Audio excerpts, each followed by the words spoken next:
Good morning, everybody. A happy new season to you. Welcome to Wantage Road for this, the first day of the LV Insurance County Championship match in Group 3 between Northamptonshire and Kent. You're listening to live county cricket right across the BBC online. I'm Andrew Radd from BBC Radio Northampton. We'll be joined shortly by our colleague Matt Cole from BBC Radio Kent, and on summarising duty for the certainly 3 days of this match, we've got with us Ben Smith, former Leicestershire player, Worcestershire captain, and now a member of the Ireland coaching staff. Straight away, let me tell you the news that Northamptonshire have won the toss, and Adam Rossington has elected to bowl first. So it's going to be Northamptonshire in the field, and it's going to be Ben Sanderson. In bright sunshine, a little bit hazier than it was first thing. It's cold, don't need me to tell you that.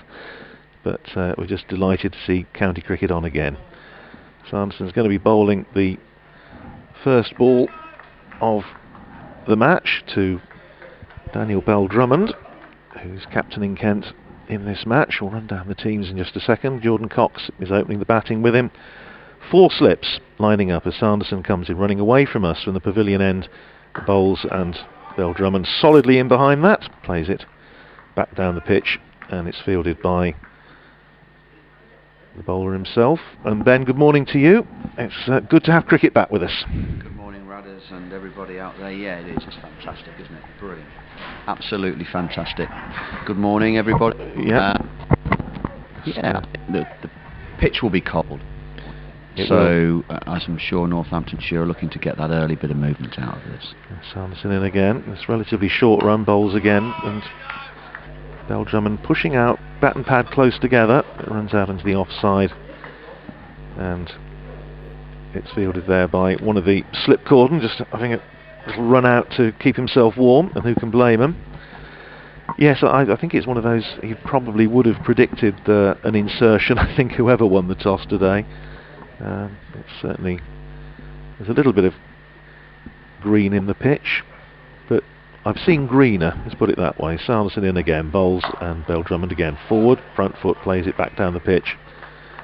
And that's fielded by Rob Keogh. In the slip cordon, we've got Ricardo Vasconcelos at first. And he's going to be opening the batting, according to David Ripley, with Ben Curran, when it's Northampton's turn to bat. And Northamptonshire opting to leave out Jack White and Simon Kerrigan, left arm spinner from their 13. Sanderson in again, running away from us. Bowls outside the off stump, it's a good one. It just seamed away, and Bell-Drummond having to play at it, and it goes past the outside edge. And a nice bit of decent carry as well, goes through to Adam Rossington, and there's no run. Yeah, that looked a little bit more, he's just starting to hit his straps here, isn't he? 3 balls maybe just to get the body warm, literally, in this cold day, and it's just hung it slightly wider and just tempted Bell-Drummond. A little forward defensive push there. 4 steps waiting for the edge as Sanderson comes in again, bowls. That's outside the off stump, and Bell-Drummond can leave that alone. He does, and it goes through to Adam Rossington. Bit of applause from Vasconcelos at first slip. The Kent side, from the 13 announced yesterday, Fred Clarkson and Marcus O'Riordan are left out, so Bell-Drummond and Cox opening, then Zach Crawley, Joe Dinley, Jack Leaning. Ollie Robinson will keep wicket. Darren Stevens starting his 25th season in first class cricket, of course. And then Grant Stewart at 8 as Bell-Drummond finishes the over by pushing that into the offside, fielded by Charlie Thurston in the obligatory sun hat which he wore the whole of last season no matter what the weather was. And it's a maiden, tidy maiden by Sanderson, and Kent at the end of the first over are 0 for 0. Just to complete that Kent side, Matt Milnes, Harry Podmore and Miguel Cummins, the overseas player from West Indies, of course, making his Kent debut. And the Northamptonshire side, just to run down it quickly, Vasconcelos and Curran, then Emilio Gay, Alex Wakely, Charlie Thurston, Adam Rossington, Rob Keogh, Tom Taylor making his championship debut for Northamptonshire, becomes Northamptonshire's 529th first class player. And then Gareth Berg, Nathan Buck signing a new deal yesterday, contract extension, and Ben Sanderson. So to resume commentary is Tom Taylor is going to start his Matt Cole. Wicket just left there by Jordan Cox outside his off stump, the young right-hander. Made quite a splash last season, a record-breaking partnership with Jack Leaning. Got himself a double century for Kent. And Tom Taylor just going back. Decent ball as well, just outside the off stump, on a length. Welcome everyone, Kent listeners as well as Northants as well. Sun's just disappeared behind a cloud for a moment. Flag stiff as we see at the far end. Here's Tom Taylor bowling just outside the off stump again to Cox. Keeps a little bit lower this one, a bit of a shooter, and Cox leaves it through to the wicketkeeper Adam Rossington. Good morning gentlemen, I should say. Good morning, Matt. It's a bit fresh, but yeah, never mind. But what a pleasure. A sharp spring day though. Perfect visibility, one might say. There's no excuses for not seeing it big, I suppose, for these batsmen. But Cox facing down, left just outside the off stump again on a good length. Again, not getting much bounce there, and through to the keeper Rossington. The Kent side, I'm sure you mentioned this already. Been off to do an update, so apologies, it's a bit away from the commentary position. I may repeat everything you've already said in the first 5 minutes, but for those a bit hard of thinking, that's quite good for me. That's what my excuse anyway. But Kent with Miguel Cummins making his debut for the county. He was at Middlesex last season. He bowled very well against them, and so they decided to sign him for this one, start this one. Outside the off stump again by Taylor. This one coming in slightly, seaming in towards Rossington, but comfortable leave, would you say that for Jordan Cox at the moment, Ben Smith, or is the two sides very much sort of figuring each other out like a pair of boxers?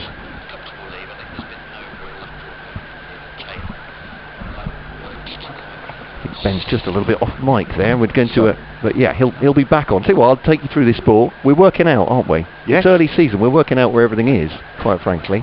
Is Taylor, just goes a bit wider of the crease there to bowl, but straight in the middle of the bat from Jordan Cox, and there is no run straight back at the bowler. But yeah, I just wonder how much of this for the batsmen, particularly early season, and maybe even for the bowlers with the preparation they've had, is just feeling each other out at the moment, Ben. Yeah, I think so. I think that's what it is. These two bowlers have definitely just looked steady, given the Kent batsmen some easier balls to leave outside the off stump. They'll be happy with how they're going so far. Slip cordon of 4 with backward point spot. This was left outside the off stump. I have to say that was a good leave and a watchful leave by Cox, but came a little bit back at him, Ben Smith. Yeah, it did. Yeah, Sanderson, like I was about to say before I started talking without the microphone, Sanderson did look to get some lateral movement early on, slightly more than Taylor has done there. Taylor, to me, looks as though he's going to run in and bowl a good tidy line just outside off stump, hoping to hit the seaman, but move it both ways, maybe just challenge the batsman's decision making a little bit more, whether he can and can't leave. Sanderson's pretty much straight up and down, and then gets the odd one just to go away a little bit more. Ball slip still in place as Sanderson prepares to bowl the third over. Still waiting for the first run of the game, and Sanderson in again, and there it is, and it's an edge, but a controlled edge, I think, goes between second and third slip, and Bell Drummond profits to the tune of 4 runs. So Kent are away, runs down to third man. There isn't a third man. It crosses the rope in front of the Lynn Wilson indoor centre, and Kent 4 for no wicket, but a bit of a moral victory there for Sanderson, Ben. Yeah, I think so. I was impressive how Bell Drummond just held his shape and didn't panic on that. I think there would have been at some stage during that delivery coming down, he thought he might be in a bit of trouble, but just played it very soft, very late. The ball run down there to third man, but Sanderson's really been on the money here. He's not, I mean, his pitch map already would be pretty impressive. I think he's not far off every single ball in a really probing area. Well, it's what he does. It's what he's done for a few seasons now with a great deal of success in county championship cricket. Sanderson in again, bowls to Bell Drummond, and he's beaten by that one. A little bit of bounce, a little bit of movement. There is something in this pitch, as you would expect, of course, with the new ball, and a little bit of grass on it, and there's probably few bowlers, you would say, in the county game who will be more able to exploit it than Ben Sanderson. Yep, like you said, Radders, he's had a couple of fantastic seasons there, spearheading this Steelbacks attack. Well, if there's anything in it, then you suspect he's the one who's going to find it. Sanderson in again. And bowls to Bell Drummond, who's a hit on the pad, got a decent stride in, not really a particularly confident appeal by the bowler or the slips, and not out. Umpires in this game, Paul Pollard and Rob Bailey. Bailey, of course, knows this ground very well indeed, played here for many years, captain of Northamptonshire for a couple of seasons, 96 and 97, before finishing his career up at Derbyshire. Quick chat with him before the start, socially distanced of course, and he's in good fettle. Sanderson in again, bowls again. Bell Drummond solidly in behind this, plays it up on the onside, where it's fielded by Ben Curran. There's a few layers out there, Ben, I suspect. Yes, I think there will be. I think there'll be a few of those hand warmers under the under the caps as well. Yeah. Charlie Thurston's, I would have thought he's probably got a hand warmer or two underneath that white wide-brimmed hat. Can't imagine that being very warm. Well, it's reassuring to see Charlie Thurston with the sun hat on. He wore it the whole of last season, and he doesn't see any reason, I suppose having had a very good year, doesn't see any reason to change it. Sun does come out, so Sanderson in again, bowls to Bell Drummond, who steers that away nicely, goes down just behind square on the onside, and he's going to pick up a single as Taylor runs in off the boundary to field. One more to Bell Drummond, 5 to him, and Kent 5 for no wicket, and Jordan Cox faces first ball from Sanderson. Yes, the wind today coming from the west or southwest, just over the famous Northampton Lighthouse, much beloved of the late Sir Terry Wogan. Lift testing tower. The thing here is that if you can see it, it's going to rain. If you can't see it, it's raining already. But it's all right so far. And here's Cox, very upright stance as Sanderson comes in, bowls, and again watchfully forward, plays it up to mid-on, where it's fielded by Nathan Buck. End of the over, 5 to Bell Drummond. Jordan Cox yet to get off the mark, and Kent 5 for no wicket. In the words of Terry Wogan, an email has flooded in. Oh, really? There we go. Okay. Yes, from Dave on kentcricket@gmail.com. Just to say that's one we use throughout the season. We're not saying that the Northamptonshire listeners can't email on that, or that they should or they shouldn't. But one of our regulars, Dave from Sidcup, just asking about the minute silence this morning, which I thought was a really beautiful gesture from Northamptonshire here. Was for Graham Cowdrey and from Kent and Charlton legend Derek Upton, who passed away in the close season. Derek very much more recently as well. Yeah, so black armbands being worn as well by both teams. Yeah, nice moment of unity, as they called it, I think, before the start. I gather the umpires throughout the opening round of the Championship are going to be doing that as well. So Taylor, right arm over the wicket, shortish run to Daniel Bell Drummond, who just settles on this one, push into the offside up towards, I suppose a narrow mid-off, but fielded with no great fanfare. 5 for him, none for Jordan Cox so far. And Bell Drummond's first scoring shot was a bit of a squeak through the slips, I suppose, but what you could say from Ben Smith is he kept his hand softish, didn't he, and guided it down. But he did. He played it nice and late, didn't he? But there will be thoughts or doubts perhaps in the batsman's mind. He trips the cut of that one. It wasn't really cutting height. It didn't get up from Taylor and ends up at point, no run. Now, I think one thing that's really stood out to me already, I know it's very, very early stages of these first few overs, is how straight Sanderson has bowled. And even if there was any lateral movement slightly away, it might be just shape of his arm. It's not particularly swinging. It's not swinging conditions. It's nowhere near warm enough or humid enough to do that. It will be interesting, these opening exchanges, as Taylor goes wide the crease again, comes in towards Bell Drummond, seems in and pushed into the onside, guided I suppose by Daniel Bell Drummond. Again, no run, not looking in any great hurry. Ben Curran fields on the leg side. Still there's 4 slips in for Northampton, as you'd expect I suppose. First morning of the season in April, Ben, wouldn't you, winning the toss, you want to crowd the opposition batsman? Yeah, get in there and be out there as a team, as a group, all 11 of you versus the 2 batters on a wicket which is going to be cold, which should suggest that it will nibble around a little bit, So just taking a look at the ball, Tom Taylor. So it's not the longest run. It's a sprightly, fast medium. This one does get a little bit up forward. Daniel Bell Drummond to cut, but no width, and so he cuts it rather awkwardly to point. Charlie Thurston fields, and no run. But beautiful sunshine here once more. So it's a little bit chilly, but I try not to over-egg that, because we do that at football sometimes, and then you start to realise that People work outside all the way through the year, don't they? Not just cricket commentators. So I'll try and keep it to a minimum. Myself and Ben Watts, my commentary partner at BBC Radio Kent, we're thinking of instituting a swear jar for each other. Instead of a swear jar, it'll be a weather jar. If it's either too hot or too cold, just keep quiet about it. Here comes Taylor to a bell drum. Oh, that's a great ball. Comes back at him. Some shape there, actually, in towards wicket-keeper Adam Rossington. And lift as well, Ben Smith. 5 for none, but a definite tester for Daniel Belldrum, rearing up towards his chest. Yeah, that's exactly what's happened there, isn't it? I think Taylor's actually bowled a slightly wider length line, but a slightly shorter length as well to both these batsmen. It does look as though maybe these early exchanges are, let's bowl very straight to Belldrum, try and hit him on the front pad, and then let's just hang it slightly to Cox to see if he gets tempted into playing at a ball he doesn't need to. Taylor now to Belldrum, slips crouched and ready down the leg side. Loose delivery from Tom Taylor to finish the over. They're 5 for no wicket for Ken then, and we are through 4 overs at the moment. An email from John from Stepney Green as well. John, great to hear from you, and from you, Dave, as well. Thanks for emailing in. kencricket@gmail.com is our email address. Welcome back, he says. Hope you wintered well. Very well, John, thank you very much. And all the commentators around the counties have had the jab. Well, I'm far too young, John, as you be aware. Sorry, that's not the virus, that's just me lying. But thank you, John, for your thoughts for that one. Well, I'm not, and I have. So with Ben Sanderson about to start the 5th over. Kent 5 for no wicket. All of those runs to Daniel Belldrum. Sanderson running away from his bowls, and that's punched away, but only as far as Charlie Thurston in the gully. Nicely controlled shot, one on the back foot, and goes into the gully. Thurston there with the obligatory sun hat. There's a few I say spectators, they count as officials, of course, which is assistant coach and bowling coach, both sitting down in front of us, just keeping an eye on proceedings. Bright sunshine there, it's very pleasant. 20 degrees warmer, and it would be absolutely perfect. As Sanderson in again, bowls, and once again Belldrum coming across his stumps, plays it off the front foot up to mid-on, where it's fielded by Nathan Buck.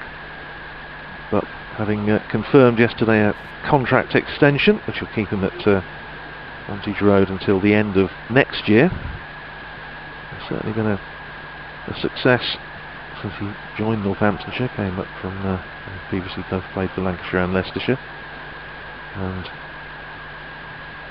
Northamptonshire, I know, keen to keep him. As Sanderson in again, and Belldrum just hurried slightly, plays it down into the gully. Once again it's fielded by Charlie Thurston, and there's no run.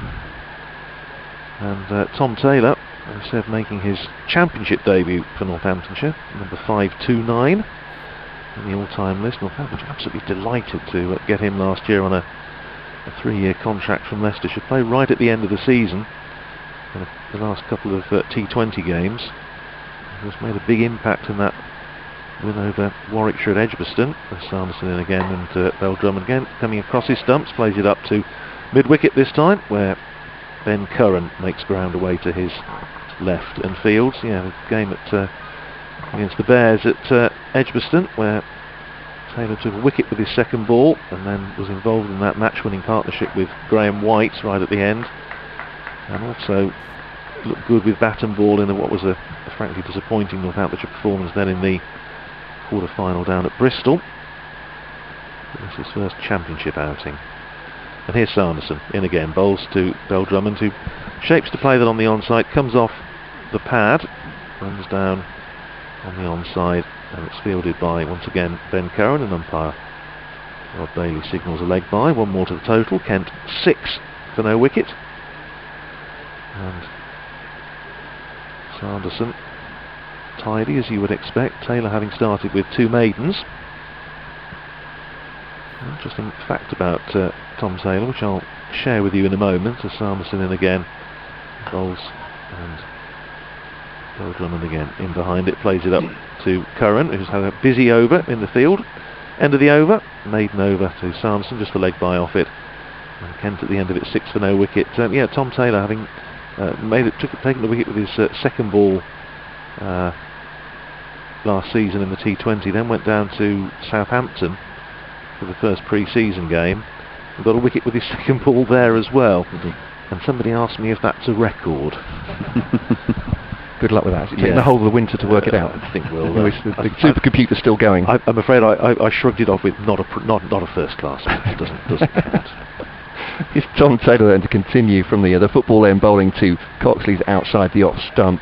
Lowish again to Adam Rossington. You see, and so it starts on the emails. John Flynn talking about the swear jar I was going to institute, about talking too much about how I was too cold or too hot. He said you can't use coins now, so it'll be a weather or swear contactless jar. Good point, John. At least you're up with the times. Many of us aren't. Great to hear from you all. More emails coming in as well. 6-4 Bell Drummond has 5. Cox has none on that leg by in the previous over. Described by Andrew Radd. Is the addition to the score. Tom Taylor 2. Cox gets a chance to drive this from the front foot. Can't get all the way forward though. Tom Taylor's bowling a good line at the moment, Ben Smith. Yeah, he is. Yeah, both bowlers here have bowled very, very well. There's not been many loose deliveries at all. They're making it life fairly difficult for the Kent batsmen without there being a great deal of lateral movement or pace and bounce out of the pitch. So goes back to his mark now. Short sleeve shirt in the bright sunshine, bowls to Cox, and there is some room there. He cuts away, and that's the best shot of the day by a country mile. Gets into position early and just gliding off the bat, almost no sound, so well as he timed that. That's 4 runs. Having praised Tom Taylor there, Jordan Cox has his eyes lit up, but that one just wide there. He's on to 4, Bell Drummond on 5, Kent 10 for none. Yeah, I suppose the biggest sort of like skill here for a bowler will be how patient can you be. It's very attritional, I'd have thought it's going to be for the start of this game. Just everybody sort of feeling their way into it, and how often can Tom Taylor hit a good area, just maybe change his line slightly now and again, but his length that he bowls is so very important, especially on a pitch like this. Yeah, it wasn't a mile wide by any means there, but Jordan Cox watchful and getting onto it quickly. Here's Taylor once again, and slightly wide of the crease, leaves it, does Jordan Cox through the wicket keeper. I'd say that's a risky strategy, but Tom Taylor's already proved that he can shape the ball in towards those stumps. Yeah, there's been a bit of angle in. I think that both, I'm just watching whereabouts he's bowling on the crease. There's not a huge amount of difference, but I think Taylor may be looking just to jump wider now and again, just to try and angle the ball in. That's the sort of things bowlers are going to have to do on days like today when there isn't the lateral movement to assist them. The ball isn't swinging yet, so use the crease a little bit, change the angle. Taylor then, once again, on the football ground end, bowls to Cox. He's right behind this one, driving up towards mid-off, picks out the fielder a treat just along the ground. No run mark on the emails. Morning, Mark. Good to hear from you. A couple more coming in as well for the start of the season. Do we know why Heine Kuhn isn't in the side? Haven't mentioned that, Mark, have I? No, he's got a slight calf strain, so he's not travelled with the 13. So he's Kent overseas this year, Heine Kuhn, having been on a coal pack. He's registered as an overseas. So Miguel Cummins and he are the 2 for Kent into the early season. That's Mark from Canada Water in South East London. I hope it's brisk there too. Here's Cox right behind this one. End of the over, 10 for none. I was discussing with our radio listeners, Randers and Ben, on the strength of the Northamptonshire side, because Kent haven't played them, it feels like, in an age in county championship cricket. Was it 5 years or something? Yes. And saying obviously supposed to be promoted for 2020. We all know what happened, of course, to the last year in the truncated competition. But is there a feeling of I don't know, unfinished business that they want to prove how good they are? There is, definitely. In fact, David Rip was mentioning it this week that he feels. I can't remember the exact word. I think he said he felt a bit sad that they worked so hard to get promoted at the end of 2019, gone up in second place. He felt that was important, not just to go up as third, because the three went up, to go up in second place, and behind Lancashire, and he was. Yeah, he said that they are disappointed. They feel that they'd earned it. Whether, of course, they get the chance, and whether the structure, the conferences holds for beyond this season remains to be seen. But yeah, I think there is definitely an air of unfinished business. We'll go back to the previous meetings in a second. Ben Sanderson running in again, bowls to Bell Drummond, who's in behind that, plays it back down the pitch. Sanderson fields in his follow through, and there's no run. I was looking at Northamptonshire. Kent haven't actually played each other in championship cricket since 2018. That was down at Canterbury. They haven't played here since 2016. That's the one I'm thinking of. 5 years ago. Yeah, which was a draw. And Kent haven't actually won a game on this ground since 2012. That was their last championship victory over Northamptonshire on this ground. Sanderson, the 4 slips behind him, bright sunshine, bowls to Beldrum, beaten outside the off-stump, appeal for a caught behind, not out, says the umpire. And I don't know, Ben, I sense that wasn't a particularly confident appeal. A little bit strangled. It's a good ball. Yeah, it was a very good ball. Sanderson here is the ball before. He is just bowling sort of outside of mid-crease into Beldrum, and that time he just got himself a little bit closer in towards Rob Bailey there, the umpire. A bit more of a slingier action away from the bat. So I think, yeah, he's definitely hitting his good areas still, but he wasn't confident, was he? 10 for no wicket. And Sanderson in again. Bowling to Beldrum and beats him outside the off stump. Again, it's that same line, just enough movement, just enough shape to beat the outside edge, goes through to Adam Rossington. I think Sanderson's record, we were talking about the fact that he's been such an outstanding performer in championship cricket in the last few years. Looking at his record, 238 wickets in 5 seasons. Yeah. And he hasn't missed many games. Fitness has been excellent. It's been an absolutely cracking acquisition for Northamptonshire. And he's in again and bowls, and again just turns, squares Beldrum up. He gets an outside edge, it runs down towards the boundary, and he's going to get 4 runs for it as it crosses the rope. Now Charlie Thurston chasing it down towards the old county hotel, but 4 runs to Beldrum takes him up to 9, and Kent 14 for no wicket. But you have to say again, another little moral victory for the bowler, Ben. Definite moral victory for the bowler. He's been outstanding straight away today. He really isn't giving any of these Kent batsmen any sort of leeway whatsoever. They've got to be right on the money. Just squared him up there, didn't he? He did, yeah. He's one thing that's been really impressive has been the length he's bowled as well. He's challenged both batters on the front foot, bringing them both forward without giving them a ball to drive, which, at the moment is making life very difficult. Just a pause at the end of his mark, and Sanderson in again, bowls to Beldrum, is solidly in behind this, plays it up to Nathan Buck at mid-on. Of course, you've got the blue marks. Well, all the bowlers at this end have been marking their run-ups before the start of play. I have to say, I'm sure Ben Sanderson's performing rather better with the ball than he did on the pre-match kickabout, because he finished up wearing the appalling psychedelic shirt that is given, I'm told, to the player that performs worst on the football field, that gets nutmegged or whatever. It didn't suit him. Sanderson in again, bowls to Beldrum and hits on the pad. Appeal, and he's given him out. He's given him out, umpire Rob Bailey. He was on the front foot, took a little time to think about it, but Beldrum goes. It's an early success for Ben Sanderson and for Northamptonshire. Beldrum goes, LBW to Sanderson for 9, Kent 14 for 1. Yeah, you can't. I think you can definitely see what the strategy here has been from Northamptonshire. They're looking to, hit Beldrum on that big front pad. He's sort of just getting across his stumps. I think on a couple of occasions he's been lucky just to get outside the line, but he is planting that pad in front. And there's a definite difference there between the way they've bowled to both of these batsmen. There's a contrast. Beldrum very straight into the bat, and then getting in close and slinging one away from him. Whereas to Cox, have just looked to hang it to Cox a little bit more, just maybe trying to play the patience and the waiting game.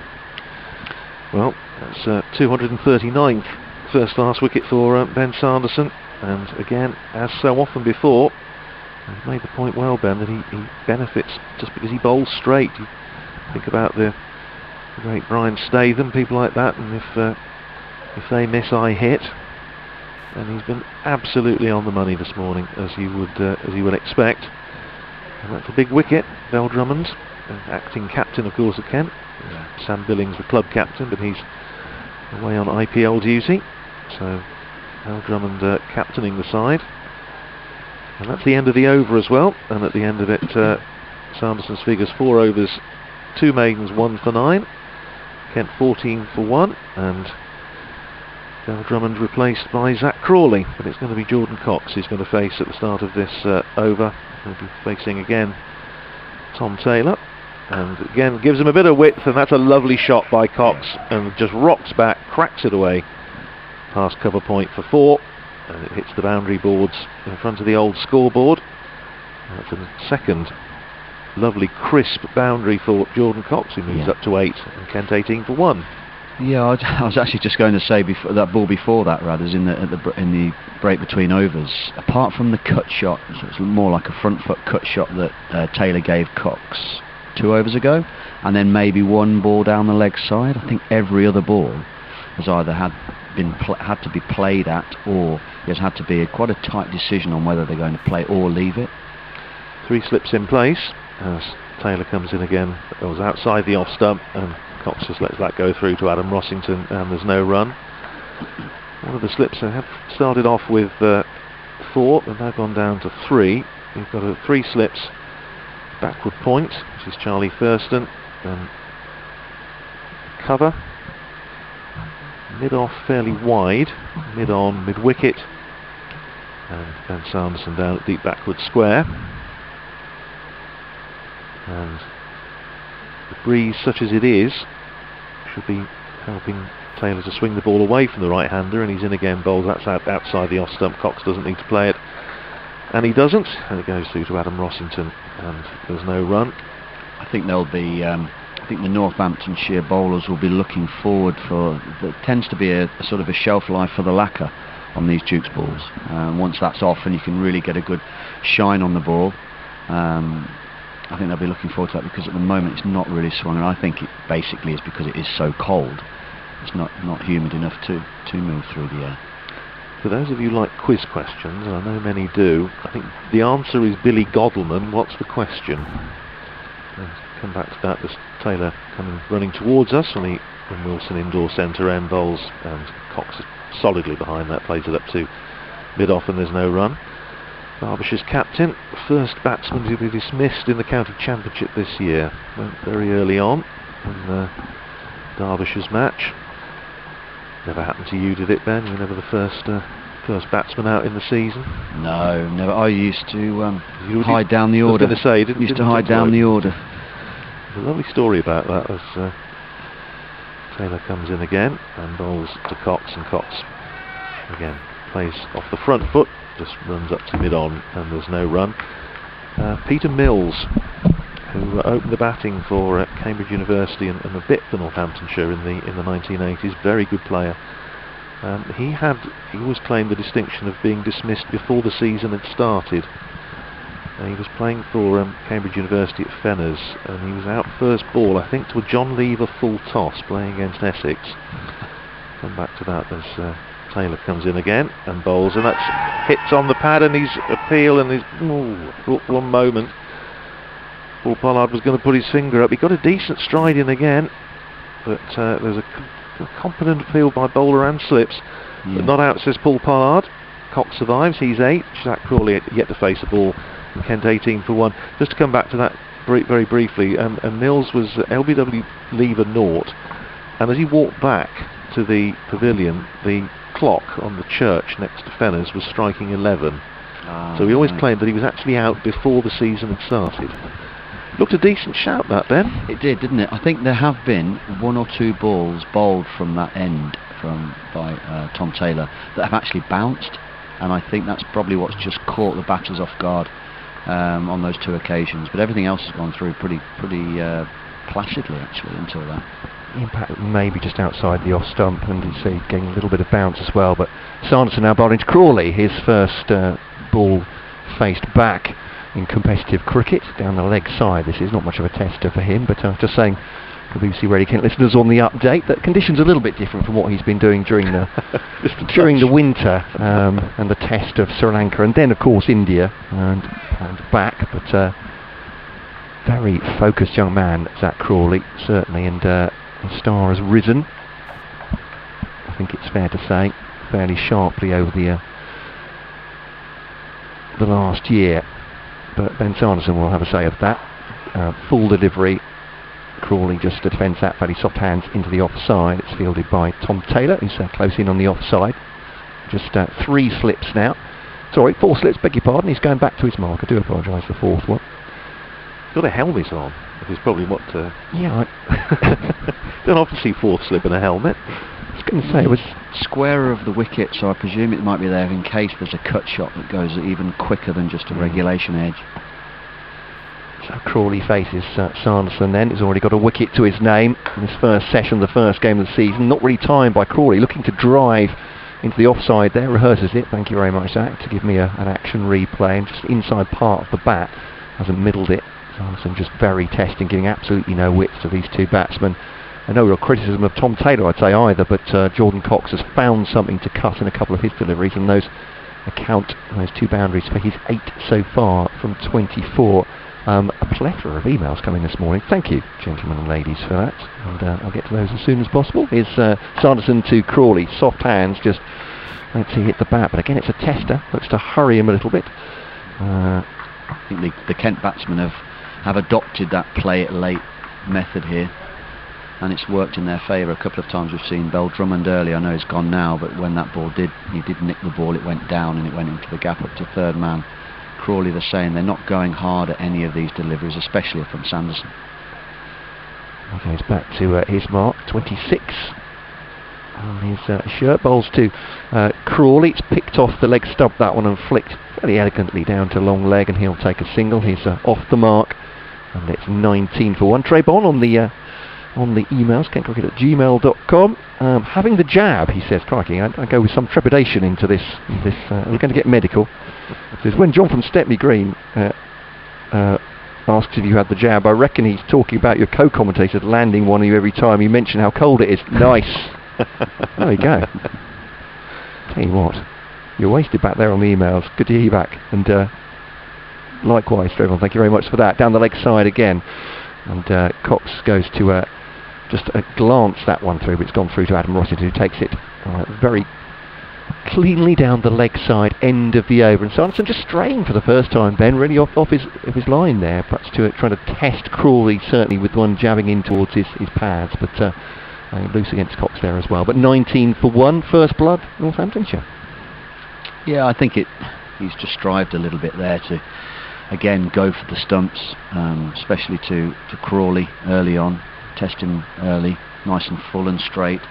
He went down the leg side and then got clipped down to fine leg. But again, I'm sure someone of his quality, Sanderson, will get straight back onto his line and length going into next over.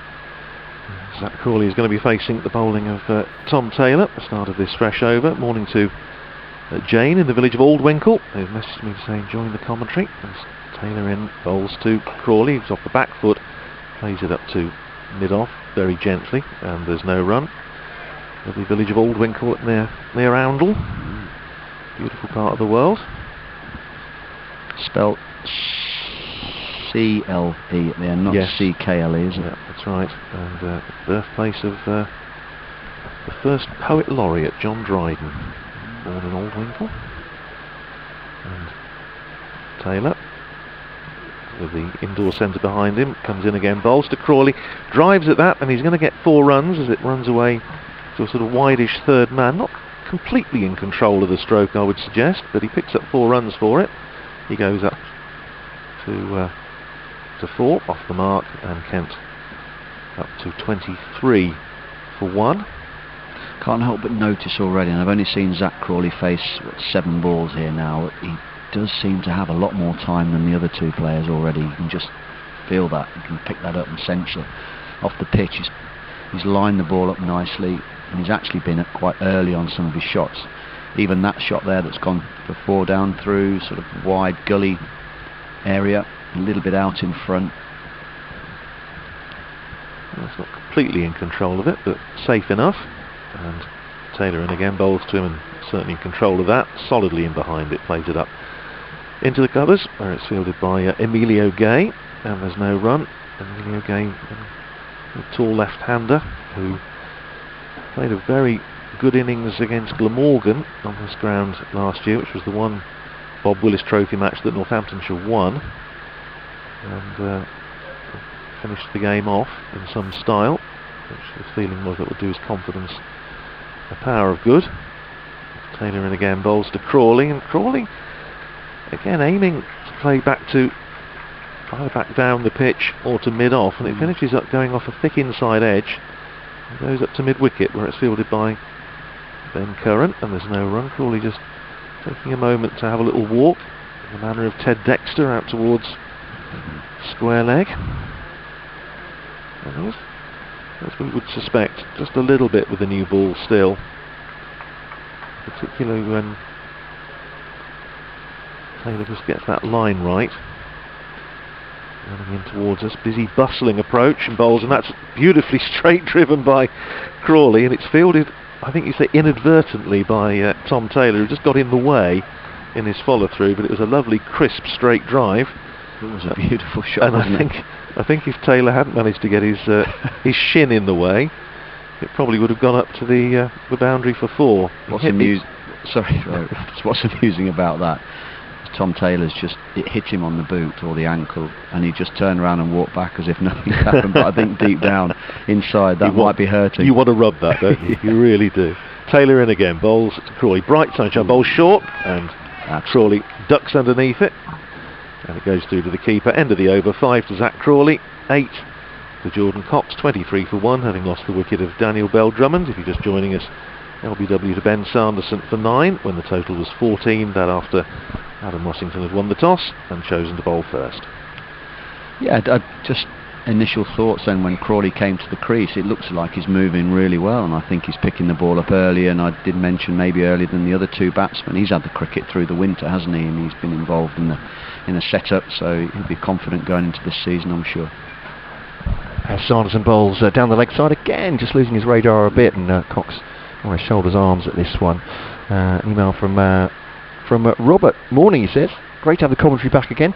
I think it's fair to say we're pretty pleased to be here, and of course we are, and very sad that you can't be in the ground yourselves. But he says umpired a Northamptonshire pre-season friendly last week. We used the track covered by the matting close to the track being used today. We can see it, Robert, thank you very much. But early season it played pretty well. No early season demons, he says. So hopefully Kent pile on the runs on this track if it's similar. There we go. This one's pushed into the onside or square by Jordan Cox, and there's a single. Well, I'll have to keep completely neutral on that one, Robert, as you say. But if Kent do pile on the runs, they do. I mean, and that's just the way it is. So we'll see what happens. But they've lost the first wicket of the piece already.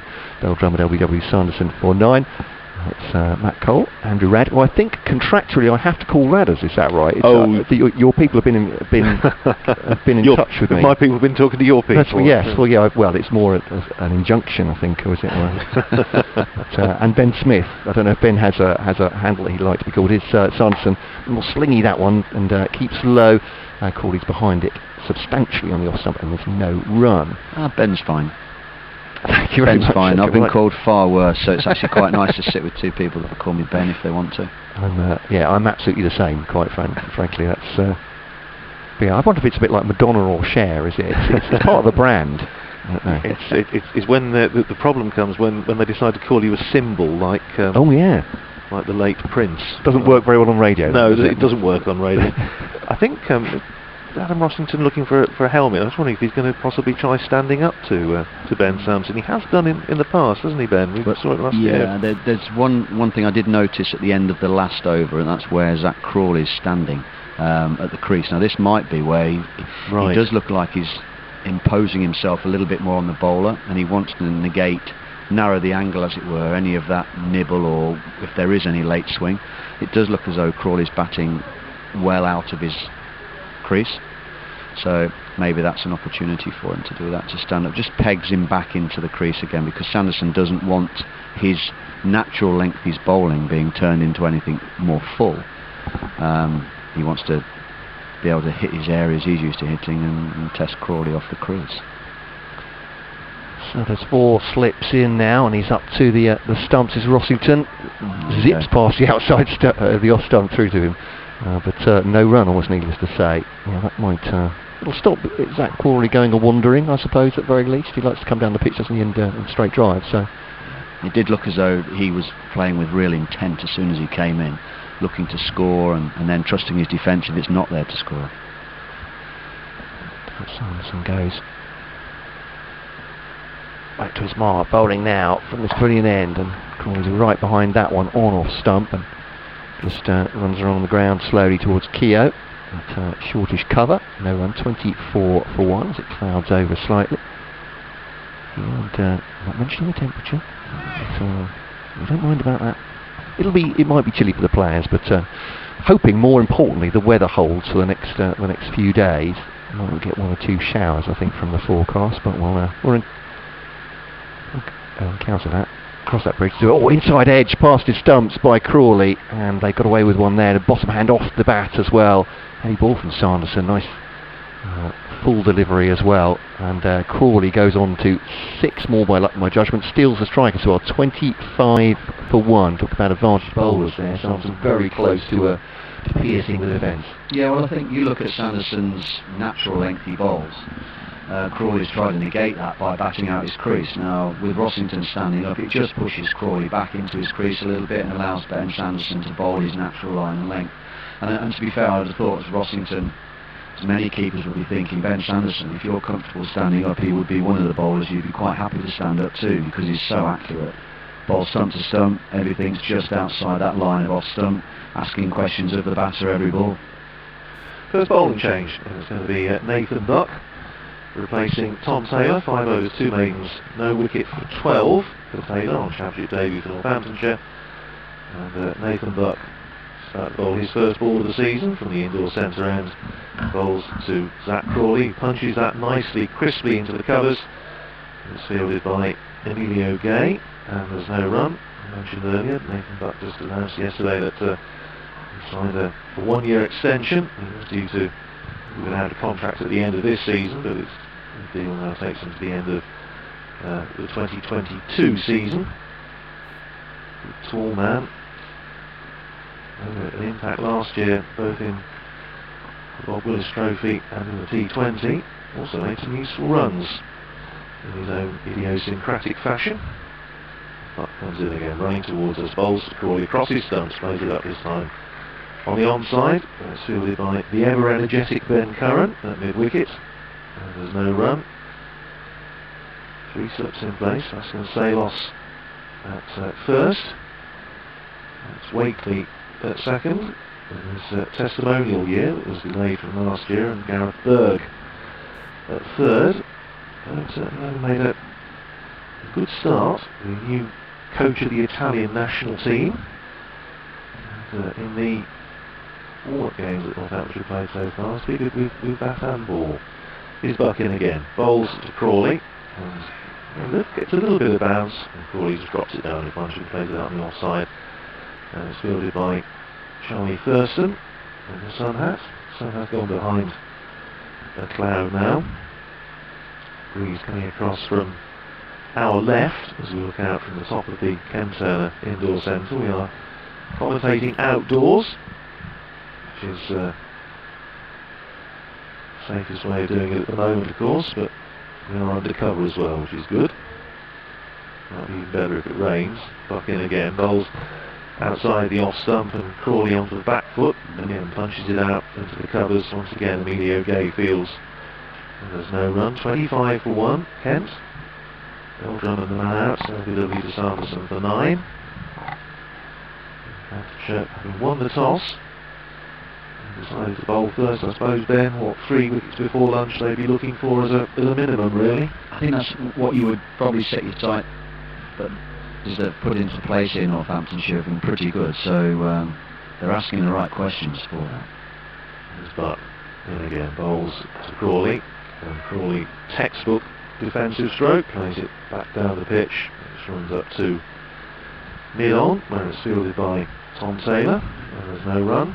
I think we've already seen here the difference in the natural lengths that these bowlers bowl. Like Nathan Buck's natural length is that slightly back of the length.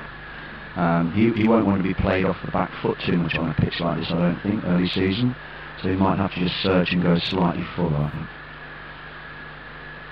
Again, bowls to Crawley, and Crawley plays that down, with a slightly fuller length, and Crawley on the front foot plays it down into the gully, fielded by Charlie Thurston. End of the over, which is a maiden for Nathan Buck. Crawley on 6, Jordan Cox on 9, and Kent 25 for 1. I think when something to bear in mind, which is really important early season games, when the pitches aren't going to be hard and particularly dry underneath where the ball fizzes through and they're slow, if you bowl too much back of the length, it's a lot easier for a batsman just to stand back and have that extra little bit of time to play the ball off the surface. Where if you're prepared to go slightly fuller and bring the batsman forward to make a decision whether they're playing or leaving it, that's what draws the batsman into making mistakes. So although bowlers will have a natural length they want to bowl, sometimes determined a lot of the time actually on their height, they do need to be a little bit more full in these early season games. And Sanderson then bowling to Cox. Just squirts that one into the offside. Actually, it's a tip and run, or it's a push and run from Cox, right behind it. And he'll take a single there. Drops it into the offside as well, actually, in the fielder coming round from point. Charlie Thurston, extravagantly numbered at 96 with the other sun hat. But I was going to ask you about the colour on the back of the shirt, so I was going to say it's maroon, but then is there a traditional Northants colour that I'm insulting everyone by mentioning? No, I think maroon is good. Maroon is good. I should have said this off air, shouldn't I? I'd risk the wrath of Northamptonshire supporters as Sanderson bowls. That's a lovely take as well by Rossington, just outside the off stump. You can hear it on the effects microphone thumping into the gloves of Adam Rossington, but getting a bit of lift there, Ben Sanderson, which is difficult to take at his pace, I would say, as a keeper for Rossington. He's done brilliantly. Yeah, he's done well there. The one thing on his side there, it was slightly wider, wasn't it? So I think he had a good a sighter of it all the way out of the hand, which would have helped him. So Sanderson turns, picking out which blue mark it is. There must be at least a dozen. Now 10 perhaps is Sanderson to Crawley again. I'm not sure quite what he's trying to do with that. Looks like he's trying to cut that one on the back foot, but it's not width or the height for him either, so ends up just pushing it back to the bowler as much as anything else, mistiming it. Let's see after. It's not gloves surely already. He's not sweated through those. You can't be hot out there today. I was going to say, I'm not quite sure what's going on there. He's so used to Sri Lanka and India, he's assuming. I've been out there for 3 overs. Habit. Oh yeah, I'm going to need new habit gloves. of change his gloves every 4 overs. He doesn't strike me as a fidgety player, Zach Crawley, but who knows what habits you get into. Sanderson bowls to him, full length delivery as well. Just leans on that Crawley back at the bowler, and there's no run. 26 for 1. I'm just wondering, Matt, if we're in the realms of where we were once or twice last season, where we have no spectators, of course, sadly, in at the moment, but there are 1 or 2 officials on the committee balcony, and I just wondered if somebody was moving behind the arm, or we don't actually have a crowd in, which is faintly bizarre. I mean, I think that's an ejection offence, isn't it, at that point? If you actually work in cricket and you're behind the arm. Here's Sanderson to Crawley. Ooh, that one does squirt away. He's trying to play it on the onside. It's come off the outside part of the bat, all the way along the ground to point. And again, Crawley doesn't look...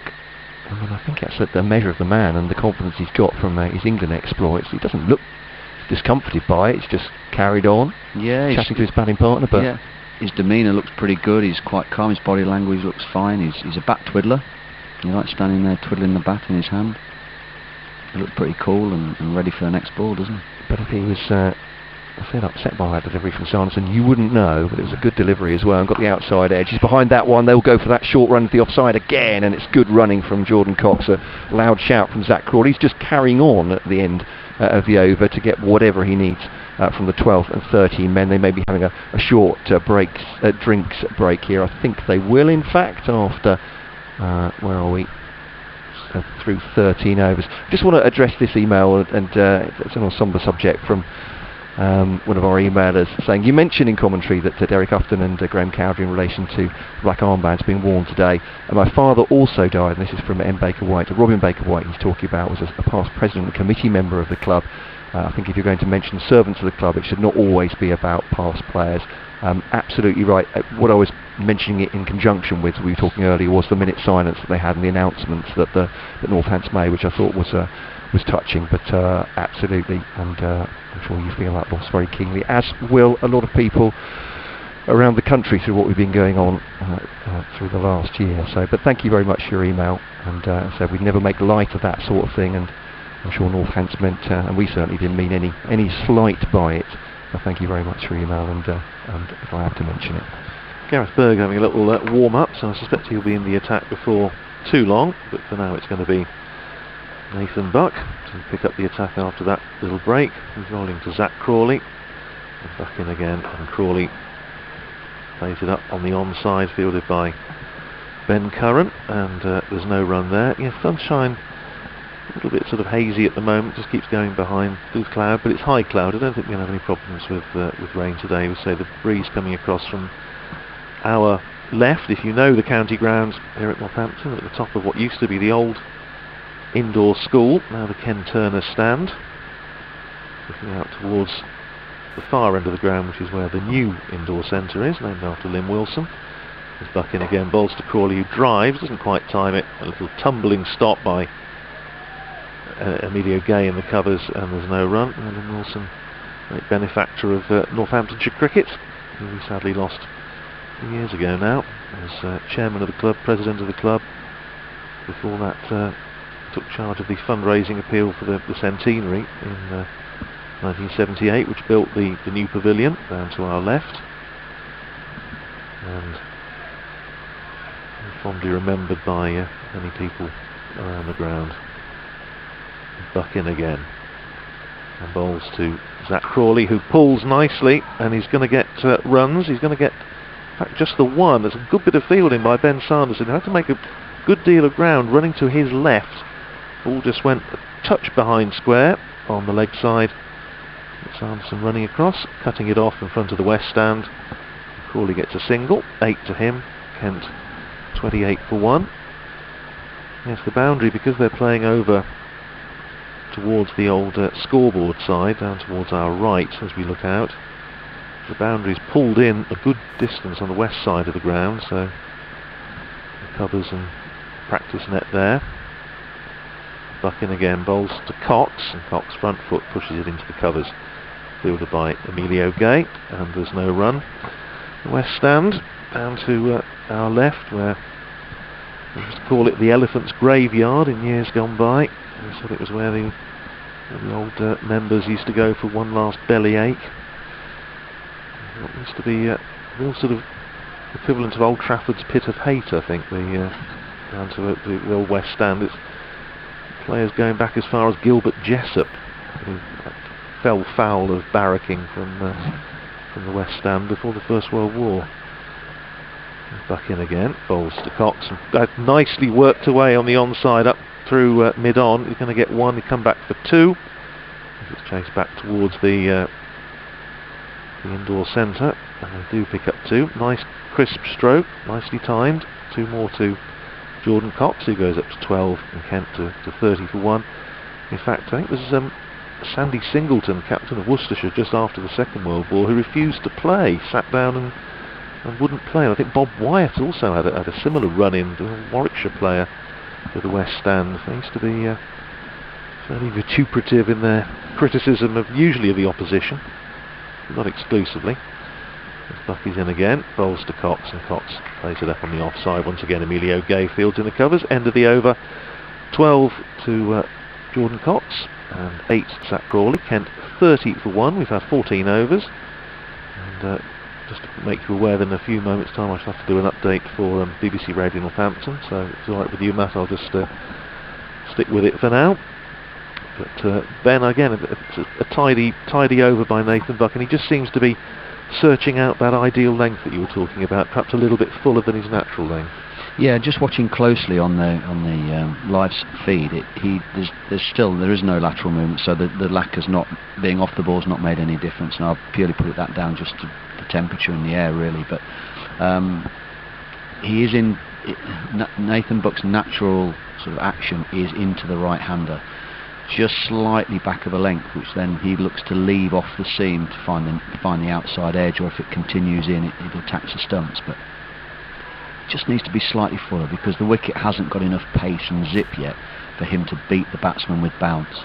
Sanderson takes a break, having bowled 7 overs, 2 maidens, 1 for 14. Gareth Berg replacing him from this pavilion end, 3 slips. He bowls to Zach Crawley, and Crawley straight away plays it up defensively on the offside for Charlie Thurston to field, and there's no run. Nicely in behind that one. Gareth Berg, as we mentioned earlier, the newly appointed during the winter national coach of the Italian team. Actually represented Italy, of course, in international cricket, and still a very useful performer. Again, bowls short to Crawley, who dismisses that one from his presence. That's a lovely stroke. Second bounce, and it was frankly a little bit of a loosener. And it was short of a length, and Crawley onto it so quickly, just making the point that you did, Ben, a moment or two ago about the amount of time that Zach Crawley seems to have, and he whacked that one away through mid-wicket before. Yeah, he no disrespect to someone like Jordan Cox, who's batting the other end, but Crawley does look a step above at the minute. He's up to 12 and 34 for 1, and Crawley in behind that. He plays it back down the pitch for Gareth Berg to field, and there's no run. 34 for 1.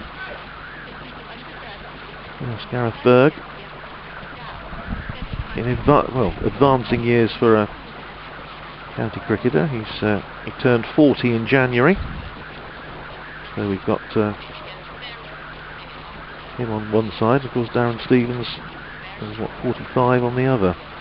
Again, short of a length, Berg, but Crawley rocking onto the back foot plays it up into the offside for Charlie Thurston to field, and there's no run. Crawley 12, Jordan Cox 12, 34 for 1. And Gareth Berg enjoying a little bit of an Indian summer as far as his county career is concerned. But Darren Stevens, 44 years old in the Kent side. Here's Berg in again, bowls outside the off stump, and Crawley just lets that go through to Adam Rossington, and there's no run. Score stays at 34 for 1. Sun out at the moment, and the Northamptonshire flags on the new indoor centre just billowing in the breeze. And just a word between Gareth Berg and Rob Keogh, with one of those pocket warmers you can see. He's at mid-off as Berg comes in again. That's nicely worked away on the onside by Crawley, who comes back for 2 as it's fielded by Nathan Buck in front of the old Bowls Pavilion. 2 to Crawley to round up the over, 14 to him, and at 12 to Jordan Cox. Kent 36 for 1, 15 overs gone, and just the 1 wicket to fall so far, which we'll talk about in just a second on Update BBC Radio Northampton. 36 for 1 Kent. We're going to see Nathan Buck about to start his 3rd over. 2 overs, 0 for 3 so far. Gareth Berg's first over having cost 6. And here's Buck in again. Bowls to Jordan Cox, and he's short of a length.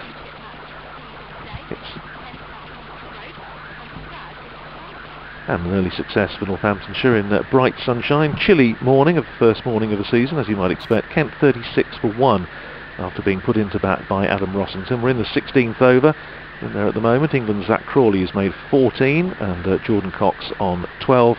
Wicket to fall, that of the Kent captain Daniel Bell Drummond, who was LBW to Ben Sanderson for 9. Good testing opening spell by Sanderson, 7 overs, 1 for 14. That was with a total 14 in the 7th over. Crawley 14, Cox 12, Kent put into bat, 36 for 1. And just completed that update for listeners to BBC Radio Northampton. Thanks for bearing with us. We'll try and keep our radio listeners up to date as well, those that perhaps can't listen to the stream right the way through. And there's Nathan Buck turning at the end of his mark. Running again towards us. 3 slips in place. Bowls once again to Cox, and Cox on the front foot plays it up into the covers where it's fielded by Emilio Gay, and there's no run. Yes, Ben, saying about Gareth Berg, 40 years old, still looks pretty fit. Yeah, he does. He looks like he's looked after himself, and obviously that's what you do, don't you? If he wants to continue playing, then it's a necessity that you can keep getting yourself out onto the park. He's done a great job. Earlier spells with Hampshire and Middlesex. We're coming to Northamptonshire. Buck in again, bowls.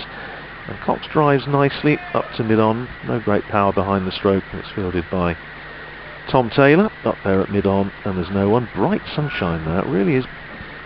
Matt Cole was making the point earlier about the visibility. It's absolutely lovely. In the old days, when the Northampton Golf Course was they were still at their old headquarters at Kettering Road, which you can actually see from up here. It's now a public park. The golf club moved some years ago. It was sort of day when you could actually have looked at the 6th fairway and see if somebody sort of slightly topped their 7-iron into the green. Back in again, bowls. That's a lovely on drive and great bit of fielding to save any run by Ben Curran. That was a crisply played on drive by Jordan Cox. That had runs written all over it, but diving stop away to his left by Ben Curran, who's now shaking his hand. It was a super bit of fielding, and I just get the impression he possibly rather wished he hadn't. Yeah, it looked like it was stung him. Seriously sting on a day like this, but it was an excellent bit of fielding, saved certainly a couple of runs, I would think. It was a nicely timed shot by Jordan Cox. He faces this next ball from Nathan Buck, who's onto the back foot this time, punches it on the bounce into the covers, fielded by Emilio Gay. That's the end of that over. 12 to Cox, 14 to Crawley, Kent 36 for 1. Yeah, one thing that's for me, it's of Jordan Cox, how it stands. He does stand very upright with straight legs at the crease, which you look at a batsman like that, sometimes you think he might sort of prone to toppling over, but the position he's got himself into, and he's actually hit 2 or 3 shots through that straight mid-on, and there's been no body movement across the crease. He's really stayed in line with the ball and hit through the line, through the onside, which is a really good sign, and it shows how well balanced he is at the crease. So it's going to be... This is a change, is it? No, it's Gareth Berg still. Beg your pardon, he's back on from the pavilion end.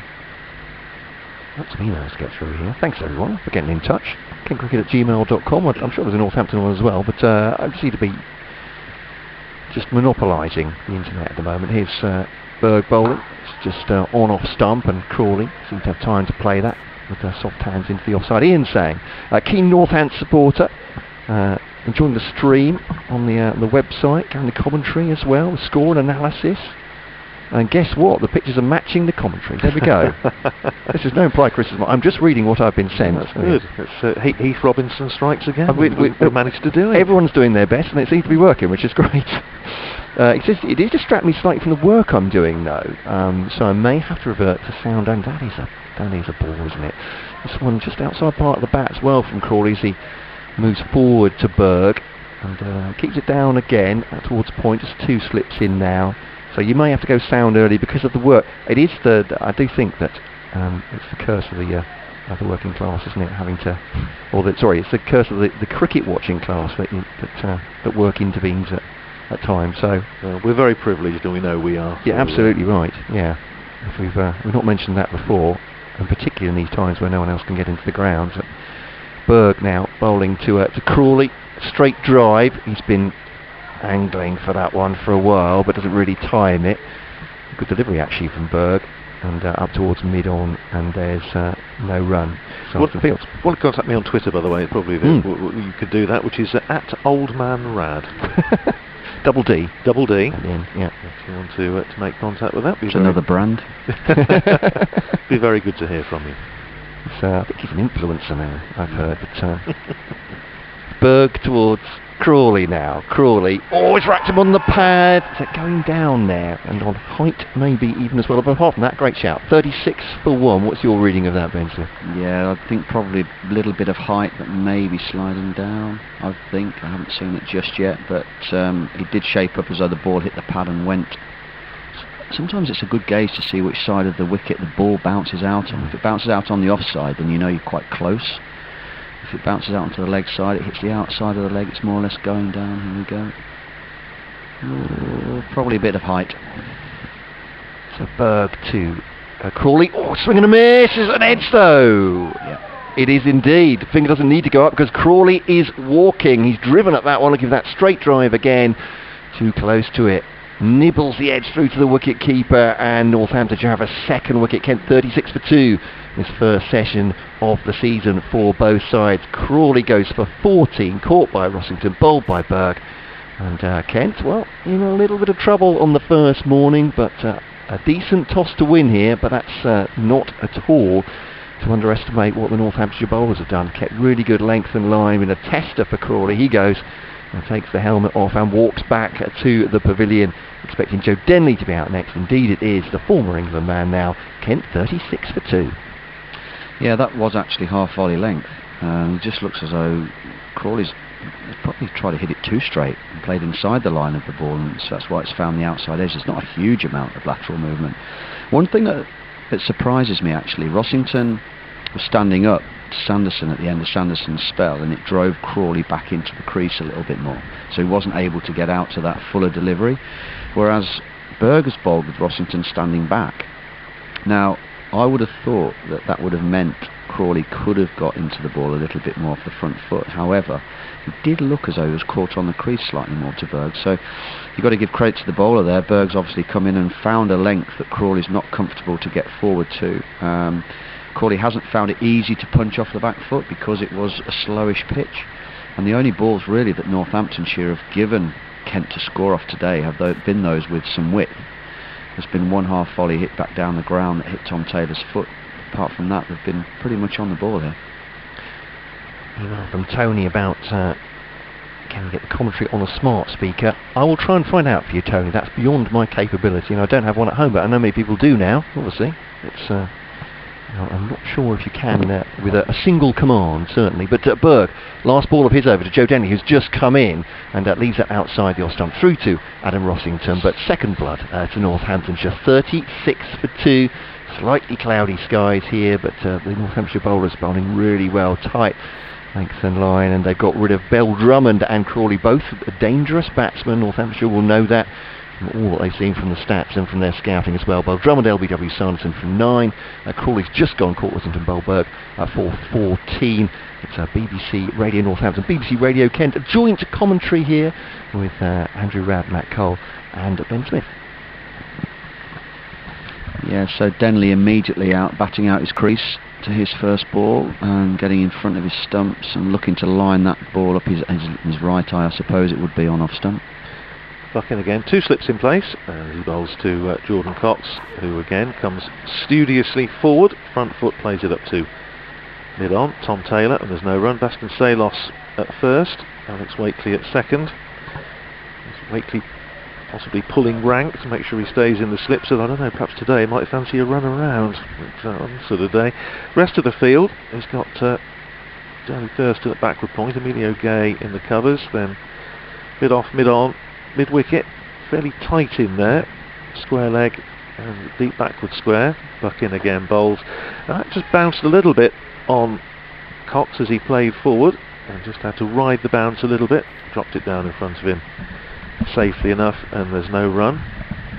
As the sun reappears, for which we're very grateful. Just I'm sure it's psychological, Ben. It just seems, even though we're not actually in the sun here, when the sun's out it just seems a bit warmer. Yeah, I think it does take the chill off the breeze that's blowing through the stands. Yeah.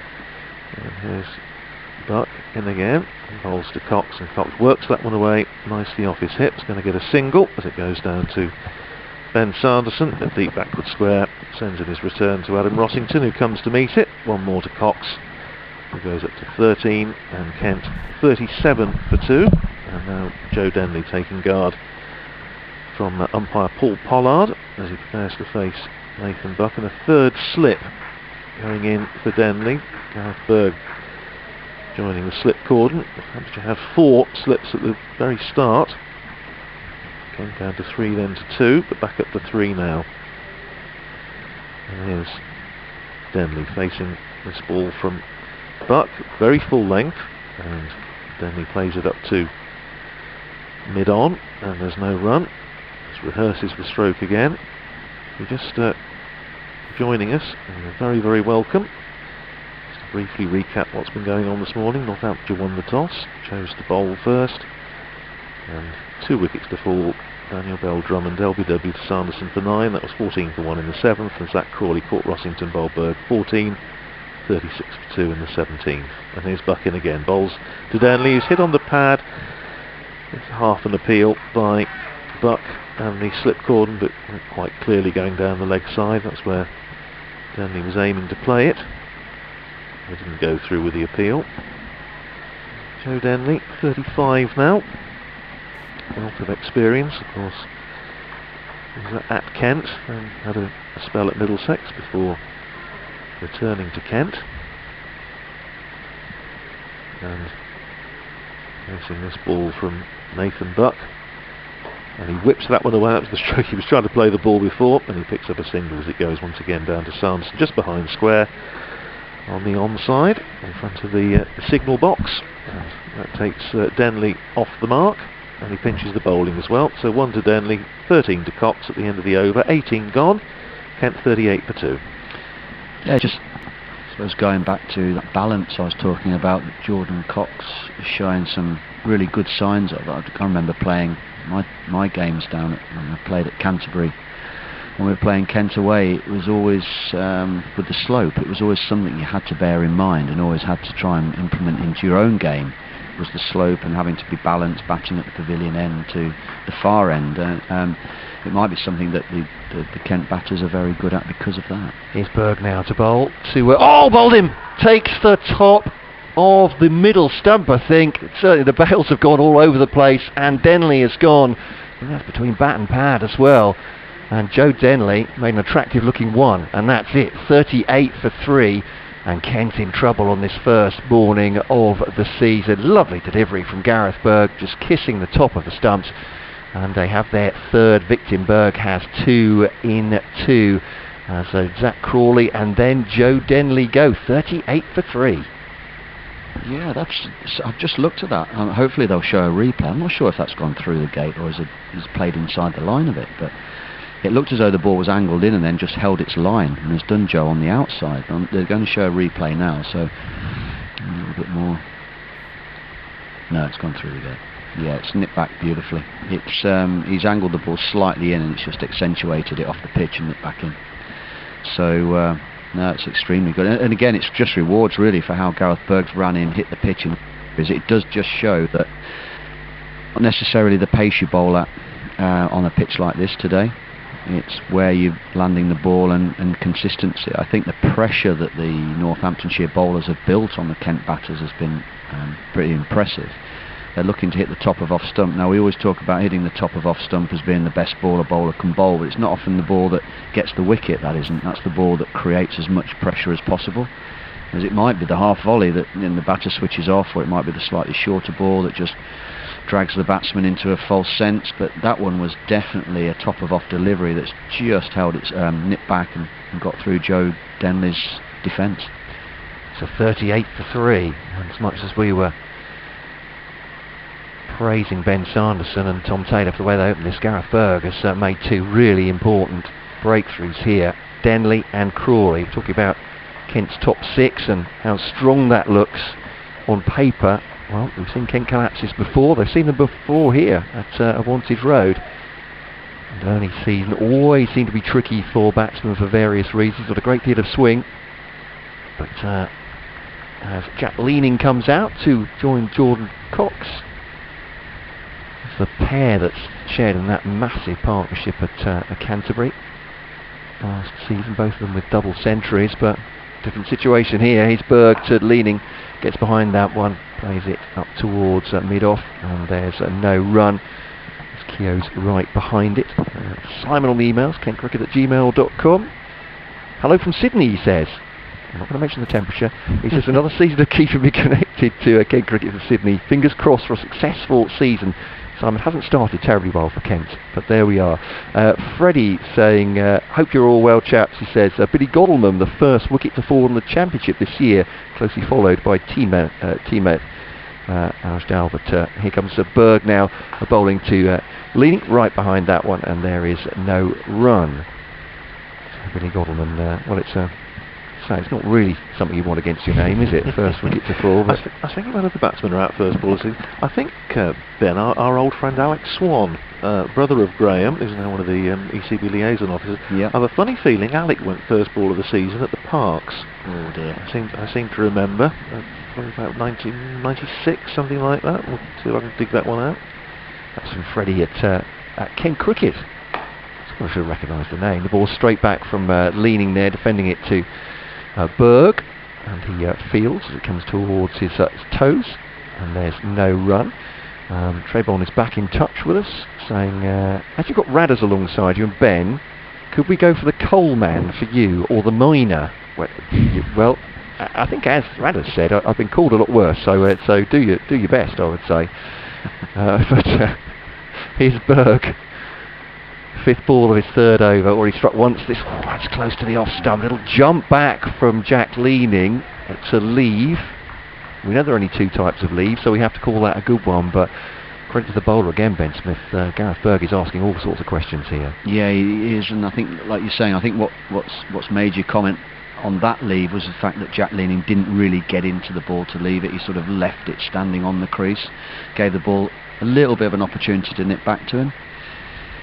Dangerous, that show of the off stump to the bowler Berg, who comes in now and does get behind that one on more leg stump, but again a good length end of the over. Lots of encouragement from wicketkeeper and slips, and no surprise there. Berg has 2 for 6 off 3 overs and 2 maidens. And Trebon just continue on this email, by the way, saying, reminds me of Dartfordians and Footscray rugby legend Frank Woolen, who wrestled under the name of Dave Soulman Bond, or Dave Butcher Bond, against the likes of Big Daddy Giant Haystacks and Dave Fit Finlay, with the lovely Princess Pauline. Is this meaning anything to you? I hope it is. He doesn't say that, I say that. Thinking about it, Butcher would be a name that could be taken by Ben one of 2 ways. Okay. I'm not sure where we're going with that, but I might have misread it. Anyway, we hope we're all safe. Great to hear from you all this morning. All in wrestling. Nathan Buck starting a fresh over, bowling to Jordan Cox, who's just hit on the pad as he comes across his stumps, aims to play that on the onside, just rolls out for Ben Curran to field, who's fielding just in front of square, having a chat with umpire Rob Bailey. Paul Pollard at the bowler's end at the moment. 2 slips we're back to for Nathan Buck. Aston Salos at first and Wakely at second. As the sun disappears behind some fairly high cloud. And back in again and bowls to Cox, who rocks onto the back foot, plays it up on the offside where it's fielded by Emilio Gay in the covers, just intercepts it before it reaches Rob Keogh. This business of batsmen being out first ball of the season, I don't know, Ben. I'm struggling to think of anybody more recently, but I suppose it was always seemed to make headlines, didn't it? Is it when they sort of started university games? Yeah, they seemed to happen to somebody. There's Buck in again, bowls slightly short of a length to Cox, who works that one away off the back foot down deep backward square and benefits to the tune of 1 run. 1 more to his total. He goes up to 14, and Kent to 39 for 3. Yes, I remember the Peter Mills one. Actually, I think it was that would have been around about say early 80s, and it was 1981, as I was reminded when we had the snow a few days ago. That 81 we had quite a lot of snow in 80s. I remember on our back doorstep to the house we lived in then. Northampton play at Fenners a few days after. Not the weather that was cold. But it was fine. And they were saying statistically you're more likely to get snow at Easter than at Christmas in this part of the world. There's Buck in again, bowls to Leaning, who plays that nicely on the onside. And it's fielded once again by Ben Curran, who's having a busy morning in the field. Yes, I think it's not necessarily the case for all parts of the country, but certainly in Northamptonshire they say you're more likely to get snow at Easter than at Christmas. East being that sort of like easterly on the fringe, maybe? I suppose so, yeah, it probably is. I think it was, I was trying to think of, we were talking about when players have actually come off for cold as opposed to snow or something like that. There's Buck in again, bowls, and Leaning right across his stumps, and Buck must have just fancied his chances there if Leaning had missed it, but he didn't, and it goes up again to mid-wicket where Ben Curran fields and there's no run. I think was it Don Osler, I think again in an early season game at Fenners in the 80s that did actually bring the players off just because it was cold and it was unreasonable to continue. I seem to remember that again to the 1980s. Sun out again. There's Buck running towards us. Bowls to Leaning again, who's right across. Playing it solidly up on the onside. Curran fields again. End of the over. Leaning yet to get off the mark. Cox is 14. Kent 39 for 3. Yeah, I think this is where Northamptonshire have got a real opportunity to just hold the game here. Just hit the pitch, good areas, just outside that off stump. Not give these two batters any balls off the back foot. I think if Northamptonshire have missed any trick this morning, it might have been just to be a little bit fuller to Cox, who looks very much like a back foot player. Doesn't look as though he's going to hurt you down the ground. Not that he's got away from them, but just maybe could have built some more pressure on him there. And I know Jack Leaning's a very busy player, so both of these guys, they could build some pressure by going that little bit more full, I think. Sunshine on the back of Gareth Berg as he bowls now to Cox, and leans forward and defends that into the offside watchfully, and there's no run. Christine, thank you very much for your email, and appreciate your points. Thank you for that. Elsewhere, there's an email from Alex as I get a spam call on my mobile. That's always good. Thank you very much for that, whoever that is. That's exactly what was required. Have you had an accident in the last 7 days? It's Berg to Cox again, studious forward, defensive. Always fun when you're trying to read emails. Appreciate that. I'll certainly give you my business. That company have calculated you're owed £2,500. Oh, really? Get on to it. I'll do. I'll put the mic down. Yes, I'll get back to them as soon as I'm done here, of course. I'll be very keen. Alex says on the emails, kentcricket@gmail.com, Kent Cricket has returned. The sun is actually shining. I've caught next door's cat. Here comes Berg. Defensive shot again by Cox on off middle stump. There's no run. We'll say doing its business, shall we? In the garden. Normal services resumed, says Alex. Oh, the summer is here, absolutely. I just need the fans back in now. Great to listen and watch. Thanks for that, Alex, and hear from all three of us. Although it's an immense privilege to be watching cricket day in, day out during the summer, it's just frankly it's not the same, is it? It's not the same game without fans in. None of them are. Here's Berg to Cox trying to get on the front foot and drive, and doesn't quite time it, but he's been pinned down by Berg on that off stump. 39 for 3. A couple of tweets as well to at English Kent Sport, at Old Man Rad as well. Drew's watching the live stream, listening to commentary. He's just received an email from a well-known online distributor, starting with A, you can guess probably, to confirm my Playfair Cricket Annual is being delivered. They were crawling on the Berg to Cox. Again, defends that back to the on the back foot this time. The inside applause from, well, actually, not from the players on the pitch. So I don't know if that's for Kent's perhaps balcony for Jordan Cox's defence. I'll tell you a slightly spooky thing. Just as you were reading out that, I was looking at my own emails, and I also have had an email from an online distributor saying that my Playfair Cricket is about to be delivered.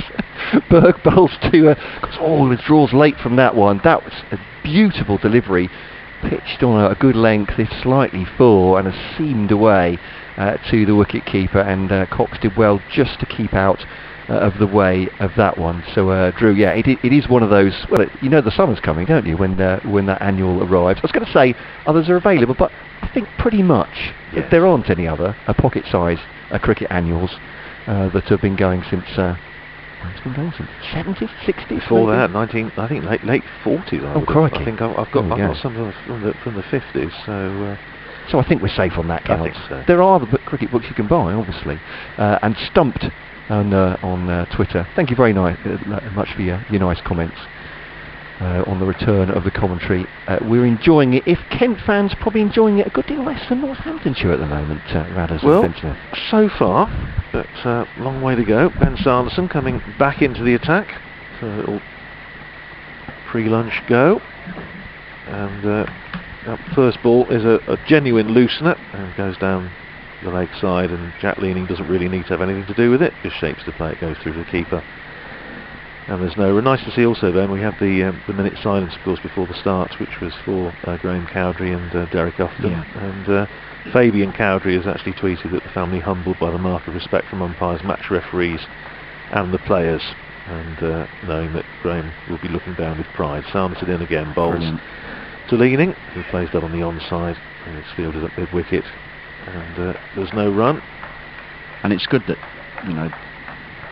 we can cover it, the live streaming can cover it, social media can cover it, because there aren't the crowds in here to see it, in its entirety. It's the same last year, of course, when Northamptonshire sadly lost David Capel, and the players did a wonderful minute silence at the first home game and the first game at Edgbaston as well. As Sanderson again back on the money this time, bowling to Leaning, plays it back down the pitch, fielded by Sanderson in his follow through, and there's no run. We've got probably half an hour to go until lunch. Northamptonshire going in basically with the four seamers, and the spin of Rob Keogh. They left Simon Kerrigan, the slow left armour, out of the side. Jack White also left out. I think there's a feeling that he had a little niggle, so possibly not worth risking him at this stage. As Sanderson in again, and Leaning on the front foot, plays it back down the pitch once again. Sanderson fields it in his follow through. 3 slips back in for Sanderson. Askin Salos at first, Wakely second, and Berg at third. We'll also have a little run through some of the scores from the other games. If you're listening, you want to keep up to date with what's happening elsewhere. At Chelmsford, Essex against Worcestershire. Essex 48 for 1 after winning the toss and choosing to bat. And here's Sanderson in again, bowls to Leaning, who's safely in behind that, very solid, and plays it up on the offside for Gatorfield in the covers, and there's no run. At Old Trafford, this was the match that was switched from Sussex to Lancashire. Sussex batting first after winning the toss, and spotted bother there, 40 for 3. At Lords, Middlesex against Somerset. Middlesex 83 for 2, that after they were put into bat by Somerset. Break off as Sanderson from the far end runs in again, bowls to Leaning, who plays it on the onside, fielded by Ben Curran. He came across, in fact, and then let it go through to Taylor at mid-on. End of the over, at the end of that maiden over by Ben Sanderson. 8 overs, 3 maidens, 1 for 14 for him, having picked up the first wicket of Bell Drummond early on.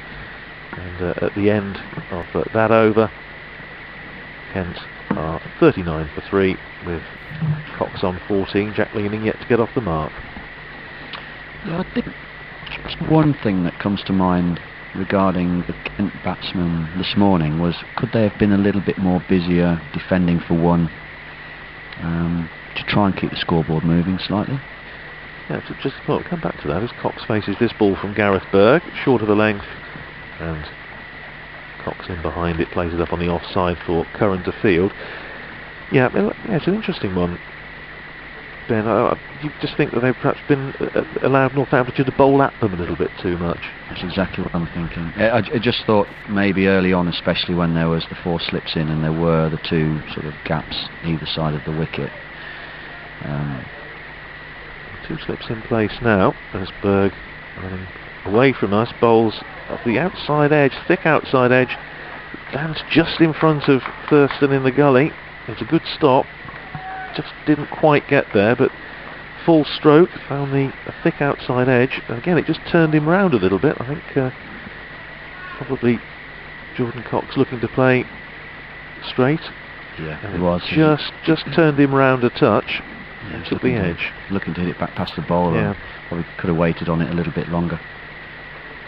The bounce to Thurston, Bergen again, bowls, and that's a genuine edge, and it's another moral victory for the bowler, but the scorebook is going to show 4 runs to Jordan Cox as he gets a thick outside edge, perfectly safe. There's only 2 slips in, and it went comfortably between second slip and Charlie Thurston, who's in a backward point in deep gully position, and it runs away to the boundary. 4 more to Jordan Cox, who goes up to 18, and Kent up to 43 for 3. Yeah, I think Cox, he's actually succeeding in his innings at the moment, because he's not gone too hard at any ball unless there's been width. So it's actually a good method, this. If they bowl any width, he's going to put his hands through it. If it's hitting the pitch, if it's straight, if it's close to him, if it's attacking his stumps, he plays it relatively late. So that's why he's getting away with some of these nicks. He's hung in there very well as Bergen again bowls to him, and again he's across his stumps, playing that up to mid-on, or mid-wicket really, where it's fielded by Tom Taylor. He's worked very hard. He's 18 runs off 53 balls. Just quickly go through some of those other scores. We mentioned at Lords, Middlesex 93 for 2 against Somerset. Just up the road at Grace Road, Hampshire against Leicestershire. Hampshire won the toss and batted, 77 for 2. At Bristol, Surrey 62 for 3 against Gloucestershire. There's Berg in again and bowls outside the off stump, and Cox looking to let that one go, and I think just bounced down off the face of the bat into the slip cordon on the bounce, and there's no run. And up at Trent Bridge, Durham against Nottinghamshire, Durham 74 for 2. Derbyshire in the wars a bit at Edgbaston, having lost Billy Godalman early on, who was the first wicket to fall in the championship this season. They're 28 for 3 in the 23rd over against Warwickshire. Bergen again and bowls outside the off stump. Cox lets that go through, leaves it on length rather than on line. I think it bounced comfortably over the stumps, goes through to Adam Rossington. End of the over, 18 to Cox. Jack Leaning yet to get off the mark, 43 for 3, just to finish the last match in the round.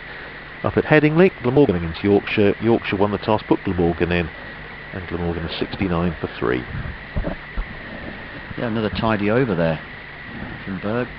Does look, I've watched quite closely, as though he is just shaping the ball away slightly. He's got the ball to go away from the right-hander. Nothing, very marginal. Sanderson 1 for 14 from his 8 overs and 3 maidens from the football ground end, left by Leaning outside the off stump. That sounded like it was close. Can't quite see from this angle, but Sanderson's just he's paused. Have a little look at Jack Leaning. He's looked at his captain, scratched his nose, and he's gone back. Left through to the wicketkeeper, I think it's fair to say. But Sanderson liked that one. 43 for 3, Kent. That was very It was. I've seen the replay. It's gone round the side of the stumps from the back. Adam Rossington actually took that outside leg stump. Yeah. It's taken a circuitous route round the stumps, is it? There we go. It's Sanderson then bundling in again from the football ground end, and this time Leaning is right behind it. He's none from 15 balls now, which is really the watchword. I was saying on the update to BBC Radio Kent, Kent need to dig in here. Losing another one before lunch, and things are going to start to look very pale and thin indeed, aren't they? Although they've got a decent batting lineup. You think of Ollie Robinson and then Darren Stevens coming in at 7. Even actually, I'd say Harry Podmore coming at 10. They can all wield the bat, but it's looking like a real tough ask out there at the moment on a good bowling. Sanderson bowls to Leaning. He does get forward, just turns the ball into the onside, but no great power. And fielded at mid-wicket by Ben Curran. The ball's just following him around, is it, Ben Curran today, I think? By the time I look to who number 57 is, yeah. 3 slips in. You were saying earlier, Ben, that Kent aren't going hard at any of these deliveries, so perhaps the slip's not being brought into play, with the exception maybe of Zach Crawley and his dismissal, which went through to Adam Rossington. Yeah. Leaning gets forward, good pose, no run. Yeah, maybe now is not the time to knock it for one and be busy between the wickets as a batting pair, because now there is a slightly more attacking field, defensive field with 3. Felt that getting forward, it's very much a front foot pitch. Playing the ball. Just losing Ben there, actually. I think, maybe that's. Look at all the connections, as it were. Gets wide of the crease there, Sanderson just plays it down. Actually, it's a deliberate play through third man by Leaning. Decent shot. Will it get all the way to the boundary? Just out of our sight. That must have been a very good stop. In relay, it comes back. They run 3, and Leaning's off the mark. 3 from 18 now. 43 for 3. And got a message from friend Richard Harvey. Great to hear from you, Richard. Glad you're enjoying the commentary. Summer well, everybody, and to everyone that's joined us, thank you so much for emails and texts and tweets as well. It's great to have your company, and once more, great for us and the BBC to be doing another season. 4 more years. We were chanting it in the offices, don't worry, a bit like an American incoming presidential campaign. Here's Sanderson bowls to Cox, leaves it outside the off stump and through to the wicketkeeper, and there's no run. But so at least 4 more years you'll have our tones around the country doing every ball of the county season for all our clubs. And time to Ben Smith. I think our technical details have been worked out. But you're making a point about how these batsmen are playing the Northamptonshire bowlers. Yeah, I just think that they've played them very late, which has been the ideal method on an early season pitch. I know there's not been a great deal of swing because of the temperature, but there's going to be something in the pitch for sure early season, and it'll be done by being fuller of length. So batsmen have had to get into it. The Kent batsmen have impressed the way they've played the ball so late, but I think they could have probably transferred that into actually being quicker between the wickets and trying to get the scoreboard ticking and moving a bit earlier.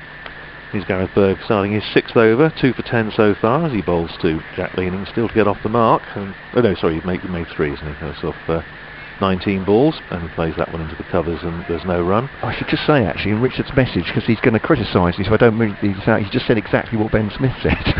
Need to push it around 1 or 2 to rotate the strike. Yeah, well, it's a decent point, and Ben was making that observation that just let Northamptonshire bowl at them a little bit this morning, maybe, as Bergen again bowls to Leaning, who's on the front foot, pushes it up to Nathan Buck at mid-on. I'm slightly floored. You're talking about 4 more years and the rest of it. Slightly floored by Matt Cole's reference to a smart speaker. Is that something like a telegram, or? Indeed. I think they're upgrading it from the pigeons they used to use at the BBC. There was obviously a great scandal about the coops all being cleared out at the end of the last campaign. Here's Berg, 2 slips in place as he comes in again, bowls to Leaning, who drives nicely, doesn't really time it. It goes up to mid-off where it's fielded by Rob Keogh, and he's frantically polishing the ball, trying to keep a little bit of the shine on it. I think that ball there is an example of what I'm trying to say here. That's a genuine half volley, and the bowler's not been hurt down the ground. You can afford to be that much more fuller on this pitch. Berg in again and bowls outside the off stump. Leaning lets it go through to Adam Rossington, and there's no run. Nice, decent carry from Gareth Berg, aged 40. Yes, I have to say we had in the press box here at Northampton one of the oldest telephones. It wasn't quite Bakelite, but it wasn't far off, which we used to use for radio many years ago. It was still here until a couple of years ago. It's probably a museum now. As Berg comes in again, bowls, and that's crisply on-driven by Leaning, but only as far as mid-wicket. And there's no run. And once again, a delivery that was a scoring opportunity in the slot. It was crisply worked away by Leaning, but only as far as Tom Taylor. And he's just dropping the man out now to just in front of square, in front of the scoreboard on the onside. So he's got 2 back on the fence. Wouldn't think Gareth Berg's going to be trying to bounce Jack Leaning out, but might want him to try and manipulate the ball, maybe work across the line of a straight one. He's obviously got the plan, because they're now bringing Ben Curran across from the offside to the onside. He's just going, no he's not, where's he going to go? He's going to go, I think, in a sort of catching position on the drive, short mid-wicket. He is indeed. So he's got a short mid-wicket, an orthodox mid-wicket, and a mid-on. And here's Berg in again, bowls outside the off-stump, goes through to Adam Rossington, doesn't bounce a great deal, that one. To the end of the over, 3 to Leaning, 18 to Cox. Northamptonshire obviously spotted something there, Ben. Kent 46 for 3 after 25 overs. And it's the fairly elaborate field change at the end of the over.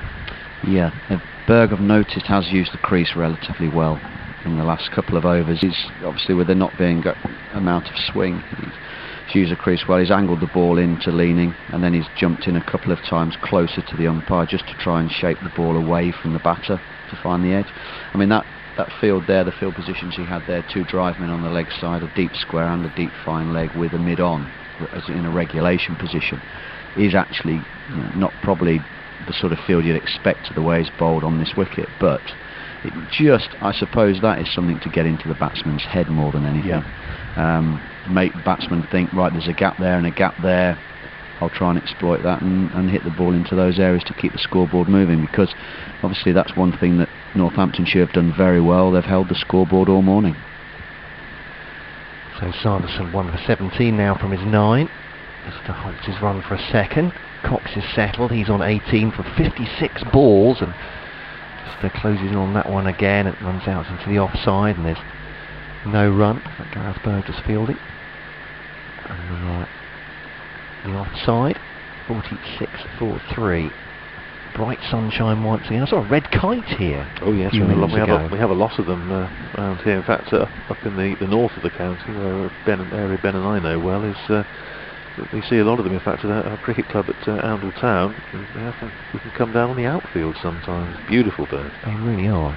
What a sight to see. Here's Sanderson now to Cox, and again defends it offside. It's quite well organised to me, Ben, this morning, and this is going to presage him getting him out immediately, of course, and people will be throwing those accusations around of the enormous power we have as commentators, but he seems to have done as well as anyone this morning. I suppose that's obvious from the fact he's still there.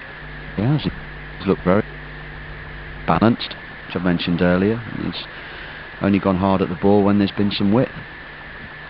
Sanderson then comes into him, slightly forward as he starts his run, goes for a drive into the offside. They'll take a single. It's a quickly taken one, shy at the stumps at the bowler's end. If it had been a direct hit, I think that would have been very close, but what we were saying before is perhaps they do need to keep rotating the strike, not get bogged down here, Kent. 47 for 3, Cox on to 19. Took a bit of a chance to the arm at the far end, though. Yeah, they did, but that's something I'd rather see them do. There's been shots played today that have gone sort of half into gaps that you think you could quite easily take that on. But it's a bit about the rhythm of the game at this time of the year as well. They're all out. This is the first time they're out there. It's how the ball comes off the bat, stays in the wicket when it's hit, drops into gaps for runs. Sanderson to leaning then, and leaning just clips that into the onside off his pad, and that'll be a single all the way along the ground. Out goes, well, it's going to be Ben Curran, isn't it, of course, on the leg side. 43. I often feel like people at home must think he only knows one of the Northamptonshire fielders. He's just going to say it's Ben Curran, but it is, honestly. 48 for 3. Please back me up, gentlemen. No, he is. I think between him and Emilio Gay this morning, they've probably fielded 80% of the balls that have gone into the ring. And we're asking for a raise at 48 for 3. Then here is Sanderson bowling to Cox as the strike is rotated, and he's right behind that one. I won't call it a straight drive. It's a check back to the bowler, and there is no run. Someone who's not Ben Curran is doing some warming up at mid-on. Tom Taylor. Is that Tom Taylor? Yeah. Maybe he's due to come back in, or just keeping himself limber. I suppose that's part of the task, isn't it? Especially for bowlers, trying to keep themselves warm, Ben, during a day like this, making sure the muscles don't get cold. Yeah, keep your back warm. Listen to Cox then, goes on to try and cut it off the back foot anyway. Back foot drive into the offside. It ends up with a fielder on the offside. That is Gay and not Ben Curran, and that's end of the over. 48 for 3 then. 26 overs gone, the wickets. If you're just joining us, Bell Drummond, LBW Sanderson for 9 in the 7th over. Crawley caught Washington Berg 14 in the 17th, and then consecutive overs for Gareth Berg. He had Joe Denley bowled through the gate for just a single. Northamptonshire's morning, I think that's fair to say, both of you, isn't it? I would say so, yeah. I think it's been. We were saying actually fairly early on, weren't we, that I think having won the toss and chosen to bowl first, Northamptonshire would have been looking for 3 wickets, I think, before lunch. Well, they've got the 3. They've got about another 12 minutes or so to see if they can pick up a 4th, and it is going to be Tom Taylor. Good spot by Matt Cole, that he was limbering up. For a minute, he was trying to keep warm, but he was indeed just going back into the attack. Bowled a good tidy opening spell, 5 overs for 12 runs. This, of course, as I said earlier, his championship debut for Northamptonshire. He's going to be bowling from the other end, because he was at the far end, the Lynn Wilson end at the start. Now he's starting a second spell from this pavilion end. Bowls his first ball at full length, and Jack Leaning plays it back down the pitch, and Taylor just lets it go through to Nathan Buck, who comes across from mid-on to field. 2 slips in place. Aston Salos and Wakely, who've been in the cordon all morning. Other than that, he's got backward point. That's Thurston cover. Mid-off, mid-on, mid-wicket. Still that man on the drive at short mid-wicket, outside the off stump. And Leaning lets it go through to Adam Rossington. Yeah, he's got still this man on the drive, which is Gareth Berg. And a sort of short mid-wicket. Then he's got a more orthodox mid-wicket and a mid-on. And a man at deep backward square. Ben Smith saying earlier, he's just really put something in the batsman's mind, put something in his eye line as well, I suppose, more tangibly.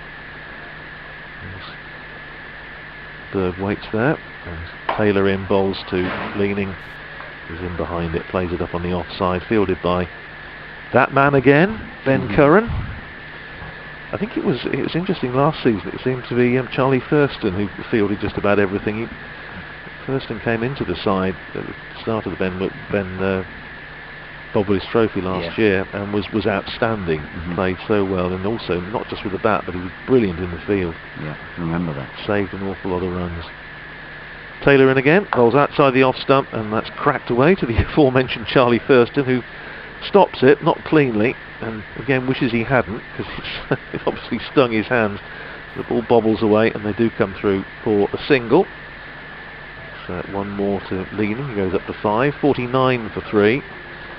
And Thurston folding his arms and sticking his fingers under his armpits to warm them up a little bit. See, he felt that one, didn't he? Yeah. Didn't stop it cleanly.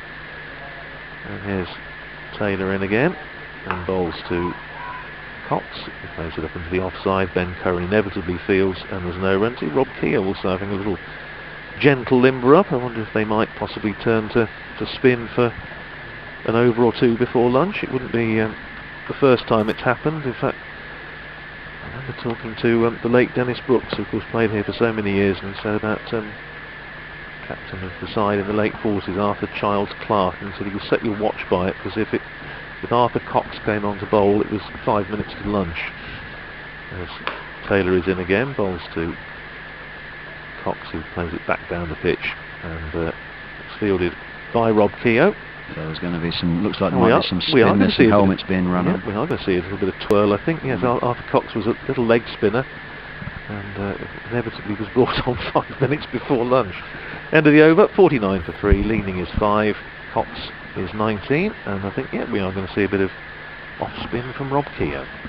Probably get 2 more over, 2, 3, they're looking to get 3 more overs in here, aren't they? Maybe a spin, seam and spin. So as much as it sounds bizarre that a bowler can come on just for 10 minutes and bowl 1 or 2 overs, it always seemed a bit of a waste of time then, now setting up, why can't we, while it's in the same rhythm, let the seamers continue to bowl. It does just mean the batsmen have to reset again, you know, and there is a lot of difference in your setup as a batsman when you're facing a spinner and a seamer bowling in tandem, because the pace at the moment all morning has been seam, seam, seam, where now there's the spin just to break it up a little bit. I wouldn't go down the road of saying Rob Keogh's coming on to try and buy a wicket, because he's obviously a better bowler than that, but you'll just get the batsman, even if not this over, having to reset, then go from spin back to seam. There's another element of having to adjust your game plan and your mindset going into maybe the over before lunch. So we'll be Keogh then from the football ground end, and he's bowling in his sunglasses. Yes, it's bright out there. It bowls now to Leaning, who does lean forward on that one, just dampens it into the offside. I mean, Gay Fields. Phil asking a question, kingcricket@gmail.com. Thanks for your email, Phil, about Heino Kuhn. Yes, he is still with the county and registered as an overseas player this year for Canberra, injured for this one. Down the pitch comes Leaning, drives it up to mid-on, there's a chase there.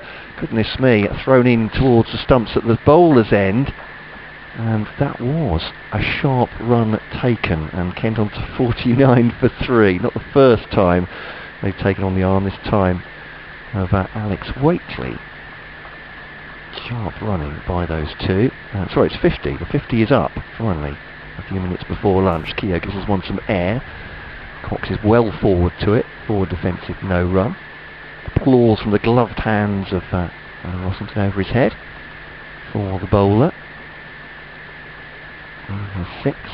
Cox on 19 from 64 deliveries. Goes for the sweep here. An exaggerated 2. Doesn't get hold of it, and it's just ended up at that fine leg. And there's Nathan Buck. Feels like he could have done a little bit more than that with that one. Easy to say from here. It's an easy game from the stands.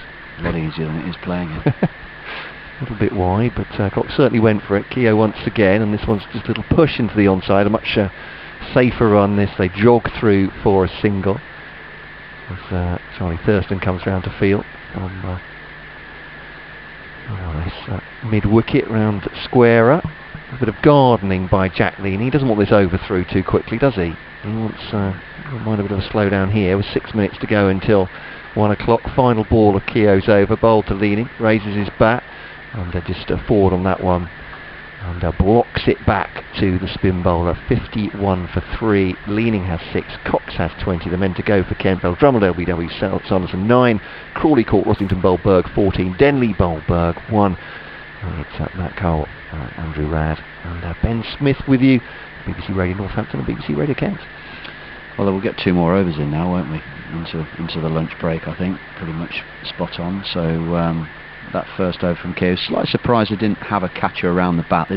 I wouldn't have thought the Kent batsman would be looking to be too aggressive.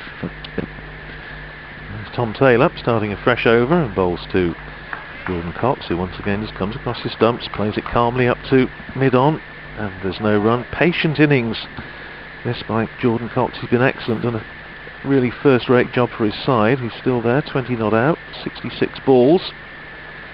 Worked very hard, not easy out there, as you would expect, in England in April, having been put into bat. There's Taylor in again, bowls to him, 2 slips behind him, and he jams down on that, and it just bounces past the off stump, and Northamptonshire excited for a moment, but in fact it missed the stumps fairly comfortably. But again, Taylor just asking the question. I have to say, I think Tom Taylor is going to be an excellent acquisition for Northamptonshire. He looks the part with bat and ball. Joined from Leicestershire at the very end of last season.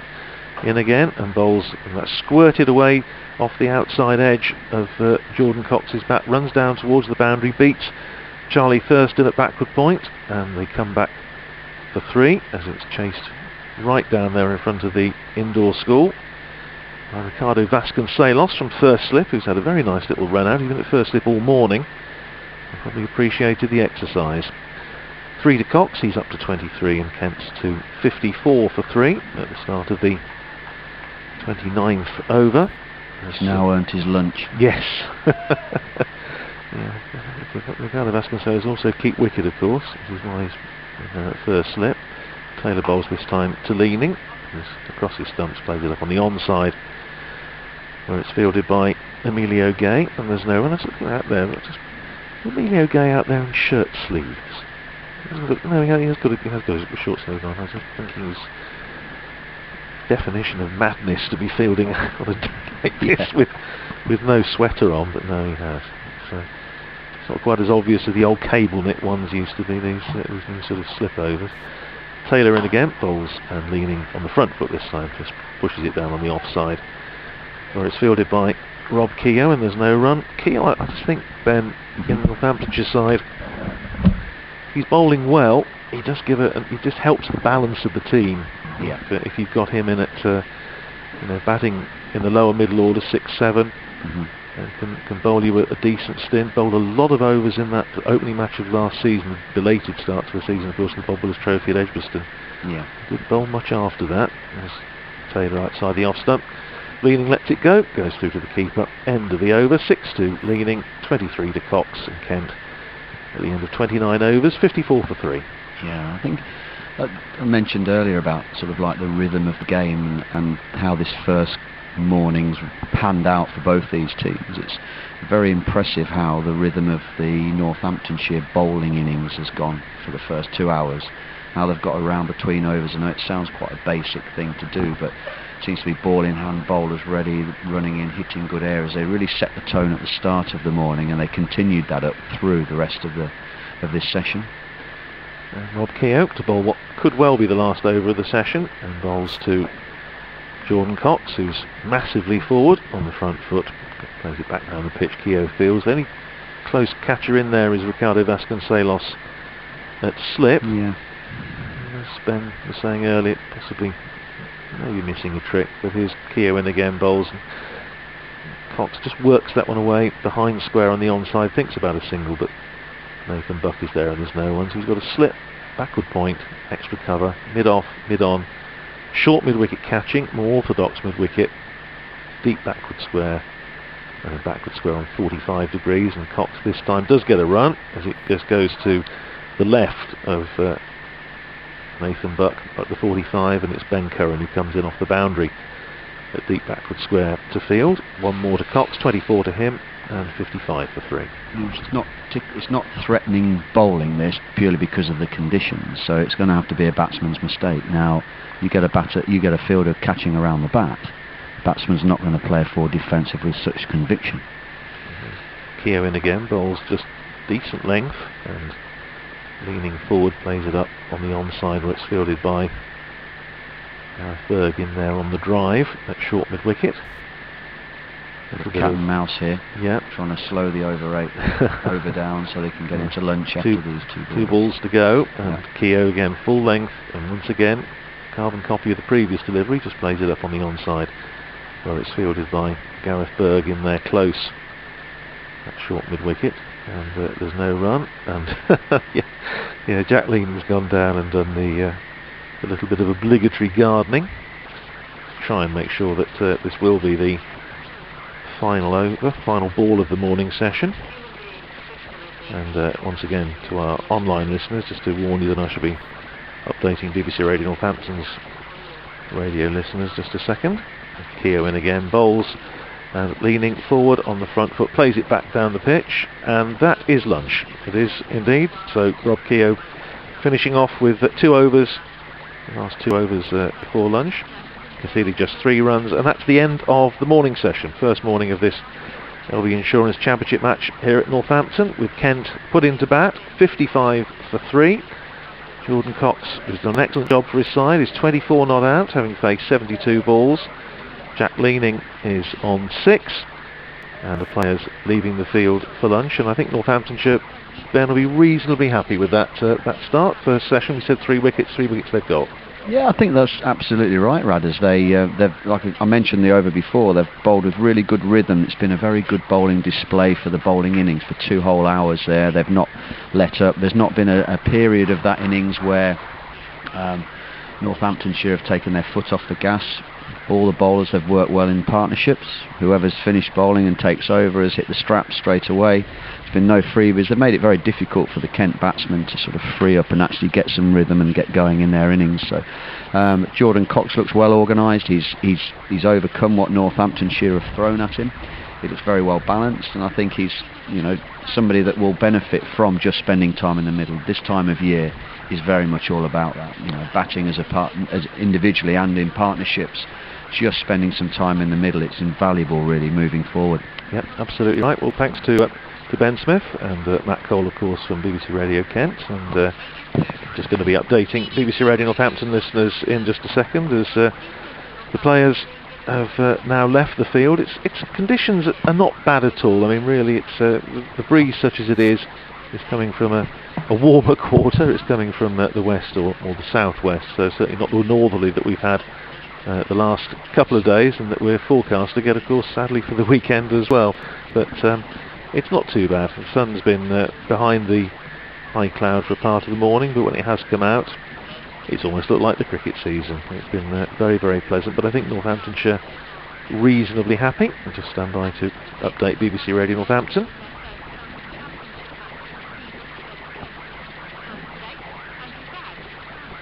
Good morning session for Northamptonshire. They won the toss, they put Kent in, and they've picked up 3 wickets. 55 for 3, Kent at lunch after 30 overs.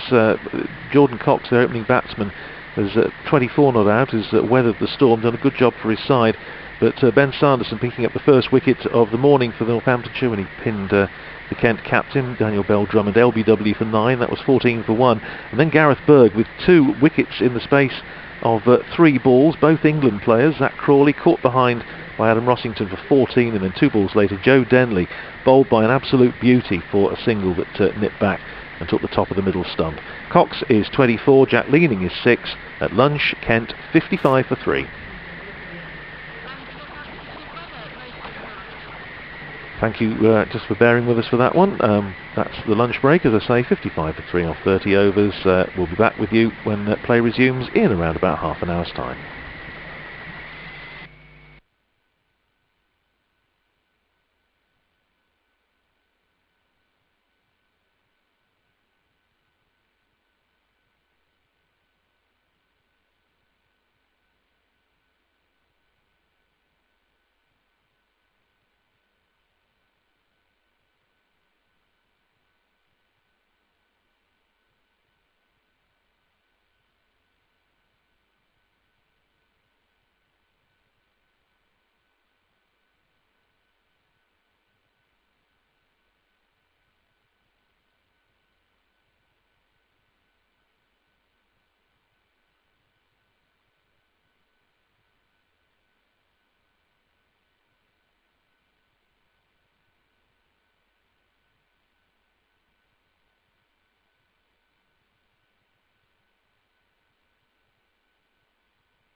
Oh, good afternoon again. Welcome back to Montage Road. The second session of the opening day of the Selby Insurance County Championship match between the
point of view, be looking to reap the rewards of that.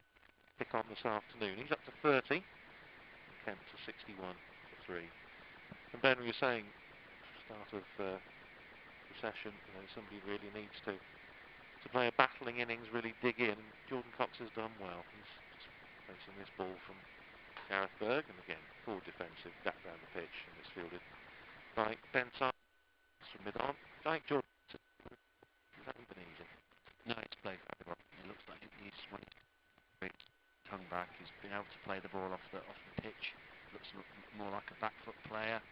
Wants to score square of the wicket, and he has done just that as soon as Northamptonshire have given him a chance to do it, which wasn't very often, to be fair. It's Bergen again. Cox outside the off stump, goes through to Adam Rossington. Sun comes.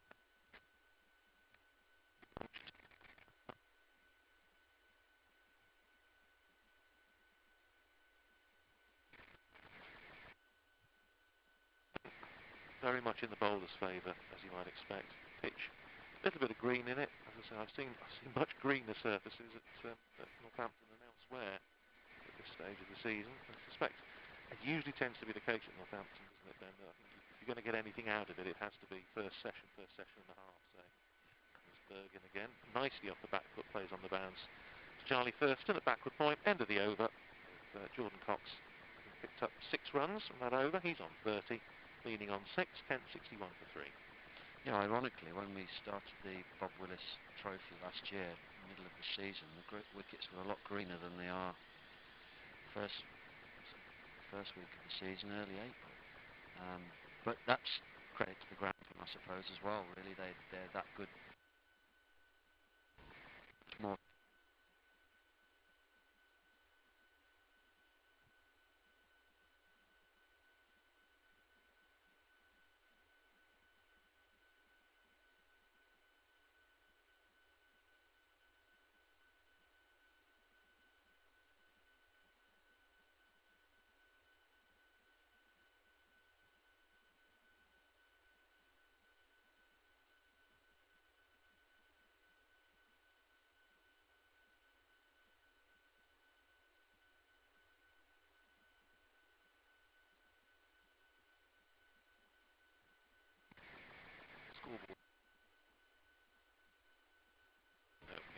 There's the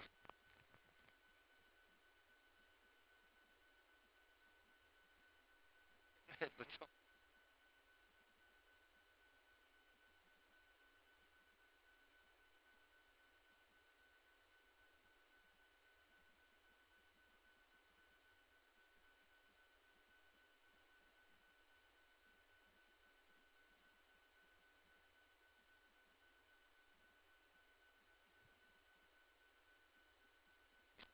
The red kite spotted earlier on over. Got them appearing over Oak Hill Park in East. They were very nearly extinct at once. Absolutely right. It's, just a fantastic sight.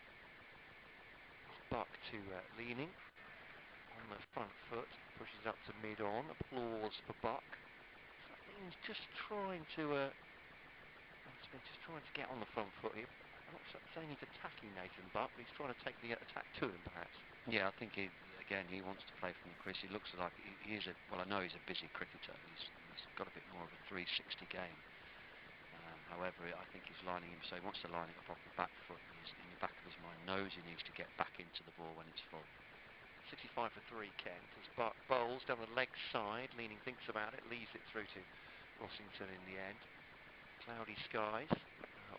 One flag is stiffly blowing on the at the far end, in the centre end, and one is I don't know what that means. I cannot read breezes or winds.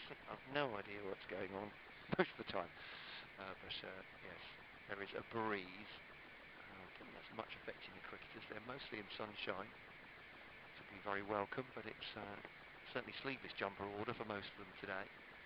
First day of the county championship season. As Buck bowls to Leaning again. You can see him with that forward defensive back up the pitch, and there's no run. There's 10. Jordan Cox, who opened the batting, has 30 from 78 balls now. Drummond went for 9. LBW Sanderson, if you're just joining us. Crawley caught Rossington Bulberg for 14. Following over, Joe Denley was beautifully castled through the gate by Berg for 1. This is second session could be a real battle for both sides for supremacy. Northamptonshire make the breakthroughs. This is worked off his pad by Leaning, coming forward again off leg and middle.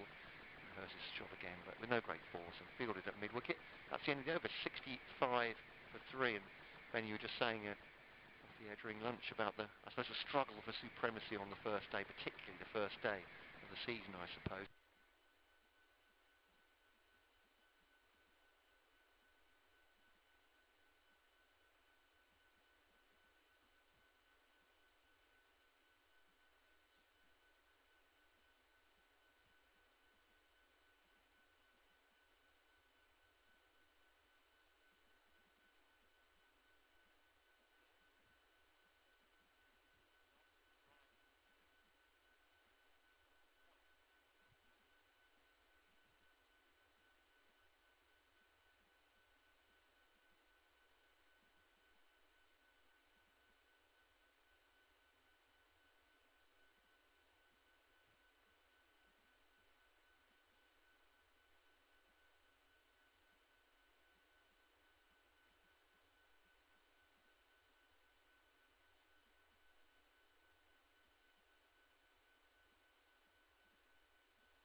they have done is they've shown that they're quite capable to trust their defence.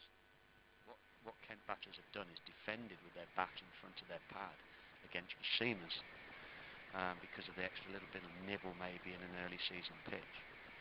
He's back to Jordan Cox then. Flicks it off his pad, that'll be 4 runs. Wristy from Cox on that one quickly from just about straying down the middle of the leg there. Yeah, it just looked like he was far too straight, wasn't it? But going back to that point of what might have been said over lunch, I think they've come out and they've showed real intent in the way they've defended as well.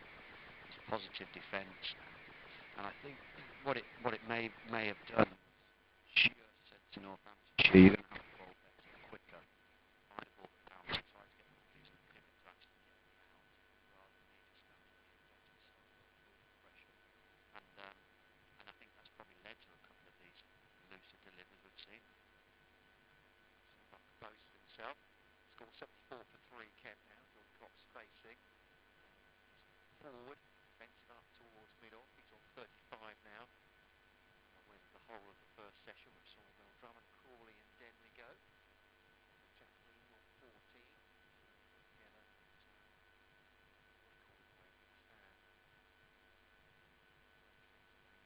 Smallwood's trophy last year, both of them got double hundreds. Quite something for Jordan Cox at the age of 20, obviously. Ken Wilkie, batsman. Cuts away this time, that'll be 4 more. That's got to shoot away. Edgy about that. He's got the back foot guiding it through the 3rd round. It's racing away. It looks like cricket maybe like the leader, but 39 now for Jordan Cox. Short there instead of taking the attack. Again, just that little bit of not wide, but I suppose the length as well. So too short on this pitch. But looks like he's brought in here after lunch. He's really coming hard to bowler, yard quicker. I don't think this pitch actually needs that. I think it's a pitch where the more quickly you bowl on it, the more pace it gives the batsman to work with. But Jordan Cox on that occasion, all for him, knocking our bowls to Cox. Find that one off stump, going up to Berg. Straight wicket, no run, 78 for 3. Berg again. Ben Smith. Are you listening? Say more when we don't say more. But we're going to set up. Yeah. So it's been a bit brisk across the country. But this jumper now comes in. Jordan Cox. Now he's still at the crease. Small defence straight back at the bowler. Applause from the wicket-keeper. Nathan Butt there, chinning him up. Again, I'm wondering if at lunch, Nathan Butt was talking to his captain, his coach about bowling a little bit quicker. Yeah, and I think we spoke over lunch about the rhythm of the game and how it's played. They've just played 2 hours of cricket, that's all, this year. So it's around about trying to find some rhythms in the game and getting yourself into some sort of nick and shape. Once more to Cox, solidly behind that one. Pushes it past the stumps at the end of the over. 78 for 3. Cox has 39. Linning has 14. He's gone for 55 from 55. 30 overs and now 4 overs. So they what 23 now.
field. The over, tidy one from Berg. Now bowled 9 overs, 5 maidens, 2 for 21. There's 2 wickets in the space of 3 balls. Crawley and Joe Denley. The end of the over, Kent 78 for 3. Yeah, I think the Kent batsmen have come out. They look confident now, and I think one thing that they would have mentioned at lunch is the wicket isn't doing a great deal. So it's not nipping around everywhere, it's not bouncing, it's not a quick pitch. Now if you were 50 for 3 at lunch, you're probably thinking about reversing the pressure slightly. These batters get in, they can consolidate. But once again, that ball, pushing up towards mid-on, there's no run.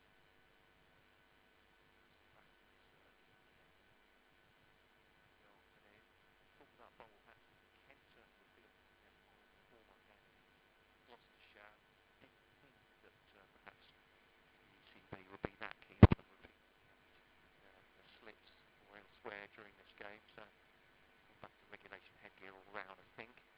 But we'll turn over to Rod Cox against studious forward defensive. And Zach Crawley as well was wearing one of those. And I've only previously seen them in sport, I think, in American football. The quarterbacks have these tubes in front of them, they put their hands in to keep them warm. I don't know if they have one of those. So rather than the hand warmers in the pocket, he had the little tube in front to protect his hands. Again, I don't know if those are on regulation where we allowed to. Lord Harris I'm not sure he approved. Back to Cox. Takes this one on, a little bit uppish, hasn't really timed that. I think it was an attempted pull in the end. It's looped a little bit, but at 2 there, definitely attacking intent of that. 80 for 3. Mistimed it, I think, would be a kind way of putting that one, Ben. Yeah, just mistimed it, didn't he? It was probably onto him a little bit quicker than he thought, but the angle is in. Buck hasn't taken anything away from the right-hander this afternoon, so he's probably right to stay offside of it and get it over the leg side there.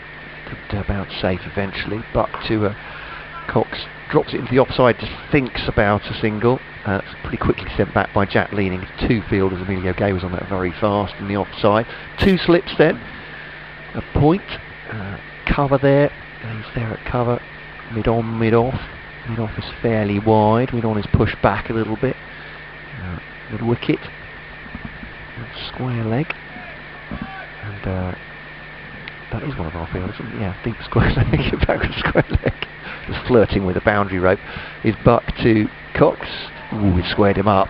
Squirted off the outside edge towards Emilio Gay, around about point. And no run there. Good delivery from Buck though, and just a doubt in the batsman's mind then, do you think, Ben, after that delivery, that he's looking to attack here, Jordan Cox, but maybe Buck's kept him a little bit more honest there? Yeah, it does look as though he's showing more intent in the way he's playing. Both batsmen do. Well, now, I'm undecided whether that's because they've had a couple of loose balls and it's sort of loosened them up a little bit. It's got their beans going. But one thing for sure is that Jordan Cox is definitely getting into the ball a lot more now. Now he's feeling more at home on this wicket. He has 41. Leaning has 14. 80 for 3, Kent. And trapped him on the pad as he pushes forward, maybe bat and power, but end of the over, no appeal. He would have been sliding down leg anyway. 80 for 3, and Cox has 41, and he's a success story for Kent, really, the youngster. Jack Leaning has 14. Cox has certainly got form, and average for the Bob British Trophy up above 50, helped by, not least by that double 100, which tends to kick things on a little bit in a short series, doesn't it? But looking good today. Beldrum and Crawley and Denley have all gone so far. 80 for 3, it means they put on 25 since lunch, Kent. I think Kent will be happy with that sort of short start, a short period. I mentioned earlier that this morning there wasn't really one passage of play where Kent could actually say that that was theirs. I think Northants, when they weren't taking wickets, they were holding the scoreboard, and then when they were stacking the pressure up, it led to a wicket. So you could quite comfortably say that was Northamptonshire's their first morning. Although Kent wouldn't have been too disappointed, because the wickets that they lost were took from a couple of decent balls, and they'd got one player that was in over lunch, and he's kicking on now. So this could turn around fairly quickly in the next hour. Sun out as Gareth Berg starts his 10th over, and he bowls to Jack Leaning, who plays that up on the offside, fielded by Tom Taylor coming in from mid-off, and there's no run. Berg 9 overs, 2 for 21. And sunshine out. Just be aware that I shall be updating BBC Radio Northampton in a minute or two, just to bring them up to date with what's been happening since lunch. As Gareth Berg runs away from us, this pavilion ends, bowls once again to leaning, solidly in behind that, pushes it up on the offside. Ben Curran fields, and there's no run. 2 slips in place, backward point, and he's got a cover, mid-off, mid-on, mid-wicket, and just in front of square. So they had this morning, in fact, for a while they had a man in catching at short mid-wicket.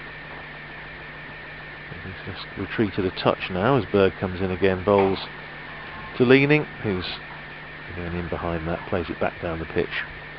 Berg fields, and there's no run.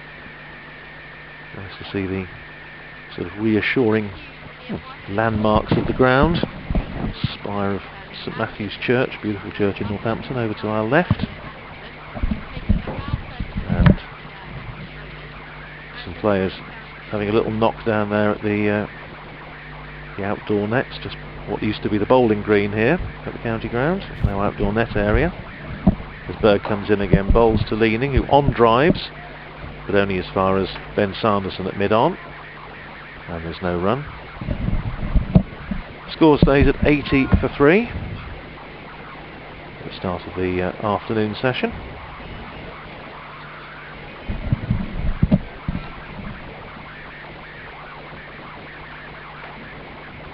Yeah, bright start by Kent after lunch. They've moved on to 80 for 3. We're in the 37th over. Gareth Berg is bowling to Jack Leaning, who plays that back down the pitch.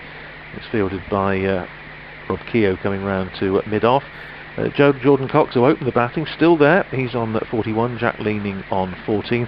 Very much Northamptonshire's morning. They won the toss. Adam Rossington chose to bowl first and picked up 3 wickets. Daniel Bell Drummond, LBW to Ben Sanderson for 9. That was 14 for 1. And then Gareth Berg just turned 14. Struck twice in 3 balls. That Crawley caught behind by Adam Rossington for 14. And Joe Denley clean bowled for a single. At that stage, Kent were 38 for 3, and Northamptonshire looking for further inroads before lunch. They didn't manage that. 55 for 3 at the break, and since then Cox and Leaning have shown good intent, and Northamptonshire will be hoping to break this partnership as soon as possible. We've had 37 overs, Kent 80 for 3. So that's just updated our listeners for BBC Radio Northampton, and it's going to be, I think, Nathan Butt to resume from the far end, Matt. Yeah, challenge for him at the moment. Kent just moving on, obviously nothing in that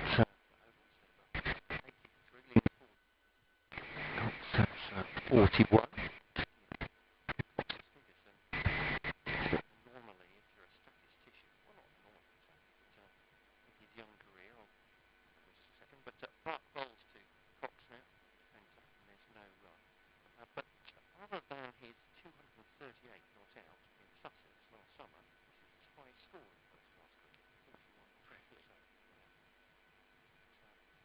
How many times has that happened? Back to you on that one. Double century with no 50 to his name. That's a good stat. I like that. That's a good early season factoid. There we go. Good. Yeah. Very good. He might put paid that pretty quick. So, well, certainly not getting more than 200. That'll not that way very often, are you? Looks to drive that into the offside. Attractive looking stroke. Amelia Gay fields back 2 bounces in the offside. 2 slips in, a point. That cover mid-on and mid-off. Mid-on's now going through the warm-ups, warming the back up. And mid-wicket, square leg, backward square. Oh, there's a warm-up with some sort of elastic band going on. Some huge elastic. Ben Sanderson warming up there with the 12th man. Like he was a dog pulling on a lead there for a second. Buck, full delivery. Maybe took some pace off that one. Was pushed up, and a nice shot from Cox up towards long on, and he'll come back for 2. Moves on to 43. And Kent on to 82 for 3. So 2 bowlers going through warm-ups. They can't both be on, can they, surely? Unless it is a double change, but Keogh at a mid-on.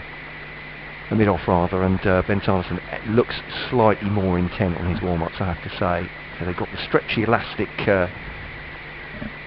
what is it, a rubber rope or something like that, was just pulling over his head with the 12th man there. Yeah, it does look like just a very big rubber band, doesn't Yeah. it? Yeah, he's doing his resistance work. Thank you, Ben. That's what I was trying to say. And make an absolute mess of it.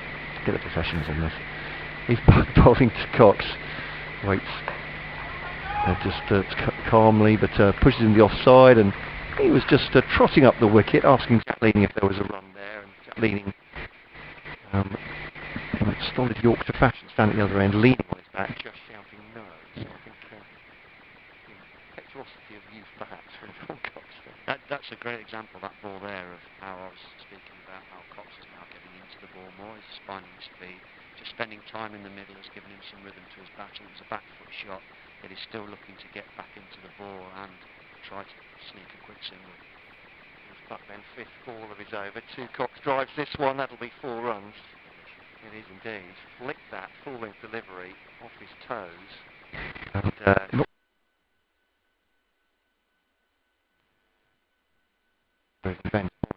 they move on to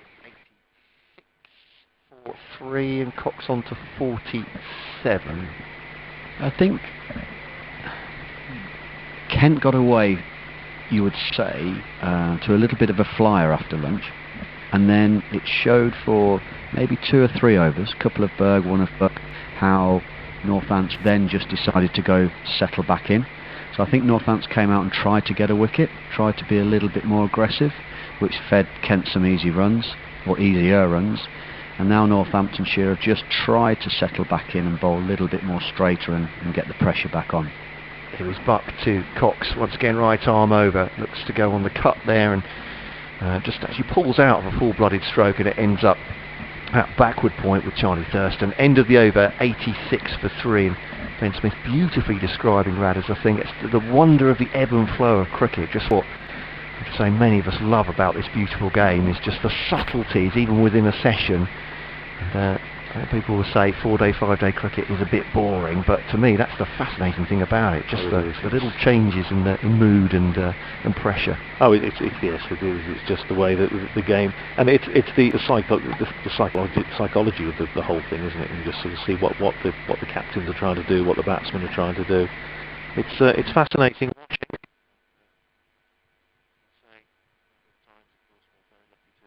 Able to do it, and hopefully you're able to convey some of the fascination of Championship cricket generally, and this match in particular, to you. As we start a fresh spell for Ben Sanderson, bowled at 10 overs this morning, 3 maidens, 1 for 19, picked up the wicket of Daniel Bell Drummond early on, 3 slips in place for him as he runs away from us, bowls, and straight away it's a lovely on drive by Jack Leaning for 4, to beat the man at mid-on, gave him no chance really, pass between the bowler and mid-on. Tom Taylor just toddles back to the boundary to retrieve the ball. Lovely stroke. 50 partnership comes up as well between Leaning and Cox. An excellent repair job by these two, and Kent move up to 90 for 3. And Leaning up to 18. That was possibly shot of the day, I think. So. I think as a batter, you know you're in a good place with your game if you're hitting a crisp on drive, or you've got a really nice lockdown for defensive. I think you know you're balanced and in a good place. And again, bowls to Sanderson, and Sanderson right on the money this time, and Leaning just plays that up to mid-off, where it's fielded by Rob Keogh, and there's no run. Adam Rossington having retrieved the ball is now running up after Ben Sanderson to have a word, share some sort of tactical insight. Pat on the back. Hand on his shoulder smote and all that, play up and play the game. What's Rossington do? He's taking out one of the slips, so that was obviously the thinking, and he's moving him to the onside. Now he's going to go back into this position on the catching at short mid-wicket. It is, in fact, it's rather straighter than it was. Gareth Berg has come out of the slip cordon, he's now in a catching position, very straight, almost on his left foot is almost on the cut surface of the pitch. That sort of silly mid-on, that's outside the off stump, and Leaning lets it go through to Rossington, and there's no room. What's the thinking of that, Ben? It's an interesting one. Well, again, there's 2 things here that come to mind. Whether they've got some information and done their analysis on Jack Leaning and think, well, he does hit the ball slightly aerial through that straight mid-on area, or whether it's just to get Jack Leaning to try and manipulate the ball and score in a different area and loosen him up outside the off stump maybe. The one effect of that is that Jordan Cox, the non-striker, has had to go very wide, almost to 2 strips over, for him to be able to complete the run if he needs to. That ball is just played into the offside by Leaning, fielded by Ben Curran, and there's no run. But he's very, very straight, Gareth Berg. Yeah, he is very straight. So the other thing, what it can do, because fine leg is very square as well, deep square in fact, there's not really a fine leg, he's just behind, 10 yards behind. It allows Sanderson to bowl straighter. So rather than have to hang the ball too wide to try and get a catch at the third slip, he's bowling more to attack the stumps. Sanderson in again, bowls to Leaning, and Leaning's forward defensive, plays it back down the pitch, and fielded by Sanderson in his follow through on the bounce. We had a lot of messages this morning, for which we're very grateful. It's good to hear from you, and Peter Locke's been on to me this afternoon, so he's listening and enjoying the commentary, so thanks for that, Peter. Have a good season. A virtual one at the moment, but hopefully we'll see you up at the ground when, all being well, we shall be able to welcome spectators back into county cricket. Sanderson in again, bowls to Leaning, squirts that one away. There's quite a big gap between second slip and Thurston at backward point, and Leaning finds that skillfully, goes down there for 2 runs. Nicely controlled stroke, takes him into the 20s. He's 20, and at the end of that over, 39 overs gone. Leaning 20, Cox 47, and Kent up to 92 for 3.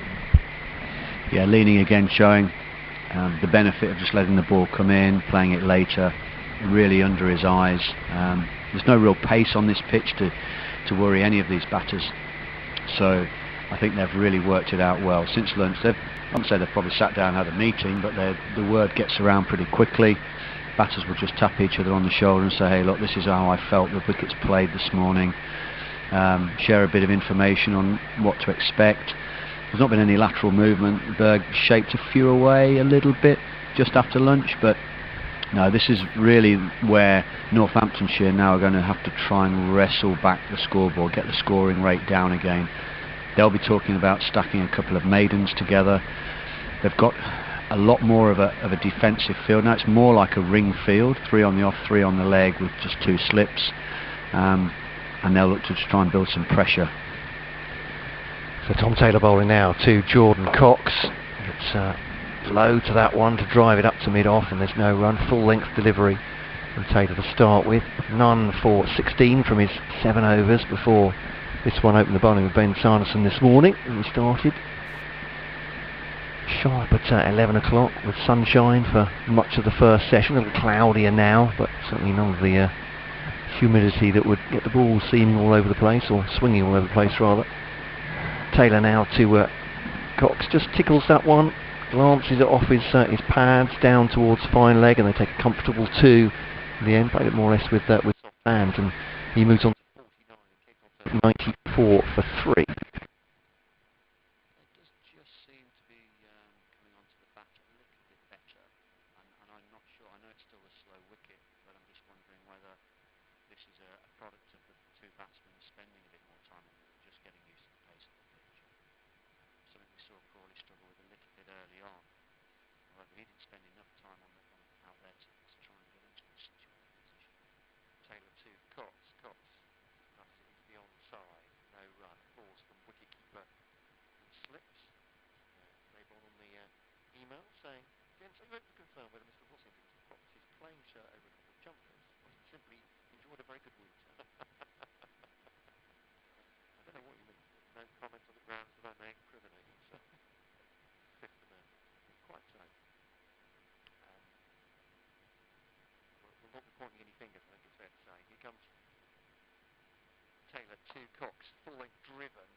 single, and that will be his 50 from 103 balls. He's clung in there, his first-class 50. Counting the 200 he made last year, 7 fours, 157 minutes, and all were falling about him. Much more experienced batsmen. Bill Drummond, Crawley and Denny have all gone today. Jordan Cox has grounded out. He played one or two really flourishing shots, but as much as anything, he's concentrated. Now seems to be getting in some sort of rhythm. Cox has 50, 20 for Jack leading, 95 for 3. And his young shoulders, Kent's fight back has rested this afternoon. Jack just adjusts his guard.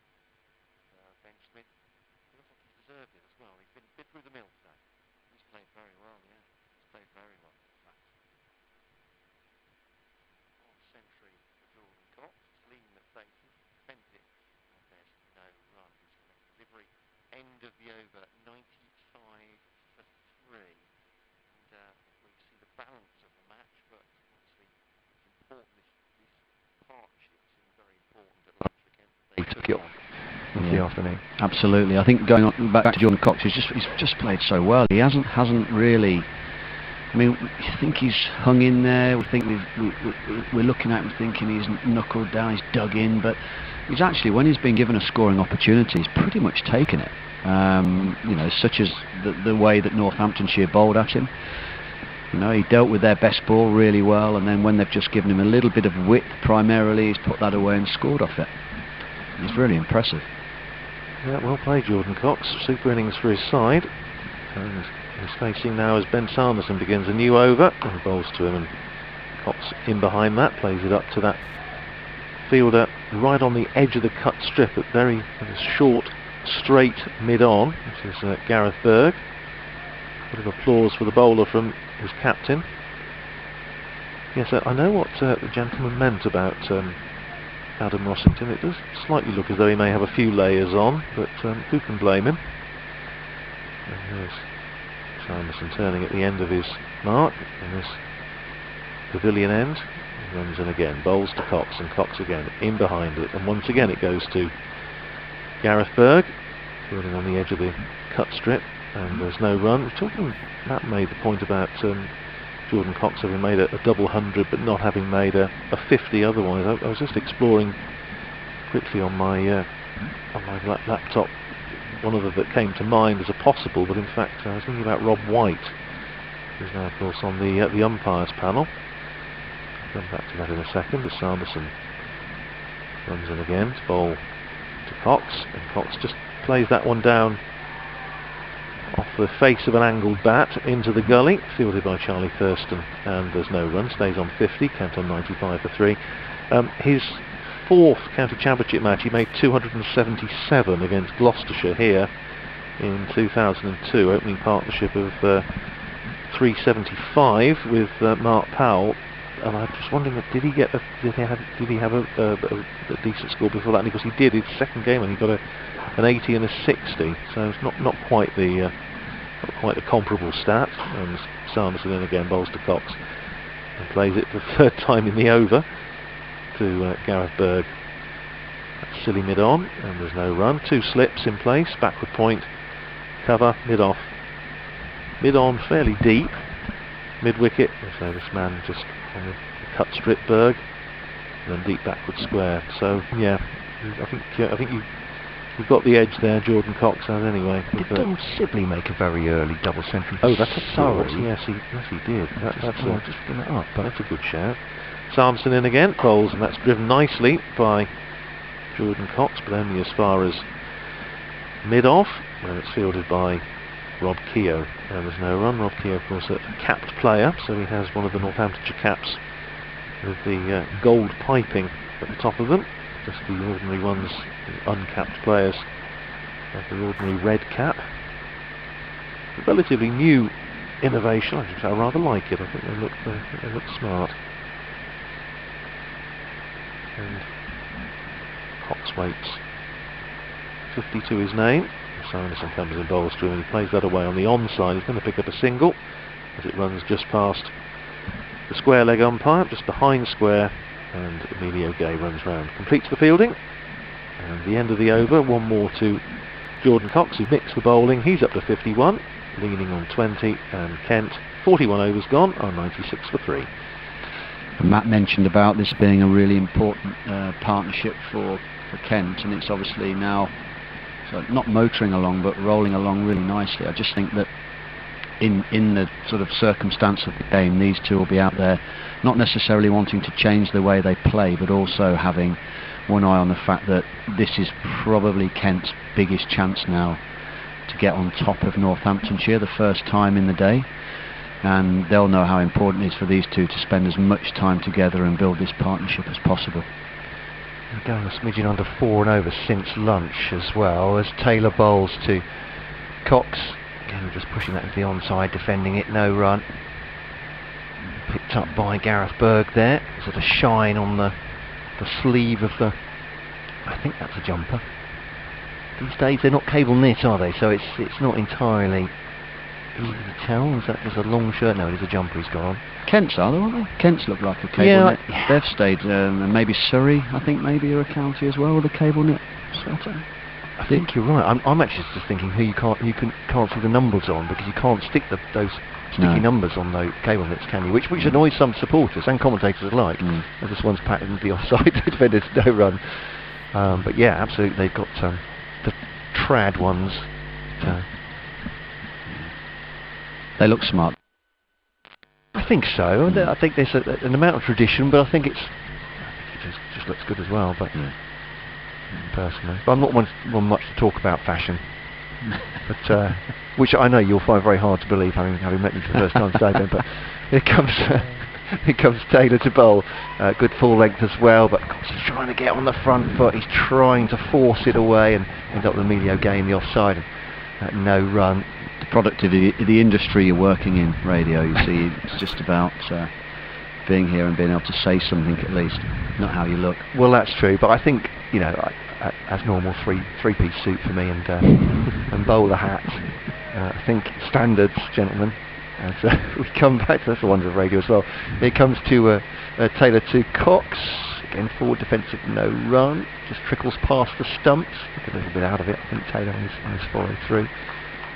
But they do see that, and again, a wicket's possible at any time in cricket. Obviously, I'd say that before I curse Kent's batsman, but just feel, as you were saying, Ben, that particularly Jordan Cox starts to look comfortable. He's timing the ball well, and when he's being tested, he's looking safe enough. Not much has beaten the bat since lunch, that's for sure. No. It's Taylor bowls, and forward defensive again, back to the bowler, no run. Actually, just for the first time, the body language of Tom Taylor, just saw a bit of frustration as the ball went past there. Yeah, I think this is where I just mentioned about the partnership, these two understanding that this is a great opportunity again, and these two aren't, they've put on a huge partnership before together, so they like the way they understand the way they bat, they like the way each other plays, and that happens in cricket. You have grounds you favour, you have batters you prefer to bat with. Taylor, final ball of his 9th over to Jordan Cox, and he defends that one away. Again, looking fairly comfortable, not taking any risks with that last ball of Taylor's over, who's been efficient, has been economical, none for 19. And of course, those figures mean he hasn't taken a wicket either. Is there a short break for sanitisation break? Sanitisation break, of course. I'd missed those so much. And just before I leave this over, on the left-hand side, you'll see Kent's stripy bobble hats being modelled, I think, by Fred Clarkson and Marcus O'Riordan, the 12th and 13th men for Kent. Those are quite a beautiful sight. Again, I think they're absolutely on message with those Kent-branded bobble hats, but sadly I don't think we're going to see them on the field anytime soon. No, I think it's a shame. And I think you talk about your three-piece suit. That's fine. I'm not sure about the cerise fedora. I think that might be a tad over the top, but it adds a bit of colour to the commentary position. Yep, good start to the session for Kent. 41 runs added since lunch. It was 30 overs at lunch, 42 now. So yeah, 41 added in 12 overs. It's good going, and importantly, of course, they haven't lost another wicket. And Northamptonshire, having gone into the game with really the 4 frontline seamers and then the off-spin of Rob Keogh, they just need something to happen here. It's been a little bit just a touch flat since the break from Northampton's point of view. Here's Ben Sanderson in again, bowls to Leaning. He gives himself room and chops that into the gully, fielded by Charlie Thurston, and there's no run. Interesting point, Ben, you were saying there about the way that batsmen and cricketers generally have grounds that they favour, or batting partners who they favour. David Ripley made the point, because he was talking about possibly opening the batting with Ricardo Vasconcelos and Ben Curran this year, and he was saying the importance of an opening pair, especially having a bit of rapport, getting on well with each other, and was talking about the likes of Cook and Larkins and Fordham and Felton, of course, at Northamptonshire. Let's come back to that. Sanderson bowls outside the off stump to Leaning, lets it go through, and there's no run. And it does seem to be the case that the opening pairs, especially, do often seem to if they open regularly together, they do seem to get on quite well off the pitch. Now, I was just wondering if that's cause and effect. If they get on well off the pitch because they bat a lot together, or they bat a lot together because they get on off the pitch. Could I just butt in and say that Jordan Cox and Jack Lean have been inseparable during the lockdown. Not physically, no. but metaphorically. They play a lot of gaming online, the two of them. So I think it's fair to say, big partnerships built off the pitch as well. Sanderson in again, and bowls to Leaning, who's solidly in behind that again, plays it up back past the bowler, and it goes as far as Rob Keogh at mid-off. Large aircraft, unseen to us, disappears. What do you reckon that is, though, Ben? It does seem as though this whole business of batting partners getting on well off the pitch can be a thing. I presume there must be instances, you must have come across them in your long career, when people batted a lot together actually couldn't stand each other. Well, I wouldn't go to the extreme. I think they can't stand each other, but there's probably some batters that aren't comfortable batting with other styles of batsmen. I mean, the big thing for me would be on the field, would be how batsmen complement each other. Yes. I used to bat quite a lot with Aftab Habib when I played at Leicestershire, and Aftab was very good, played the straight ball well, was good through the onside. Yet I was completely opposite. I'd score more freely through the offside, and I think we would have probably been a nightmare to bowl that as a partnership. Again, bowls to Leaning short, and Leaning pulls that. It's going down to deep square leg, deep backward square. It's beaten the fielder down there, and it's gone for 4. Element of risk, but he took the ball on. It was a short ball from Sanderson, and he took it on, and it's gone for 4, and that brings up the 100 for Kent. So that takes 100 for 3. We're in the 43rd over, 1 ball to go in the 43rd, and it takes Jack Leaning up to, as soon as the scoreboard updates itself, I'll let you know, 24 to him, 100 for 3, and that comes up, as I say, with 1 ball to go in the 43rd over. And there's a bit of excitement there. I think that almost just carried to the fielder down there. It looked like there was a bit of last-ditch effort to throw a hand at it to see if it would stick. I don't think it was really put it down as a chance, but Sanderson in again, bowls, and this time that's a lovely shot. They just punched that one away off the back foot, and it's gone through the covers for 4.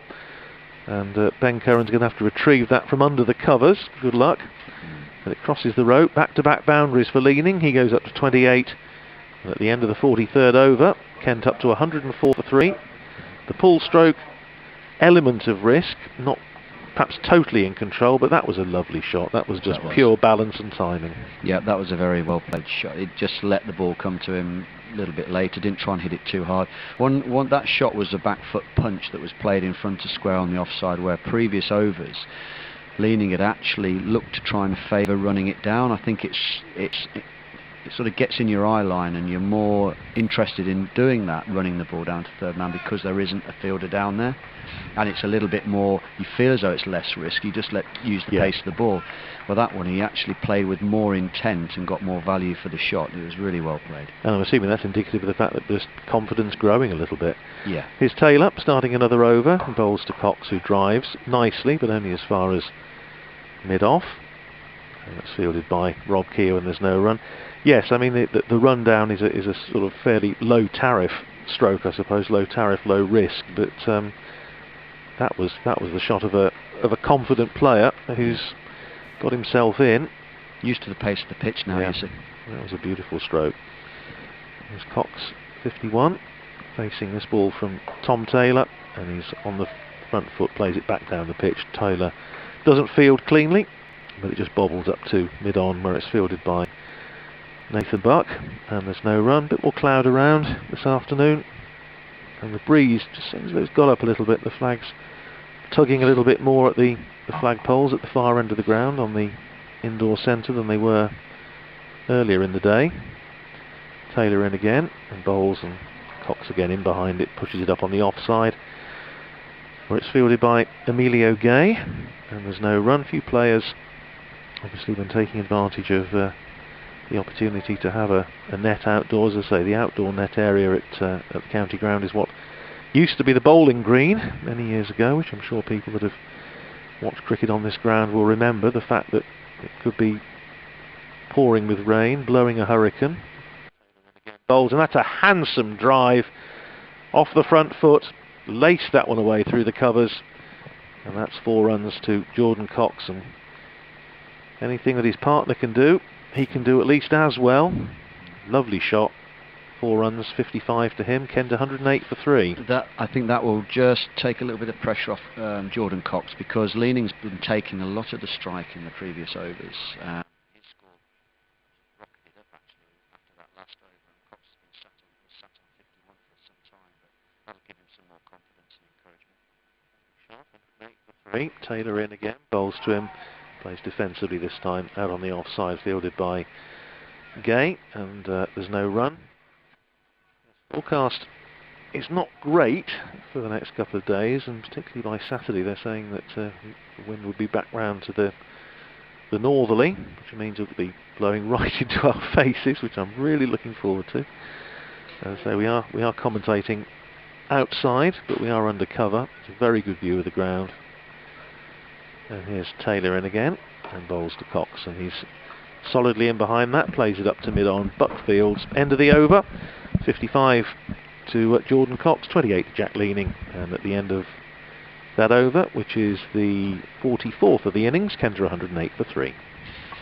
I think Kent they'll be really happy here. They'll have spoken about how the afternoon needs to go. It probably was, let's get through that first half an hour as a pair and try and build a partnership and get a partnership together. They would also, from a positive point of view, would have said that the wicket, there's no real demons in it, and if something does bounce or nip a little bit, it does it very slowly. Like I say, one thing that's been impressive with this partnership is both batters don't seem to be under any pressure from each other. So Leaning took centre stage a little bit there for a couple of overs, where Cox sat in, and now he's coming back into the game just by sweating on a wide and full half volley. So I think what they'll look to do here is just stay on top. They don't need to do anything different, and hopefully Northamptonshire they'll try and wrestle back some control. Sanderson try and do that now to Leaning. He's just pushing forward on that, and dead bats it into the offside, or blocks it out really, and there's no run. Ben Curran fields. Haven't mentioned Ben Curran for a bit. No. What's he been up to? Relatively quiet this afternoon. Thought he might not have come out from lunch. 108 for 3. He seemed to be much in action in the field in the morning, but that's just a measure actually of Kent moving the ball around the pitch a bit more. But Leaning is 28. Jordan Cox is 55. 121 balls, has carried his bat so far, and others have fallen around him for Kent. In a crucial period this for both sides. As Sanderson bowls and makes room for himself there nicely, Jack Leaning, and just guides that away through the offside, and that'll be 4 runs between point and backward point there. It's a nice shot from Jack Leaning. He moves on to 32. He's definitely getting in amongst his work now. It's the former Yorkshire batsman. Great strides for Kent. I keep mentioning that big stand because that was his highest score of the summer, of course, a double century for him alongside Jordan Cox, and they played Sussex. 112 for 3. Of course, talking of Yorkshiremen, you play the boycott test here and say, if Northampton take a couple of quick wickets, suddenly, again, Kent are looking very wobbly. Yeah. There's another change in the field here. They've sent a man out to deep square leg and brought in on mid-wicket catching, so there's now only one slip and a big open space between slip, backward point, and down to third man. Defensive field this one. Sanderson now bowling to Leaning. Has he got him? Big shout. He took a stride forward. Umpire. Quick shake of the head under the big floppy hat from Rob Bailey. I suspect, just having watched that, I suspect it might have hit him outside the line. Can say it just, I think. Just. Decent shout. It was. Decent stride, but also, yeah, outside the line. Quite clearly on the replay. I was keeping quiet because I thought it looked quite close. 12 for 3. Waited for the umpire decision. But there we've got the experience and expertise either side of me here, fortunately. Being a bit bolder. Sanderson now to Jack Leaning, 112 for 3, he's on 32. And does get behind that one solidly, as you can hear. Sounding on Willow. So those last two deliveries from Sanderson, that's what he was doing from ball one. The first session, took the new ball, set the tone there, three or four slips in. Maybe this is now when the ball is 44 overs old. Maybe there's a little bit of that hardness gone out of the ball that's not reacting off the pitch like the bowlers would want. They're trying a bit too hard to get something out of it. Sanderson once more then to Leaning. Defensive shot, no run. It's easy to forget, I suppose, with the score at a fairly modest 112 for 3, that this ball is through more than half its life. Yeah, I think it also, it's not been hammered to the boundary, so it's not going to be soft, and the wicket isn't abrasive or hard, so it's not going to be, every time it's smashed into the wicket, get too much softer. But there is a difference between a new ball, obviously, and a ball that's 45 overs old. So Sanderson to Leaning once more, and again defends that dot ball, looking for primacy. Those two, good battle. That over 112 for 3. Sanderson again pinning Leaning down. They're not giving him any width, and well, they do say that they dot balls, that pressure produces wickets, Ben. But I suppose they need more of that, Northamptonshire. But Ben Sanderson's such an expert at the art. Yeah, the line is bowled there. The field is set. I think I'm going to go for. He set that field heavily leg side because it allows him to bowl straight, because that's what he's come in and done, and he's looked to attack Leaning's front pad. However, Leaning's played extremely well here because he's not committing himself too far forward across his stumps, letting the ball come in, and he's still looking to use the pace of the ball and score on the offside. One thing that really stands out for me now, and I didn't know, and I've sort of held back a little bit by saying it this morning, they did it very well, the Kent batsmen, and they've done it since lunch, is they've really locked down their forward defence well. They've let the ball come in, they've defended with a bat in front of their pad. There's Gareth Berg, who's replacing Tom Taylor from the far end, and straight away his loosener short outside the off stump, and meat and drink to Jordan Cox, who cracks it away past backward point for 4. And all Charlie Thurston can do is just trot back to the boundary and retrieve it. And Cox moves up to 59, his 9th 4, and Kent up to 116 for 3. Okay, so if the way that Cox is playing here just goes to show what I'm talking about. He's locking down his forward defence, waiting on anything slightly wide or short. 2 slips waiting, Berg in again, bowls to Cox, who plays that out into the offside, thinks about a single, but Thurston is quick around to his right from backward point and cuts off any chance of a single, and wisely they decide against it. 116 for 3. So that's where the patience of the game, that's the patient side of the game. The fact that when Northamptonshire have bowled brilliant line and lengths and areas and stump to stump like Sanderson did so well early, they've been able to respect that. Here's Berg in again and bowls to Cox, who's solidly in behind that, plays it up on the offside, Emilio Gayfield, and there's no run. But go back into the previous over, Ben, and just something that struck me was the boundary that Jack Leaning hit through the covers when he just gave himself a little bit of room and played it away past cover.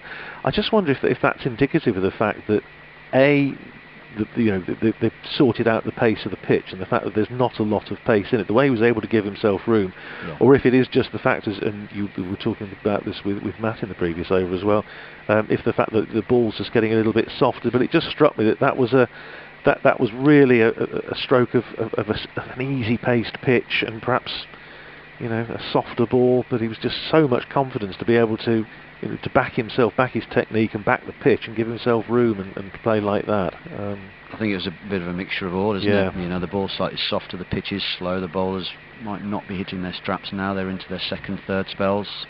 Well, Northamptonshire now looking to just try and hold them a little bit, because he's now got a sweeper back on the cover boundary as Berg comes in. Just one slip, bowls to Cox, who jams down on that, and it just bobbles down behind the stumps, and it's Adam Rossington comes round from his position as keeper to field. Yes, he's got Ricardo Vasconcelos, who's been at first slip virtually all day, now finds himself on the cover boundary in front of the scoreboard. So Alex Wakely is the only slip in place. Thurston now has come round into a more orthodox gully, and now Vasconcelos is running in from cover, and not surprisingly, because Vasconcelos was trotting in while the bowler was trotting in, and not surprisingly, and quite rightly, Jordan Cox had just backed away and said, well, hang on a minute, where are you going? So I'm not quite sure what the plan there, because I think he was there for one ball. But he's now in at backward point. Thurston at a sort of deep gully. Emilio Gay at extra cover. Mid off, mid on. And two mid wickets really, as Berg comes in, and the ball goes straight away for indicative purposes to one of those, who's Ben Curran, and there's no run. Getting rather gloomy now, I have to say. The sun's gone in, and a lot of cloud around. Light's not terrific. You can see the lights on the scoreboard over to our right, picked out quite brightly. If I were Northamptonshire, I'd try and get the lights on here, if that's allowed, or if that's been decided by two teams. It might just add a bit of something to the air. A little bit murky. Berg is in again, bowls to Cox, who's in behind that, plays it back down the pitch. Berg himself fields, and there's no run. End of the over, 59 to Jordan Cox, 32 to Jack Leaning. Partnership now between these two so far is worth, what, 88? Came together at 38 for 3, so they've done an excellent job. We're going to have a drink, brought out by 12th man. And we're now seeing we just spotted another one of the pocket warmers. Emilio Gay is just trying to shake it to get it to work. It's the way you get them to go, isn't it? Yeah, I think once you break the plastic seal outside of them and give them a good shake, they're good for a few hours. Well, he's send a few up here for us. It's just to take advantage. Well, you're right. You've got your skiing gloves on, which is very good preparation. Yeah. Matt and I, I'm afraid, have fallen well short on this. I've got a spare pair of gloves here if one of you two. Yeah, it's very kind of you, I have to say. I'm actually all right at the moment, but it's okay. I think the light's the issue. It is very gloomy indeed. Yeah, it's a bit murky. I do wonder whether, if I was a batsman, I'd be doing some very deliberate blinking at Rob Bailey here. But leaning faces, Sanderson coming in. Perhaps I just think they're in the swing of it now. That fielder that's at that silly mid-on position still there. Or was still there. He's off for a wander now. Who's that? Tom Taylor. Yes. Now gone to the matted wicket, which is 2 pitches across from the one we're seeing here.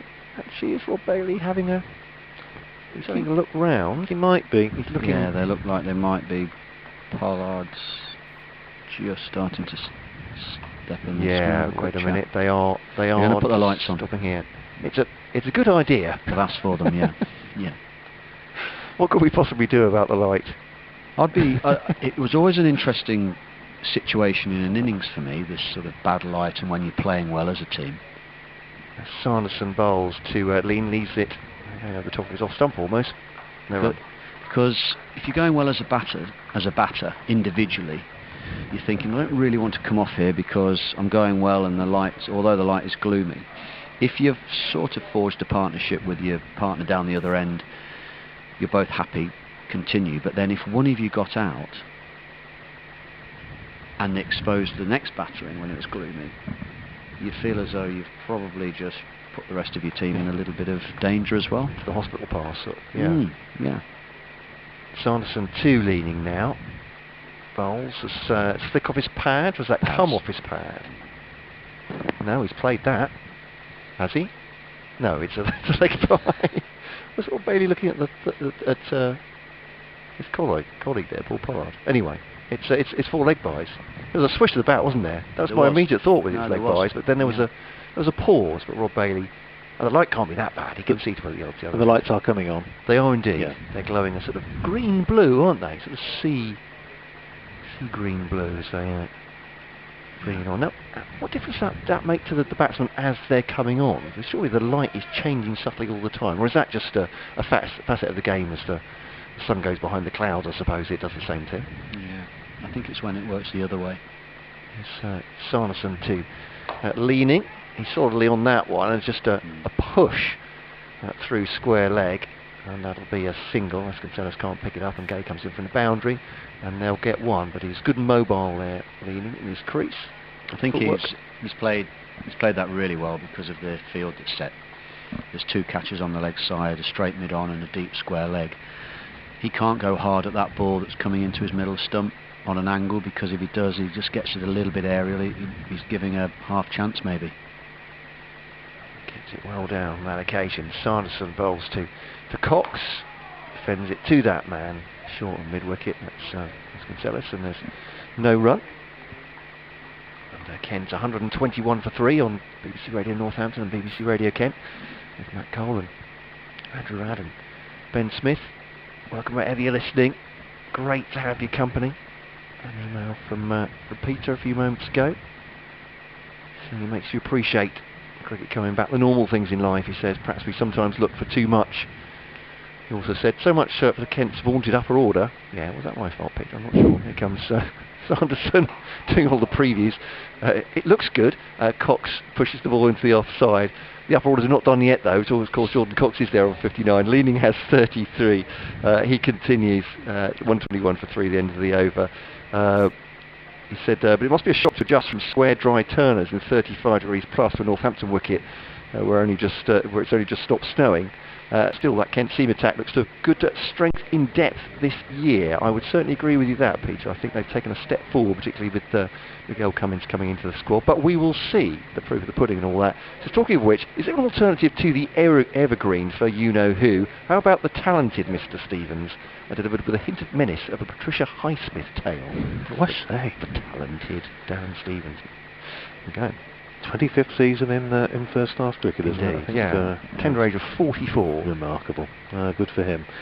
It's going to be, getting up there. 40-year-old Gareth Berg, who's just was going to start to bowl his 12th over, and with a full start because Jack Leaning wasn't ready. He has to go back to the end of his mark. One slip, deep gully, backward point. Comes in, bowls, and Leaning's in behind that. Plays it back down the pitch. A bit of a flourish as Berg stops it off his own bowling, and there's no run. Yes, slip, backward point. That's a deep gully really, and then another fielder just behind square. Then a cover, so you've got a little sort of ring of 3. Interesting, the sort of field that you will often expect to see when Charlie Thurston's batting, because that's his great strength, to the square of the wicket on the offside. As Berg comes in again and bowls to Leaning, who's behind that, back down the pitch again.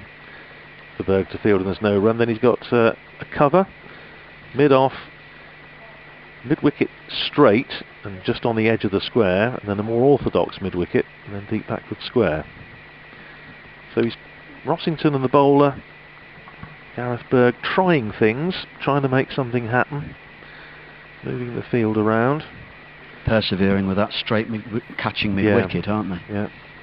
Berg is in again and bowls, and that's whipped away nicely, but it goes to the wider of the 2 mid-wickets, Ben Curran, and there's no run. Score stays on 121 for 3. Lights on fully now, and already starting to have an effect. So the light is appreciably better than it was around about 10 minutes ago. Of course, what will happen now is the sun will come out. It's always the way, isn't it, when they put the floodlights on in the middle of the day. But it is a lot better now, which is good. Berg in again, bowls to Leaning, who drives nicely on the onside, and he goes up to as far as mid-on, and it's fielded by Nathan Buck, and there's no run. Have a quick canter through the scores in the other games, perhaps, just to bring you up to date with what's happening elsewhere in the country. Go back to the start of the page. Essex going well against Worcestershire down at Chelmsford, 126 for 2. After winning the toss and choosing to bat. Berg in again, bowls to Leaning, lets that go through outside the off stump, and there's no run. Up at Old Trafford, Sussex against Lancashire, so it's 123 for 5 after winning the toss and choosing to bat, so Lancashire on top there. At Lords, Middlesex 151 for 3 against Somerset. At Grace Road, Hampshire going well, 186 for 3 off 47 overs against Leicestershire. At Bristol, Surrey 144 for 6 against Gloucestershire. Bergin again bowls and leading again, gives himself a little bit of room, chops it down to the man just behind square on the offside, Ricardo Vasconcelos, who fields and there's no run. They head off for a sanitisation break as though they've had a tiff and they're not speaking to each other anymore. End of the over, leaning 33, Cox 59, Kent 121 for 3.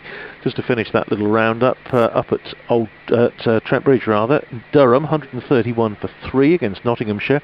Derbyshire have recovered at Edgbaston, who were 20 odd for 3, now 137 for 4 off 48 overs.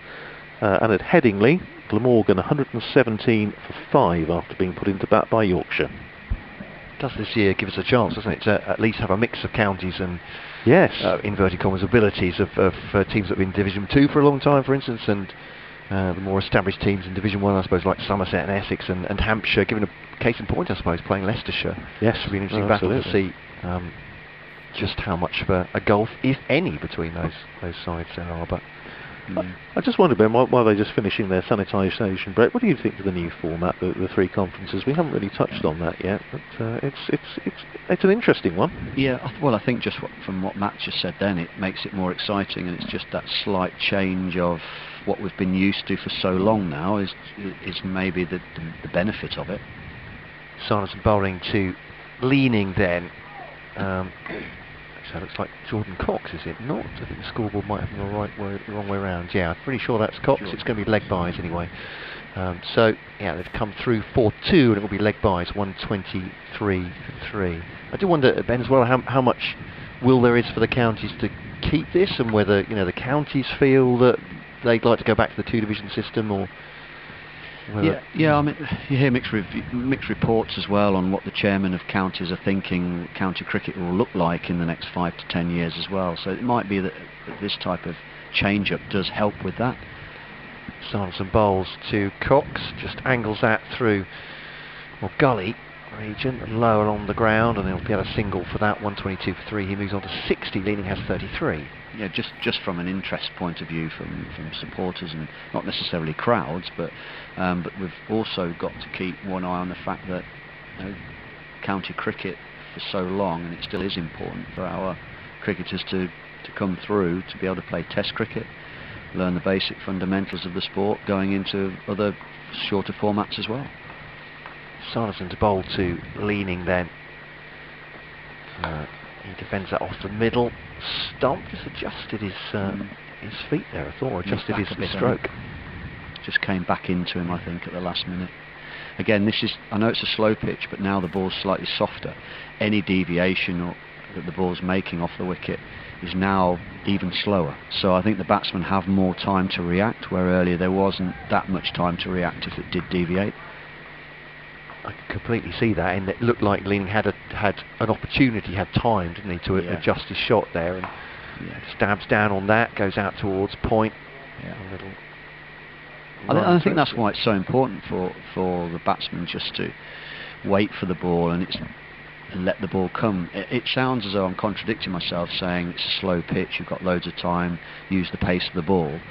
Using the pace, you can still use the pace of the ball even on a slow pitch. What you don't want to be doing as a batsman is getting out in front of yourself with your hands, because then you lose control of the shot. You watch most of these shots that have rocketed to the boundary have been those that have been timed, played late. Sanderson then, 2 balls to go of his 16th over, bowls to Leaning, just on it's Cox on leg stump. I'm looking up at the scoreboard, just slightly lagging behind, I think, at the moment, but it's a single for him anyway into the onside, and they are 125 for 3, 124 for 3. 125, I think. The ball just a couple of balls behind. I think it's just catching up. Thank you. Yeah. So this will be Jordan Cox's single coming on every time now. I feel like I'm living in the past. There we go. It doesn't take much to confuse me. I think Kent listeners will know that. Long and weary times they've listened. Here comes Sanderson to Leaning. just stepping forward, defends that back up the pitch. There's no run, 126 for 3 then Kenton. If anything, particularly I would say that over from Ben Sanderson, giving a measure of how much these two batsmen are in their rhythm right now, because he was really worrying them in the first session. As you say, whatever the reasons, Ben, whether the ball's getting softer, there seems more time for Jordan Cox, who has 61. Leaning has 34. They came together at 38 for 3. Drummond, Crawley and Denley went 2 at Sanderson and 2 from Berg, respectively 9, 14 and 1. That's the situation first day of this game on BBC Radio Northampton, BBC Radio Kent, with me, Matt Cole, and Ben Smith. Andrew Rad. We've been photographed, gentlemen.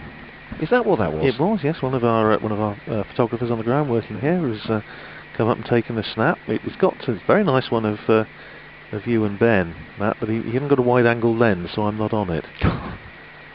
As Berg comes in, starts a fresh over from the far end, bowls to Jordan Cox, plays slightly across his front pad there, but safely enough goes out into the offside, fielded by Ricardo Vasconcelos, just behind square, as a backward point position. We've still got that field with a slip, deep gully, backward point, probably only about sort of 10 yards away from each other, just about social distancing. Then extra cover, mid-off, and those 2 mid-wickets, and then deep backward square on the boundary. As Berg's in again, bowls to Cox, looks to force it off the back foot, doesn't time it, runs down to Charlie Thurston, fielding at that deep gully position, and there's no run, 126 for 3. If you're just joining us, county cricket on the BBC, day 1 of the LV Insurance County Championship season. Northamptonshire against Kent. Northamptonshire winning the toss and putting Kent in, reduced them to 38 for 3, but it's now 126 for 3. Berg in again, bowls to Cox, plays that one nicely away off his toes, just behind square on the onside. And they're going to pick up a single. It takes Cox up to 62 and 127 for 3. I think the scoreboard's feeling the cold a little bit. It's just taking a little bit of time. It's a digital one. Of course, in the old days when they used the building just down from where the new scoreboard is now, it would just clank away because it was just mechanical, operated by members of the ground staff. Yeah. And you had that wonderful, every time if somebody hit a 4, clank, clank, clank, clank. It was great. Now, of course, it's all silent. Berg in again, and bowls this time to Jack Leaning, who's confidently forward.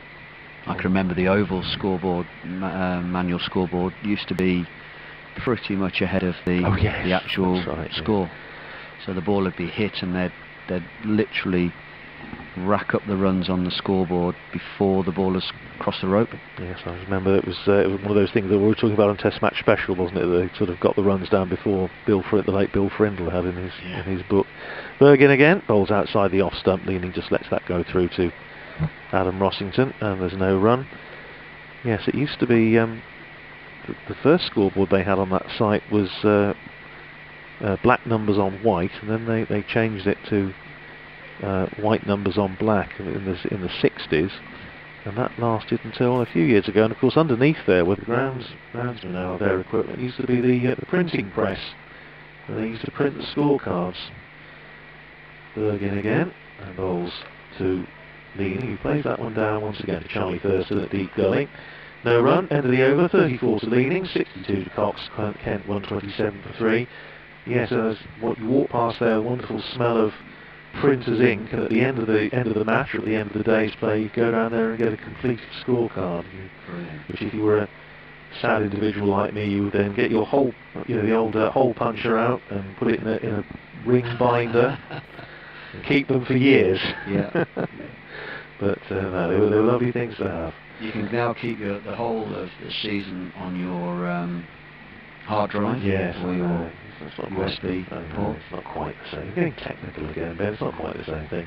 Change of bowling. We're going to have. You still print them off.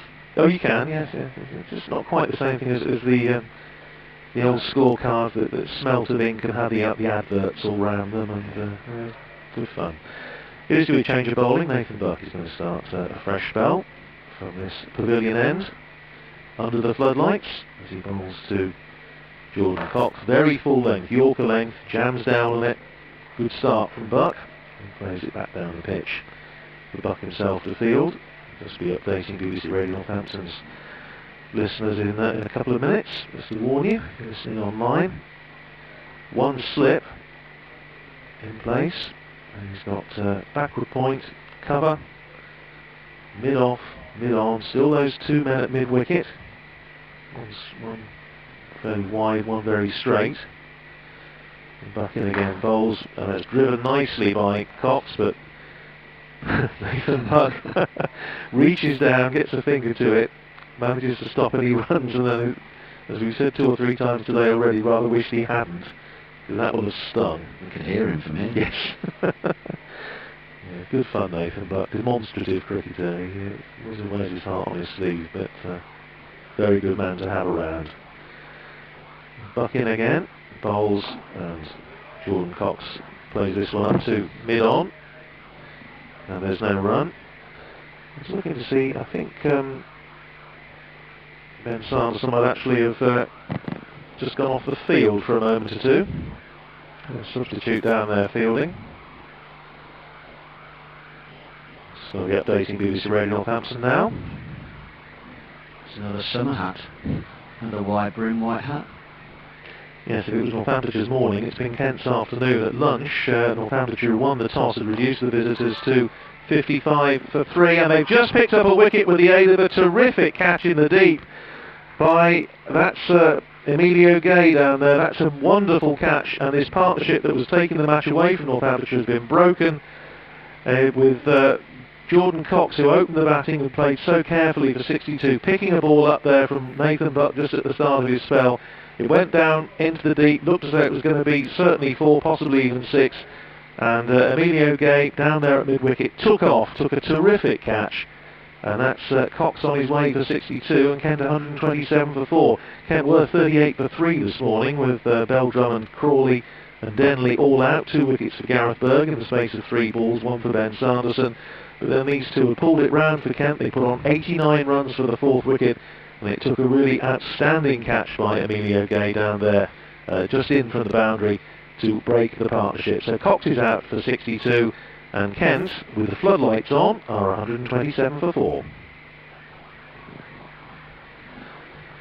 Well, that was a wonderful catch. That was an extremely good catch. Yeah, it looked for all money as though it had gone over him, and I don't think, well, it was just a reactive, instinctive shot by Cox, and he clipped it off his legs beautifully, really, and he wasn't falling over, it wasn't a mistimed pull, it was just a clip off his legs, but I'm not sure if he really realised how well he was going to hit that.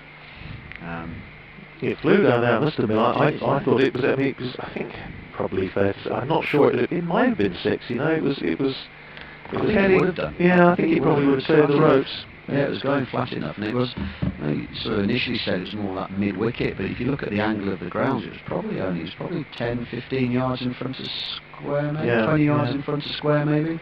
There's a deep backward square leg, and then Gay was probably about 20 yards in front of square on the leg side, so he probably think himself unlucky, I think. Well, it was a terrific catch. It's broken the partnership, and the new batsman in is Ollie Robinson, who gets off the mark straight away with a straight drive off Nathan Buck, which goes for 1, back past the bowler. So Kent 128 for 4. Partnership between those two was worth, what, 89 runs. They put on 89 for the 4th wicket. Very valuable partnership. It took a moment of brilliance, I think you have to say. I don't think that's over-pitching it from Emilio Gay. It was a very, very good catch. Yeah. And to get 2 hands to it as well, he did very well. He could have quite easily, not as much panic, but just thrown a hand to try and catch it, but he stayed steady on his feet and gave himself the best chance. And the bowling change worked as well, of course, because it was Nathan Buck's first over. He's going to finish the over now by bowling to Leaning, who plays it to mid-wicket. There's no run. End of the over, that's brought the breakthrough as far as Northamptonshire are concerned. Ollie Robinson has made a single, Jack Leaning's on 34, scoreboard's caught up, and Kent at the end of the 51st over, 128 for 4. Just going to make one point, Ben. We're thinking about Emilio Gay, that wonderful catch, and of course last year he finished up in the slips for a couple of games in the Bob Willis Trophy, and I think it's probably fair to say he didn't have a great time in slipcord. No, you and I were on a few times when he, the odd chance went down, and but that was an absolute corker. Terrific catch. No, that did look good. I think at a slip fielder you've got to have a little bit of that natural ability to be able to concentrate, but slightly differently than you have in the outfield. There's an element of a lot more of a narrower vision when you're in the slips. Whereas when you're in the outfield, your peripheral vision is slightly more needed. But it's normally, slip field is normally down to more of an experienced type of player, I think. Ollie Robinson faces Fergus from the far end. It's not. It's Taylor. Taylor, sorry. Look at the double score again. Double change. Yeah. It will be 2. I'm not criticising those on the scoreboard there, but obviously not being very quick on the uptake with the identification of the Northampton bowlers either. But Taylor it is, and they get 2 off the first ball, and Robinson's on to 3 pretty quickly from 2 balls. 34 for leading. What a catch that was! I was doing the update BBC Radio Kent. I was doing BBC Radio Northampton. It was a wonderful catch. And I first couldn't see what the fuss was about, because there was a big shout going on. Well, that's creaming away, that's going to be a boundary. And Robinson's up on his toes, into the offside, and there's no run, gave fields, and then suddenly, as if by magic, he thrown his arms at it, and incredible catch, absolutely incredible. If that was in the winter, you'd say he leapt like a salmon, wouldn't you? Indeed. Head in at the far post. But yeah, lovely stuff from Radio Gate, and just what Northamptonshire needed as well. With Cox looking to expand, and so put on 89 together, 127 for 4 now, 130 for 4. Tom Taylor just waits for a moment, mostly because Ollie Robinson is doing some adjustments at the far end. He's only gone for 3 balls, and he's had to take his trousers off once now to make sure the pads are all straight or whatever. Here comes Taylor to Robinson. Sorry, it's leading it, isn't it? Yeah. I don't know who's bowling, who's batting. Get used to this, Kent listeners. You'll have this all the way through the summer and for time to come. And as predicted, the floodlights are on and the sun's come out. Indeed so, yes. It's we're falling into all the regular patterns, which is nice to know. Yes. But out there on the pitch, wicket for Northampton, really breaking up that partnership. 89 those 2 puts on. Robinson looks like he's come out with intent. 3 and 4 balls so far, leaves that one, scoots. The shoots low from Taylor, 130 for 4. And it is grey out there, but the floodlight's fully on. There's plenty of light for those batsmen. And to see what happens to Jack Leaning now. I'm thinking at the non-strikers end. He's had that long partnership with his Jordan Cox, and now they've made the breakthrough. I wonder what your mindset is now as I suppose the batsman that's in. Get your thoughts on that in just a second. It's Taylor that bowls to Robinson. Full length delivery. Punched up towards mid-off, no run. Is it sometimes difficult to adjust to that? 'Cause it does seem that sometimes a decent partnership that 2 will follow 1, as it were. I don't think there shouldn't be any reason why it should change, is there? I mean, Kent are only 4 down, so they've still got 2-3 batsmen that they can rely on to carve out healthy partnerships with Leaning, so he should still be in control of his innings. He doesn't have to play any differently, really. Taylor to Robinson. Settles once more, defends it into the offside once again. End of the over, 130 for 4. Robinson has 3, Leaning has 34. And this will make the 12 overs from tee. This is going to be a fascinating. What would that be? 12 from 16, 3/4 of an hour, I suppose we're looking at. Are we until tea? But this could be a very interesting period of play, and in the context of the match could be very important as well. Yeah, of course. And going back to your sort of like question there about does Leaning play differently? Well, in my book, absolutely not. He just continues the way he's going around his business. But one thing it does change is the energy and the atmosphere out there for the bowling team. So they've just taken that wicket. Ollie Robinson has come in to bat with him. All of a sudden now Northampton are on a bit of a high.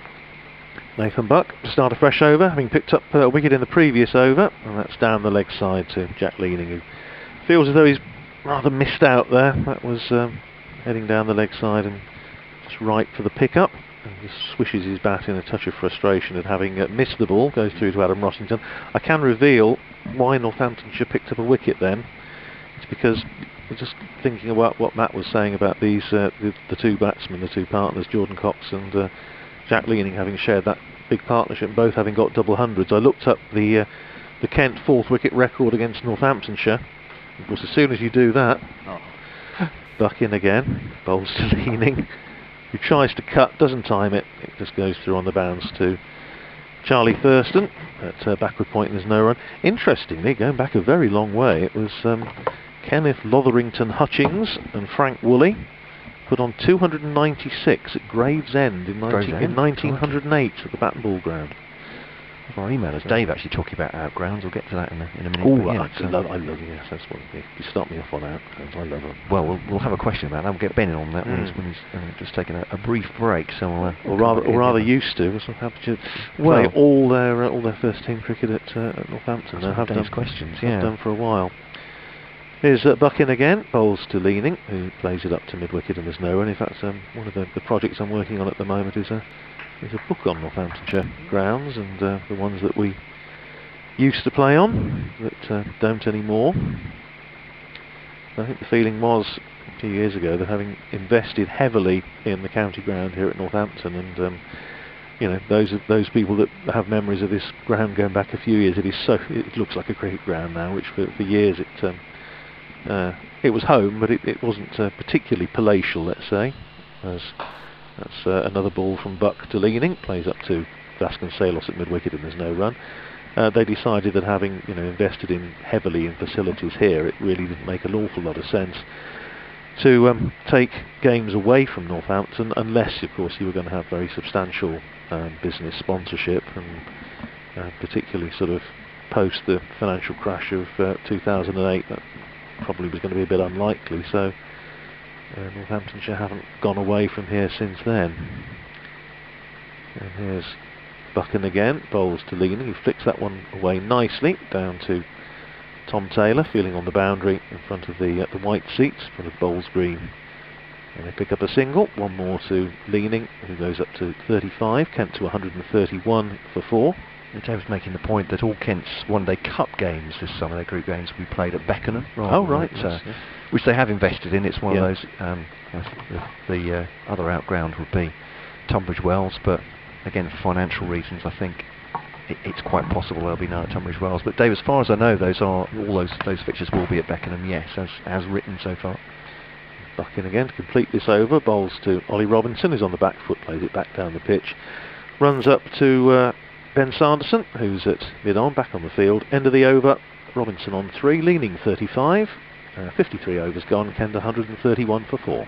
Dave also pointing out it's a chance for Kent's young guns to get some experience of cricket, and perhaps a different audience from the county of Kent as well to go and see them. Hopefully they will be able to, by that time, be in the grounds as well.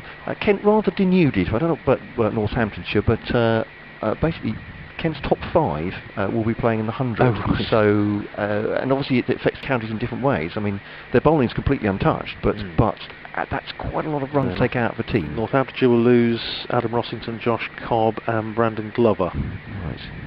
Here's Taylor outside the off stump. Leaning leaves it through to the wicketkeeper, 131 for 4. But and that question about those outgrounds, Dave from Sidcup saying, what are your thoughts, your guests, about Northamptonshire's approach to the tournament? Any chance of a novelty outground along the way for the Steelbacks? I think you put pay to that. Yeah, not as far as I'm aware. I think the feeling is that the home games will be played. I mean, Northamptonshire have got a sort of warm-up game against Bedfordshire, which will be away. I'm not quite sure where that's going to be. There's some discussion about that. Come back to that in a second. Suffolk away. I'm not sure where that is either. We the ball into the offside and there's no run, because I think that was planned for last year. Yes. Well, the Suffolk one for Kent. I think they were hoping to play it at Bedford School. It just depends, obviously, what the situation is as far as COVID precautions and various things that have to be taken into account. There are some other lovely club grounds in Bedfordshire, a few which I've been lucky enough to visit or even play on over the years. But I think that's still to be confirmed. Taylor bowls to Leaning, defends back up the pitch just past the stumps, and no run there. But I wonder what county cricketers think of outgrounds. It's just a bit of a wrench sometimes to have to go to the grounds with the facilities aren't quite as good, Ben, or is it good fun just having a change of scene? I think as long as it's a good pitch Logistically, it's beneficial. Taylor bowls to lean, drops on that, leaves it late, but guides it out towards the offside. At pointers, batsman themselves, no run. Not beneficial, but easy enough to get to. It's not too difficult for everybody to be involved. I suppose the big sort of festival week that's successful is the Cheltenham Festival week with cricket, where it's a fantastic facility there, and as long as you can produce good pitches, then it's well worth a go. Taylor to leaning. Defence again, no run. They kind of invested no little time and money into Beckham. It is I'm not sure I'd even call it an outground at the moment. It's very much their second ground. There's a big indoor school there, training facilities, as well as a big open stand as well. The last outground Northamptonshire used was Campbell Park in Milton Keynes, which they used for a couple of T20s years ago, and lovely venue. Taylor bowls to lean, 35 not out for him. Driving on the walk, no run. And drive, end of the over, 131 for 4. And of course, everyone will say the same about Tommy Rolls. Yes. Very picturesque ground. All the rhododendrons. It is. You have to catch them at the right time of year. Yes. But yeah, it's a beautiful ground, but I understand particularly, I suppose, now with the uncertainty about whether fans can come in, there's not much point, I would say, in counties going to outgrounds without an assurance of a But this was crowd. the point with Campbell Park. I mean, it's a lovely ground, it's a wonderful venue, sort of natural amphitheatre, but you've got to take everything there. This was the point really. And I say, unless you're going to get, Northamptonshire were lucky, obviously, over the years to get very good business support at Luton, which is why they kept going back to Wardown Park for many years. Throwing a fresh over, Nathan Butt bowling at a lovely straight drive by Ollie Robinson. It's heading up in the general direction of the boundary. The bowler, as I say, just getting a little bit of a hand on it to take some of the momentum off it, and we get a single as Ben Sanderson has to run round from mid-on to field. I think if Nathan Butt hadn't got a hand on that, probably would have rolled away for 4. Nicely timed. Robinson up to 4, 132 for 4. Yes, Northamptonshire playing all sorts of grounds. Certainly in the nearly 40 years that I've been covering Northamptonshire. We played at Luton, we played at Tring. Yes. Bucking again, and that's a lovely shot. Gives himself some room. Robbins, that was jet lean, wasn't it? It rolls away. Sort of trademark shot of his. Since lunch, just giving himself a little bit of room, riding the bounce. Lovely balance, and plays it away behind square on the offside for 4. 39 to him, 136 for 4. Super timing. Yeah, that has become a little bit more of sort of a trademark shot for Jack Leaning today. You'd say he gives himself room. He does a little bit. I mean, he's backing across his stumps because the ball's short. But then you're right, he just opens up his left side a bit more, opens the face of the bat, gets the ball through the offside, especially when this field is set for Nathan Butt to bowl straight, because again it's heavily stacked in favour of the leg side. Yeah, slip, backward point, cover, and mid-off on the offside. There's Bucking again, bowls to Leaning plays on the onside where he's got his 2 men at mid-wicket. It's one of those Ricardo Vasconcelos who runs around the field and there's no run. Wellingborough School, of course, was a Northamptonshire venue for many years. They played back in the 1880s and for a long gap, and they started again there in 1946. Played there until pretty much every season until the early 90s. And Peterborough, 2 grounds in Peterborough, the old town ground, which is now not used for cricket, and the Westwood Works Bill Baker Perkins ground, people will probably remember it in the 60s. Bucking again, bowls, and Leaning plays that again back down the pitch, but the field is no run. Rushden, which was used from the 20s until the 60s, and he stopped playing there when Ryan Staben, I think it was, got one to bounce and hit Albert Lightfoot on the nose.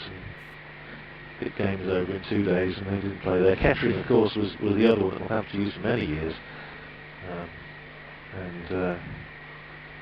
Very nice ground. Bucking again, bowls to Leaning. He works that one away nicely through mid-wicket. He's going to get 1, that's all he's going to get, as Emilio Gay, who took that terrific catch in that position a few overs ago, runs round the field and then keeps him down to a single. Leaning up to 40, 137 for 4. And The other ground in Wellingborough that was used, of course, apart from the school, was the Ideal Clothiers ground. It was used for one game in 1929. It's now the playing field of a school. Didn't go back there. He's back in again, bowls this time to Ollie Robinson, who's back and across, plays it out the offside for Ben Curran to field, end of the over, 4 to Robinson, 40's leaning, 137 for 4. Yeah, it looks Bucker's probably bowled a little bit more tighter line. He got ran down sort of in front of the square on the offside by leaning, but that was a fine shot from leaning that on that occasion. But I think it's Buck's first spell after lunch. It didn't look as though he really wanted to bowl the sort of attritional, let's bowl stump to stump, get it up there. He ran in and bowled with that extra bit of pace, trying to hit the pitch harder, bowled his natural length, the back of a length, trying to attack the batsman a little bit more, and he was actually, it was a little bit more free flowing for the score for the Kent batsman, but it does look as though he's just gone, right, I'm going to have to accept the fact I need to settle in here, bowl stump to stump, and do a job, really. I mean, the one thing that stands out for me is the run rate it's under 2.5 and over, so it's not as if Kent have raced away with this today, but I'm sure the good thing about that sort of run rate, you put a couple more wickets on the board, and it's Northampton's game. Be Keogh from the indoor centre end, is that right? Try and get it right. Here comes Keogh to leaning, pushes forward, and there's no run to slip in for the spinner. Must be nearly tea, the spinner's on. What have we got? 56 overs, 56 overs in it, so 9 overs including this one, until the break is indicated. Bowls again outside the off-stump over the cut. That's gone straight to the wicket. Keeps deceived in there. It's just too expansive for leaning. He's all 40, Monson has 4. Going for it there. So just one slip in. That's Gonzalez is the man. So backward square, colour, mid on, mid off. Mid wicket fairly close. That is cut away, and that will be 4 runs. And leaning again has made himself some room. And just cut that away. And that will go. The tall off spinner. Keogh squaring the field as a fine leg and a mid wicket rather, deep square leg as well for the spinner. That's all to attack, I suppose, with Keogh here. 141 for 4. Just trying to break things up with the seam attack they've had so far. Keogh to leaning, more or less on the full length delivery up to mid on. Tries it and stopped. Lights here, maybe a bit brighter in the heavens as well. Keogh to leaning, slower delivery, and just nudges that round the corner for a single. Fielded on the run by Nathan Buck. The rounded Catford still used that for not for Kent, no. It may well be for the Clerk of Gunn. I don't know, to be honest. Someone will tell me out there. KentCricket@gmail.com. That's given more air by Keogh as well. He's, I'm afraid, to do that. Driven up to mid-off at no run for Robinson, leading 45. Robinson 4, 142 for 4. That's run for 8 from his 3 overs now. Rob Keogh. You see that from a captain's point of view, to bring on the spinner to break the rhythm up at this point? You think better? Yeah, I sort of mentioned it briefly before lunch. It was not necessarily the fact that it's going to be particularly threatening, but it just unsettles the batsman's rhythm, facing spin, seam, spin, seam. Keogh's come on now, obviously with a little bit more work to do. He's probably going to bowl 4 or 5 overs here, so at least that is showing the spinner that you're giving them a little bit more of a role, a responsibility to build some pressure and get a wicket. It also, the further out from the break, it does just dangle the carrot for the batter to think about, can I take him downtown? Can I use my feet, hit him over the top? Can I be a little bit more expansive because it's only spin on a wicket that's not turning? So that might be playing on the batsman's mind a little bit. But yeah, with a 4-prong seam attack like this, you'd want them to do most of the bowling, most of the damage for the first 2 sessions, definitely. Here's Buck bowling. It's tucked into the onside there by Jack leaning. Moves on to the 46. So we'll Take straight now. Apologies, I was just looking at the replay of the catch actually, the Emilio Gay catch. It really was an absolute hurler. Very, very good catch. And it's the outfield. Yeah, yeah. So just do that. Obviously, just put it up on the social media. Very good catch. Yeah, 143 for 4. Northamptonshire would love to, I'm sure, pick up another wicket before the tea break. Nice and bright now with the floodlights on and a bit of sunshine as Buck comes in and bowls once again to Ollie Robinson. Solidly in behind that, plays it back down the pitch for Buck himself to field, and there's no run. Yes, I think the outgrounds are, you know, we all love them, and it's part of the romance of county cricket. I know from a working point of view they weren't always the easiest. A famous occasion at Luton, which we were there for 4 days, for a 3-day championship match in those days, and a Sunday league game in between. As Buck comes in and bowls to Robinson, who's going to get a run as he plays it up on the offside, just wide of mid-off. So Rob Keogh has to make quite a bit of ground to pick it up, does so, and through for a single. One more to Robinson, he's 5, 144 for 4. And we were there, I think it was something like Thursday, Friday, Saturday, Sunday, Monday or something, and it took until the afternoon of the final day we were there to get the only phone connected. Which was quite fun. Buck in again, bowls this time to Leaning, who works that one away nicely. Down to the aforementioned Emilio Gay at mid-wicket, and we pick up a single. One more to Leaning, 47 to him, 145 for 4. And to do various bits of press reporting and whatnot, we had to rely on, I think it was Northamptonshire's commercial manager who had one of the early mobile phones, and it wasn't very mobile, it was like a brick. But very kindly he allowed us to use it. Or we had to use the phone box in the bar at Wooddown Park, which had a number of players, of course, putting their bets on it. This was all pre-mobiles. Buck in again, bowls to Robinson, who plays that one away nicely again, just going to pick up 2 runs this time, as Keogh has to make a little bit more ground away to his left. There's Robinson standing up straight and playing that away through mid-off. 2 more to him, 7 to him, 147 for 4. Yes, I say, there's certainly the common use of mobiles and people just having one in their pocket was well before that. And, so yes, you've had 1 or 2 Northamptonshire players who shall remain nameless, who were not averse to a flutter, who were rather hogging the phone down in the bar. What year was that? That would have been, I would have thought that would have been mid to late 80s, around 86, 87, something like that. Yeah. It was an interesting few days.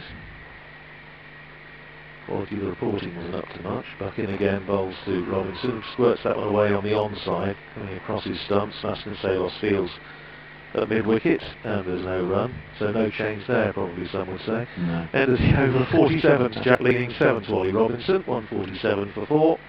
And Nathan Buck having bowled 13 overs, 2 maidens, 1 for 39, and the players heading off for a sanitisation break. And one thing I've noticed here with Ollie Robinson, I've not seen him play much at all. I've just sort of brought up a few YouTube clips of Kent games from last year, but he really does show a real full face of the bat. You know, his first ball he faced, he punched a ball back past Nathan Buck, and he's standing up on his toes. He's more, you would say, probably a traditional wicket-keeper stature. He's not particularly tall. Not like the Kent batting lineup are fairly, those top 3, you know, Bell Drummond, Cox, Crawley and Denley. I wouldn't say they're tall, but they're not shorter batters. And he stands up tall on his toes, shows a full face, he's moved well. Forward and back, it looks like he's judged the length of the ball really well. From ball 1, he looks a really busy cricketer. It looks as though he could run teams ragged in the field if he really wanted to. In contrast, Northamptonshire's new opening pair, if they do go down the road of what David Ripley was suggesting, won't be the tallest. Vaston Salo and Curran. There's Rob Keogh about to start his 4th over, bowling from the far end, the indoor school end bowls, and that's driven nicely by Jack Leaning, and I'm afraid Emilio Gay, having shone in the field this afternoon, doesn't really shine there. Dives over the top of that one with extra cover, and it runs away for 4.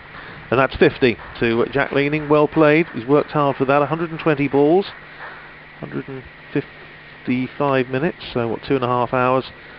And that his 9th 4, bringing him up to 50. So yeah, 9 4s in 51 of 120 balls. That would sort of suggest that he's been very selective about what he's put away. It's a very valuable innings for his side, and it brings up 150 for Kent, 151 for 4 in the 58th over, so scoring rate just a touch under 3. That was a lovely shot. I'd say not a great bit of fielding probably. Keogh in again, bowls to Leaning, who's forward, backs it back down the pitch, and it's fielded by the bowler, and there's no run. Adam Rossington behind the stumps is trying to G up the team in the field a little bit. Keogh bowls to Leaning, who's massively forward, he's right forward on that, smelling the ball, and it goes down the pitch for Keogh to field. Nice and bright now, not just the floodlights as well, we have a bit of sunshine as well. Keogh in again, bowls to Leaning, again plays it back down the pitch. Keogh himself fields, and there's no run. And already back at his mark, whips through his overs nice and quickly. Rob Keogh, just 4 paces, comes in and bowls his off spin, and again Leaning forward, and again plays it back down the pitch for Keogh to field. Still just the one close fielder, Ricardo Vasconcelos, that slip, and Keogh comes down the pitch Leaning, and he's played that really well. He's played it wide of mid-on rather, and he picks up 4 runs. Good use of the feet, was right to the pitch of the ball, and having got there, picked his gap, hit it cleanly, wide of mid-on, and it goes up to the boundary in front of the indoor centre for 4. So Leaning, 2 boundaries in the over to him. He's up to 55, and Kent at the end of 58 overs, 155 for 4. Ollie Robinson at the other end on 7. Yeah, that was a classic drive through the onside off the off spinner. Jack Leaning got himself just onto off stump, and once he'd used his feet, he'd turned the length of the ball into a half volley, so it was easy enough for him to hit through that line of that ball, through the straight line between Don and straight mid wicket area. So really good use of the feet, like you said, Radders, and I think the momentum of that footwork just allowed him just to drop his bat on it, and it looks like he's got a very good bat, and he's timing the ball really well now. He's been in for this 2.5 hours. And he just picked the gap, just threaded it through a couple of fielders up there, and picked the gap to perfection. Lovely shot. Yeah. So Nathan Buck to continue from this pavilion end to Ollie Robinson, defends it, no run.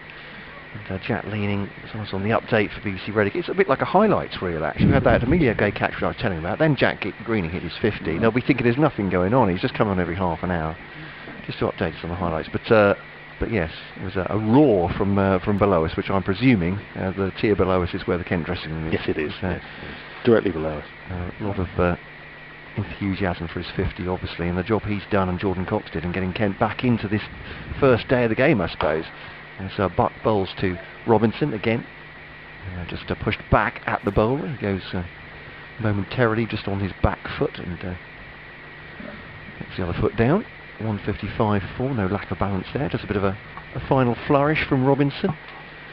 Give you a flag update on the indoor centre. They're both blowing to the right. I don't know what that means, but the wind's coming from the west. The westerly wind, thank you very much. Oh, that would make sense, wouldn't it? Because you did mention as Buck bowling to Robinson. That's engineered into the offside. It's a nice shot as well. A little nudge between the 2 fielders. Will come back for 2. And does keep the score ticking over as well. Robinson's looked very positive when he's come in and has middled it pretty quickly, it feels to me. He's got into his stride quite fast, Ben. Yeah, I was just saying to Radders actually while you were doing that update how it impressed me. His first ball he faced, it was a full face of the bat, hitting the ball straight back down the ground, and he's really shifted his weight well, back or forward, depending on the length of the ball. It looks as though he's hit his straps really early. He's looked confident as he's come out. 157 for 4, he's on to 9. And a straight drive, it's hit the stumps at the other end, deflected away, otherwise surely that was 4, because that was going at a heck of a rate. And they come through for a single in the end. Mind you, I suppose Keogh might have cut that off, but it seemed to be going fairly quick to me towards the far end. I think if that ball had just missed the legs, well, the off stump down this end to the right hander, I think that would have been 4 runs. He hit it really well, didn't he? Yeah. Coming back. There's no point hitting it that straight. No point whatsoever playing straight. Is that what the coach says? We always say play straight, play straight. But if you hit it too straight, you're not getting anything for it, are you? You'd be ticking off your players for that, would you? Yeah, absolutely. Yeah. Missed the stumps. You've made a mistake. You've missed out on 3 there. Leaning faces. He goes, well, there we are, an on drive. He's got an angle there. Keogh's feel that he's got the barrier down. It's bounced off maybe the outside of his foot. It's gone over his head. He's turned a complete circle. It's a very adept little dance, that one. No run, though, 55 for leaning. So he's hit that. He should play straighter. There's always more you can work on, Ben. I think that's what we're going with the coaching there, is there? You're never quite in the right as a batsman, whatever you do. Absolutely. Unless you're hitting 4 runs. Here's Buck bowling to leading. Again, good length delivery up towards Keogh. 3 of them in concert once more. 158.44. I've mentioned Felix has dropped us a line from Germany. There we go. We get to all parts of the world, but avid Kent cricket fan from Germany. Great to hear from you, Felix. This is family originates from Margate. Loving the commentary. Hope Ken build a healthy total and carry on from their good position. Keep up the good work, says Felix. Great to hear from you, Felix. Thanks very much for that. KentCricket@gmail.com emails us on. You can get in touch with us as well at Old Man Rad. Old Man Rad, yes. Old Man Rad. Double D at the end. Yes, that's right. No, it's sport as well. Message from all parts today. Great to hear county cricket gospel going around the world. And here's Rob Keogh starting his 5th over, and he's bowling to Ollie Robinson, who's back and across, pushes it up on the offside. Keogh himself fields, and there's no run. I did enjoy the thing on, I think it was on Kent's social media feed, of Ollie Robinson eating a very large Easter egg. Did you see that? I'm afraid I missed that. Very impressive. Keogh in again, bowls to Robinson, back foot, plays it back down the pitch. Keogh fields. He's making very short work of what looked a very large chocolate Easter egg. Was that during the day? Is that why he's come up with some? He's just full of sugar energy. Well, it was a couple of days ago. Right, fair enough. Short, and actually he's going to get a single. It was not a great piece of fielding by Emilio Gay, who sort of half stopped it in the covers, and then when he tried to scramble away to recover, slipped on the edge of the square. So it was slightly sort of Charlie Caroli with Blackpool Tower Circus, but at the end of it all he gets a single, and Robinson to 11, Kent to 159 for 4. Keogh and again flights that one up, and that's driven straight at Emilio Gay, who fields it cleanly this time. And there's no run, leaning on 55. Cleanly-ish. Cleanly-ish, yes, yeah. For a cold day, I'll give him that. Got some, Keogh again, bowls to keep leaning and plays it back down the pitch, and there's no run. I think Cox will be feeling fairly unlucky if he watched Emilio Gray field this over. That catch he took. Yes. Keogh and again, bowls, and that's nicely on-driven. There's a big gap there. We've got the 2 mid-wickets, but mid-on has now dropped back to long-on, so there's an easy single there, and Jack Leaning takes full advantage. Picks up a single, nicks the bowling, 56 to him, 11 to Ollie Robinson, 60 overs gone, and Kent up to 160 for 4. Yeah, I'm just watching an important replay, not that Emilio Gay catch, but of Ollie Robinson destroying that very egg, as you say. It's quite impressive. It's gone in 3 bites, is it, more or less, and they've actually had to use stop motion. Is that because it happened so quickly, maybe? I'll have to ask him afterwards. He's just done flash, but actually on that same feed is Alice Davidson Richards, Kent player and playing regional cricket as well. She destroying a packet of mini eggs there. There's a mini egg challenge, is there? Is it how many you can get in your mouth at once? I don't know, but there we go. What they're getting up to on social media these days. If it involves chocolate, I'm all for it, frankly. I am as well. And I'm prepared to participate at any time. I just like to put myself up for any of those challenges. Yes, if there's a press challenge, we'll all That's right. We'll have a go. Taylor bowling to Leaning then, and pushed back up the pitch. Actually wide to mid-off, and there's no run, but again, for Taylor, he's been accurate. I think he's kept it very tight, but just hasn't had the, whatever it is, the X factor to get past the Kent batsman today. Yeah, I couldn't help but think about 3 overs ago. Oh, I think we just on lost ball speed. Just lost Ben again there for a moment, but we'll get him back on in a second. Drive to the offside, not just timed by Laney, or not quite middled. He's on 56. Robinson has 11, 160 for 4. Kent, 4 overs till tea. Sorry, Ben. No, I was just thinking, I can't help but think what Northamptonshire would give just to have a little bit more ball speed in one of their bowlers now. Just somebody that could come in. We saw DeLanger bowl down here, Radders, at the back end of last season for Glamorgan. An extra bit of pace just makes such a difference when the ball's not moving. Taylor once more. Right behind that is Jack Leaney. I should say Alice Davidson, Rich, to give her a full title, has played England cricket as well. But I'm not sure how she's done with the mini egg challenge because I've not got the sound on. I don't know what the rules are, but if anyone can tell us, it's important news. More importantly, on the emails, George talking about Moat Cricket Club in Maidstone. He's already got a prediction in. George, he's gone very bold and very early. I like that. Full length delivery, and that's cut away with a swing of the bat from Jack Leaning. He'll go on to 60. Just strain wide there, saying Tom Taylor? I think so, yeah. Just too full and wide. It's a free shot with this field. I know this is it's only a 5-4 field to the leg side, but one fielder in slip and then just the 3 in front of square on the offside. Anything really with any width, it's just get bat on it. And don't go too hard, to be fair. You shouldn't be getting caught. So I'm not sure what the theory is here. And also with the spinner bowling, Keogh bowling from the other end, Leaning had used his feet beautifully to hit him through between straight mid-wicket and mid-on, and then mid-on's gone back. Mid-on stayed back for the last ball. Surely they'd want to keep Leaning on strike so they can bowl at Robinson a little bit more, maybe try and starve Leaning of the strike, frustrate him that way.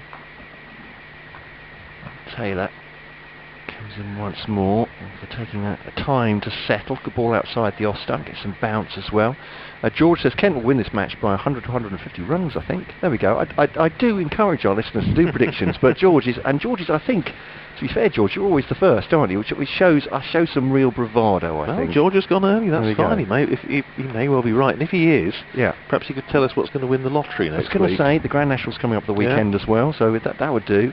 This is George from Romney Marsh. Kent Women played a game at the Moat last season at Maidstone. It would be lovely to have first-class cricket back there again one day. There's Taylor bowling to it, Leaning. Defends that again on a good length. He says, I used to love watching games there as a child. That's George from Romney Marsh. Did you ever play there, Ben? I don't recall, so It's been a while since Kent had played there. I'm trying to think. Might have been before your time, to be fair. Yeah. I think. Let's hope so. George, what should happen if Kent declared now then? And then make a really close game. He said they're going to win by 150. Oh, I see what you mean. Yeah, could win by 14. You're suggesting that George is saying that they're probably wasting time now. Yeah. They're taking time out of the game. Especially with weather around. Yeah, they could be winning it by, say, 20 runs. Yeah. We'll go. I'm glad we've got all that sorted out. Rob Keogh starting his 6th over from the far end, bowls to Ollie Robinson, who covers up, plays it back down the pitch, Keogh Field. Just looking at the venues that Northamptonshire and Kent have played in the Championship since the war. So a lot of outgrounds in evidence there. As Keogh again bowls, and this time he just stands up straight. Robinson again plays it off the back foot into the covers, fielded by Emilio Gay, tumbling away to his. He's back. Tumbling away to his right. Good bit of fielding, and there's no run. Stays on 164 for 4. And Keogh in again, bowls to Robinson, drives nicely, finds the gap this time, and that's a super shot. And it's picked the gap perfectly again, and it's run away for 4. So the ball before, he was trying to play that shot and didn't quite manage to beat the man in the covers. That time he did. 4 to Robinson, 15 to him, 168 for 4. This is a really tough ask for Keogh here because there's no spin and he's bowling with one slip, so he's going to try. The only real wicket taking option he's got here is to try and nick the batsman off, beat him on the outside edge. Yet he's got the 5 fielders on the leg side still, which even if he had, he needs another wicket taking option, another catch around the bat even, and bowl straighter. There's Keogh in again, bowls to Robinson, and Robinson's playing that back down the pitch. Keogh himself fields and there's no run. Yes, the outgrounds used Gravesend, Tunbridge Wells, Gillingham in 1949. And Gravesend, Dover, Dover, Gravesend, Tunbridge Wells again, Maidstone. And that's drive driven again by Ollie Robinson into the covers. This time Emilio Gay tumbling down to his left, does field. Having a busy afternoon in there one way or another. No run, 168 for 4. Dartford in 1963 was used. Folkestone, 68. And that's again played into the covers. Once again, Emilio Gay fields. End of the over, 15 to Ollie Robinson. 60 to Jack Leaning, 168 for 4. Yeah, Folkestone again. And then more recently, mostly Canterbury and Northampton, the odd Maidstone in there. Maidstone in 89 and 91 and 97, I think was the last time Northamptonshire played there. And since then, a couple of games at Beckenham, but it's been mostly the headquarters, mostly Northampton and Canterbury. Beckenham, the site of Sean Dixon's triple century. Yes, indeed. Broke all sorts of records, put him right up the other charts in terms of individual innings for Kent. But it was pretty flat, though, to be fair, even to Sean. Yes. I mean, you still need some concentration to score 300, don't you, Ben? But I don't know. I've never scored 300. I needed a lot of concentration to score 200. Well, let alone yeah, there we 300. go. Sorry, I wasn't trying to lead you into that. No, Sounds very fine, unfair no, now. fine, Taylor pushes the ball to the offside, but you made a double 100. Come on. Yes. But yes, yeah, it was pretty flat. I think we pretty much knew it was going to be a draw from, well, maybe not the first session, but pretty close in the first day. But I've got a great question here from Tim, and it almost feels like we're going to have to pitch here. He's enjoying the commentary and the video as well. Lifelong cricket fan, he says, but I've always lived in Buckinghamshire, so no natural allegiances to a first class county. There's Taylor, bowls, it's a half volley to Leaning, but drives it gently, beats the first fielder. And Ben Cullen will go through for a single. He says, so who should I follow this season, and why? I'm sure I can rely, he says, on your impartiality. Of course you can, Tim. Well, this is the BBC. I'm going to say which bit of Buckinghamshire, because you traditionally tend to think of like the north end of Buckinghamshire around Milton Keynes way. You would tend to think as being probably Northamptonshire's natural constituency. South of Buckinghamshire, you're probably thinking more Middlesex. So it probably might depend which bit of Bucks you're in. Taylor to Robinson. Which border you're closer to? Yes, yeah. I mean, I suppose you're going to go and see a game. That might influence your judgment, that you've got a chance to go and see the team that you. But I mean, just over the border. I mean, Stony Stratford, for example, which is just over the border. They play in the Northamptonshire League and have done for many years. Wolverton and Bletchley are both in the sort of Milton Keynes area. They did play in the Northamptonshire League for many years. They don't now. I think we have to qualify that one a bit. Taylor to Robinson, dab outside the off stump. I thought I was a bit loose firstly, but it looks like he's guided it through third man. I mean, there's no slip to worry about, or just one slip to worry about. So it's 3 for 4, and that's he moves on to 23. Kent on to 177 for 4, and runs just beginning to flow a little bit towards T here. Although they're 4 down, Kent. Robinson has come out with real intent, middled the ball very well, more or less from ball 1. Leaning has 61, and this is already turning into a useful little partnership, closing in on a 50 partnership indeed. Yeah, this is looking, I wouldn't say ominous, but because we thought that with Cox and Leaning, and we can see how the game can change quickly and then extra pressure can be applied. But again, the Kent batsman, that was a wideish delivery. It wasn't particularly well played by Robinson, but he didn't panic. He just held his shape and played the ball late, and it ran off his bat down to third man for 4. I think that was my feeling, perhaps, that it was risky because it was late, but he's played it and controlled it. And lovely shot! That is a lovely shot through the offside, and that'll be 4 runs just forward of square, and consecutive 4s for Robinson, whom he's on the 23. Oh no, 27. I think we're. I've looked up the scoreboard, and I think maybe we're caught just a little bit behind here, are we? A 50 partnership between these two, so, and they've only been in together just a touch over 12 overs, so scoring at 4 and over since they've been together. I think maybe everything's stalled here. I think the main scoring has stalled as well, but 173 for 4. 177 I think it is now. It should be 177, off the 5th ball of the over. Yeah. So is it right, 50 partnership. Robinson should be on 23 here. And last ball of the over as Taylor bowls to Robinson. Robinson leaves that outside the off stump. End the over 177 for 4 then. Robinson 23. Leaning has 61. Oh, crikey, everything's flashing on the scoreboard. That was a 50 partnership, though. That's gone on off fairly quickly. We do know it's a half-century partnership between these two. And just finishing off, Tim, the answer to your question, who should you follow this season, the correct answer was Kent. Oh, and well, there we are. Thank you very much for Andrew Rad and for Ben for their their calculations on that. But it turns out always it was going to be the Garden of England where you should be turning your attentions for all sorts of good reasons. Well, there we are. Absolutely. Just looking at Thanks for playing. some of the other some of the other games going on around the country. James Vince is having a good afternoon.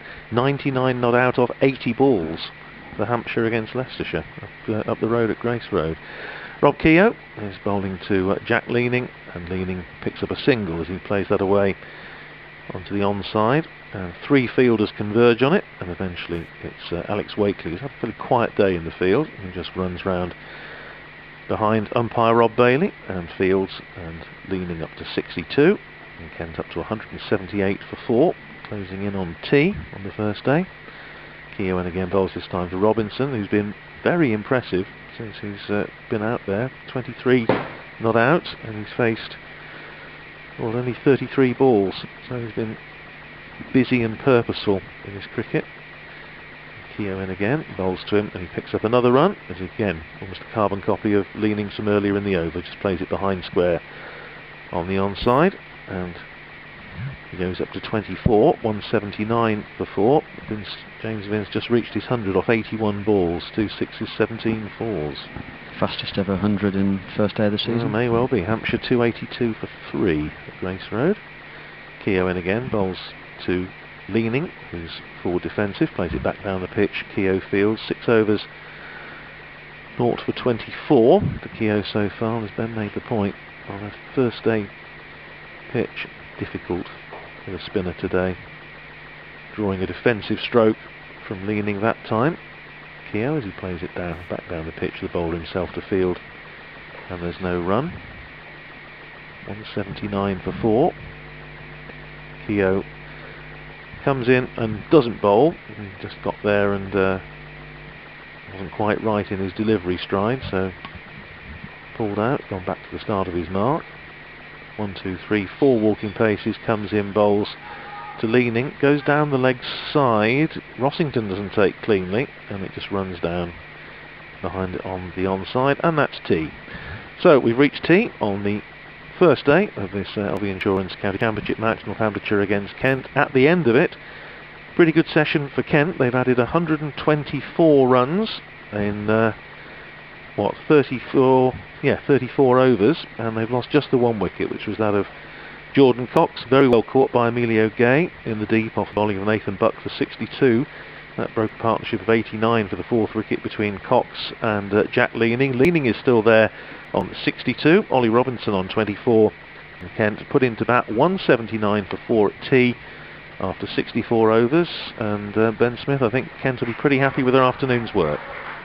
Yeah, well, that's definitely swung the game around within a session, hasn't it? Northants would have been going in at lunchtime, sitting pretty on this one, and then with Kent just fighting back. Mixture of both, real control, absorbing some pressure from Northamptonshire, but then feeding off anything that was slightly wide or off target with the ball. The pitch has really become quite placid. I think the ball has become softer. And that's taken its toll on what's happening out there as well. I think the fact that Jack Leaning has played so well has just probably taken a little bit of the pressure off Kent as well. Ollie Robinson going in to join him after somewhat lucky not so much lucky, but because it was a very good catch, but fortunate dismissal for Northamptonshire. If you take that out of it, didn't create many chances that session. So tough job, as I said, for Keogh to come on and try and do a holding role as well as take a wicket if he built pressure. The Seamers have just got to, in my book, try to go back to hitting that good area again and being really patient in what they've got to do and not try to search and bowl wicket-taking deliveries. Well, there we have it. T on the first day, Kent 179 for 4 after 64 overs. We're going to try and find ourselves a cuppa. Hope you do too. And we'll be back at Wantage Road in around about 15 minutes' time.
Absolutely, yeah.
Yep, tea here at the county ground, floodlights on, and if the morning session belonged to Northamptonshire's bowlers, the afternoon sessions belong pretty much to Kent's batsmen. 179 for 4, the visitors at tea, after being put into bat by Adam Rossington this morning. We've had 64 overs.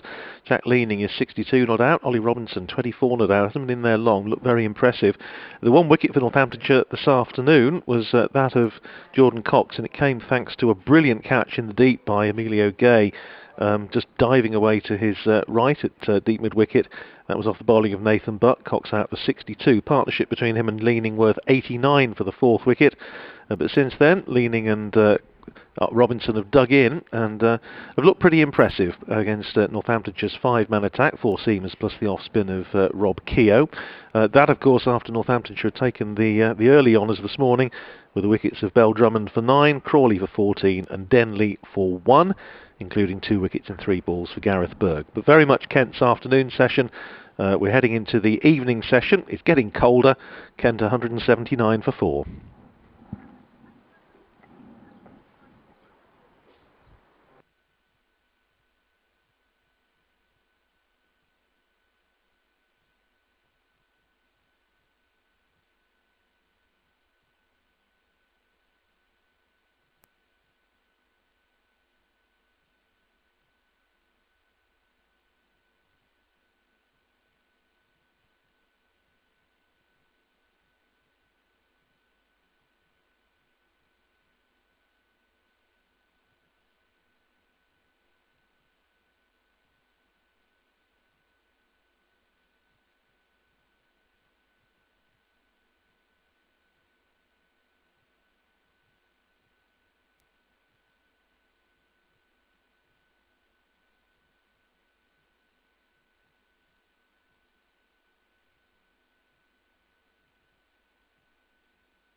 Well, good afternoon. Welcome back to Wantage Road. Just about to start the third and final session on this, the opening day of the LV Insurance County Championship match between Northamptonshire and Kent. I'm Andrew Radd from BBC Radio Northampton. With me in the commentary box, Matt Cole from BBC Radio Kent, and Ben Smith, former Leicestershire and Worcestershire player, now a member of Ireland's coaching team. And just to recap on where we are, Kent resuming on 179 for 4 after 64 overs have been put into bat by Adam Rossington first thing this morning. Northamptonshire taking the early honours, reducing Kent to 38 for 3. Then an excellent recovery courtesy of Jordan Cox and Jack Leaning, who took the total to 127 before Cox was very well caught by Emilio Gay in the deep, 62. That was 127 for 4, and since then Jack Leaning and Ollie Robinson have pulled things round for the visitors, and it's Robinson facing the first ball of the session from Tom Taylor, bowling from this pavilion end at Northampton. That's driven up to mid-on. It's fielded by Ben Sanderson, and there's no run. And Ben, Northamptonshire going to need to take some wickets and get right back into this game, because Kent had a very good afternoon session. Yeah, I think that's probably what they'll have maybe just had a chat about at tea time. They need to really start this session like they did this first session of the day. Here's Taylor in again. This is 15th over. Bowls to Robinson, who's on the front foot, plays it up to extra cover, fielded by Ben Curran, and there's no run. And I don't mean that by they need to run in and beat the bat, swing the ball sideways, or nip the ball around. It's not an old. It's an older ball now. It's 64 overs old, so they need to hit the areas on the pitch that they hit for that first session, and build pressure up so the Kent batsmen make the mistake. Unfortunately, they made the mistake of coming out after lunch, Northamptonshire, trying to make things happen, and lost their way. Well, Robinson again, facing up to Taylor, who drives again up to extra cover, again fielded by Ben Curran, and there's no run. A slip in place, just the one, and Charlie Thurston is at backward point. Then he's got a sweeper on the cover boundary. That's Ricardo Vasconcelos, who's been at first slip for a good part of the day. And he's got an extra cover, mid-off, mid-on, mid-wicket, deep square, and deep backward square. That's the field for Robinson. Leaning on 62, Robinson 24. Partnership worth 52 so far, as Robinson just plays that one calmly up to mid-on, fielded by Ben Sanderson. Players feeling the chill. I think a little bit, it's fair to say. Temperature does seem to have dropped quite a bit in the sort of 20 minutes up to tea. I think we noticed that it wasn't, at lunchtime it wasn't too bad actually, despite what the thermometer was saying. The temperature just seemed to have dropped a degree or two, say, in the last half an hour or so. Taylor in again, bowls to Robinson. Plays this one up to mid-off, fielded by Rob Keogh, and there's no run. Keogh having a go with his off-spin today, 7 overs for 24, and Ben, you were making the point before tea that for an off-spinner in these conditions and with the field he had, it was a very tough ask for him. Yeah, I think so. I think if the off-spinner, if he'd got drift and maybe a little bit more up and down in his action to get some bounce. There's Taylor in again, bowls to Robinson, who's covering up, plays it up into the offside, fielded by Ben Curran in the covers. Over it is, end of a tidy first over from Tom Taylor. 15 overs, 0 for 38 for him on his championship debut for Northamptonshire. Robinson 24, Leaning 62, Kent 179 for 4. Yeah, I think it looks like he might be bowling again here, is he? He's going to have to do a holding job from that Lynn Wilson end. So I just think that the fields could have been slightly different. We haven't seen a ball hit aerial off the off spinner yet, and mid-on's back. I know it's a bit of a question, it's a debatable question about mid-on, should he be up, should he be back, is it a giving 4 runs, but I just think maybe straight away after tea here he could bring his mid-on up, make the batsman force the ball, get a short leg in just while the batsman's feeling his way into a new session to try and make something happen. So Keogh then just rubs his palm, his right palm on the ground, just getting some grip on the ball now. Tall off spinner comes in, bowls now to Jack Leaning, just punched past him up through mid on. That'll be a single. And then one comes on, is that Charlie Thurston? He's the one with the floppy hat, isn't he? It is, that's He's right. easy to spot, so he runs in from long on and actually just stays at mid-on. He's following Ben Smith's advice now. He's come in, perhaps he's kept it immediately when he saw that shot. Well, kept it a little bit low on Jutley, but with no great pace rather, so just adjusted his feet and pushed it back. The pitch is Robinson, of course, having taken that single leaning. Down the pitch comes Robinson, using his feet smartly, but straight back at the bowler, and there's no run. He does get through his overs. These balls pretty quick. There's Keogh through 3 already to Robinson. Just goes onto the back foot and plays us up to mid-on. There's no run. They're 180 for 4 now. 63 leaning, 24 for Robinson. 50 plus partnership. Flatter delivery, that one. Driven away by Robinson. Looks a bit disappointed as Emilio Gate gets body behind that one, and it doesn't go towards the boundary because it hits fairly briskly again. I think we're at the end of Keogh's over now. Down the pitch comes Robinson. He does take on that mid-on. It's over his head, and that'll be 4 runs. And so 4 to end the over. 28 for Robinson, who started as he after tea, as he started his innings, in fact, middling the ball well and looking to get on with things as well. He moves on to 28, 184 for 4. But in a way, you're saying, Ben, that's what the Northants camp are looking for. They want Robinson to take on the spinner by bringing the mid-on in, just to the chance that he might hold out. Yeah, I mean, it was all too easy, wasn't it, for leaning. First ball of the over, just shuffled down the pitch and knocked it for 1 up to mid-on. Now he's on 60 odd, not out. And as a batter, I can assure you, on 60 not out, if you're going to give me runs, I'm just going to keep taking them. Kent are only 4 down, and they've still got 2 very well recognised batters in the hutch to come in. So I just think it's the way of building pressure. Robinson played that shot beautifully then, don't get me wrong, hitting it over mid-on, but at least we're seeing some sort of aggression which might create a mistake. Here's Tom Taylor, about to start his 16th over of the innings, and bowls to Jack Leaning, who plays that up into the covers. They think about a single because Ben Curran at extra cover had to make a little bit of ground to his left, but in the end they decide against it, so no run. Curran, who's had a busy day in the field. Fielders now, as they were first thing this morning, a lot of hands in pockets, a lot of layers in evidence.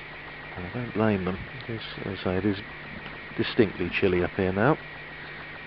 And here's Taylor in again, bowls to Leaning, nicely forward, lays it up once again. It's Ben Curran who fields, this time just keep the arm loose, sends in a throw to Adam Rossington behind the stumps, who sends it back to Curran, who studies the ball as though he was about to embark on the soliloquy from Hamlet, as though he got the skull in his hand, giving it a rather disdainful look. It's alright, he hasn't got a bowl with it.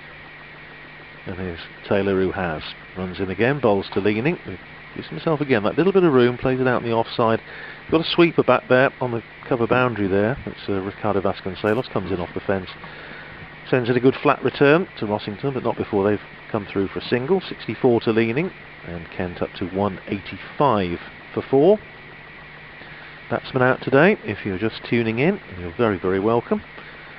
Daniel Bell Drummond first to go, LBW to Ben Sanderson for 9, that was 14 for 1 in the 7th over. Then 2 falling in quick succession.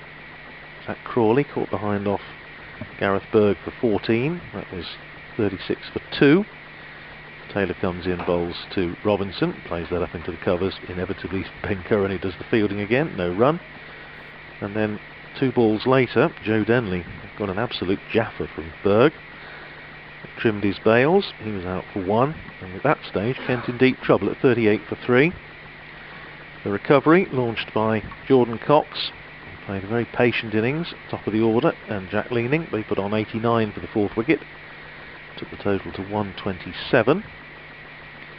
Taylor in again, bowls to Robinson, who drives nicely out towards the cover boundary. Ricardo Vasconcelos running round the fence, but he can't cut it off. It crosses the line. Another nice shot from Ollie Robinson through the covers. 32 up to him now, and Kent 189 for 4. And once again, Ben, just Tom Taylor giving him a little bit of width. Yeah, it was. Full again, and wide. Yeah, fullish as well, yeah, but really good shot from Ollie Robinson. Like I mentioned earlier, how he shifts his weight back into the ball for somebody looks like a back foot player. He actually gets back into his front foot shots really well, and that time just let the ball come in and used his hands, put him through beautifully. Yeah, sweetly timed. 189 for 4. Taylor in again to finish the over, and Robinson's going to pick up one more run. Once again, it's Ricardo Vasconcelos out on the cover boundary having to do the fielding. He does send in a low return to Rossington. He doesn't look terribly chuffed with it because he had to take it on the half volley. One run to end the over. Robinson pinches the bowling as well. 33 to him, 64 to Leaning, and Kent at the end of the over, 190 for 4. Yeah, Kent in a good position here and expanding after tee slightly. 11 runs added.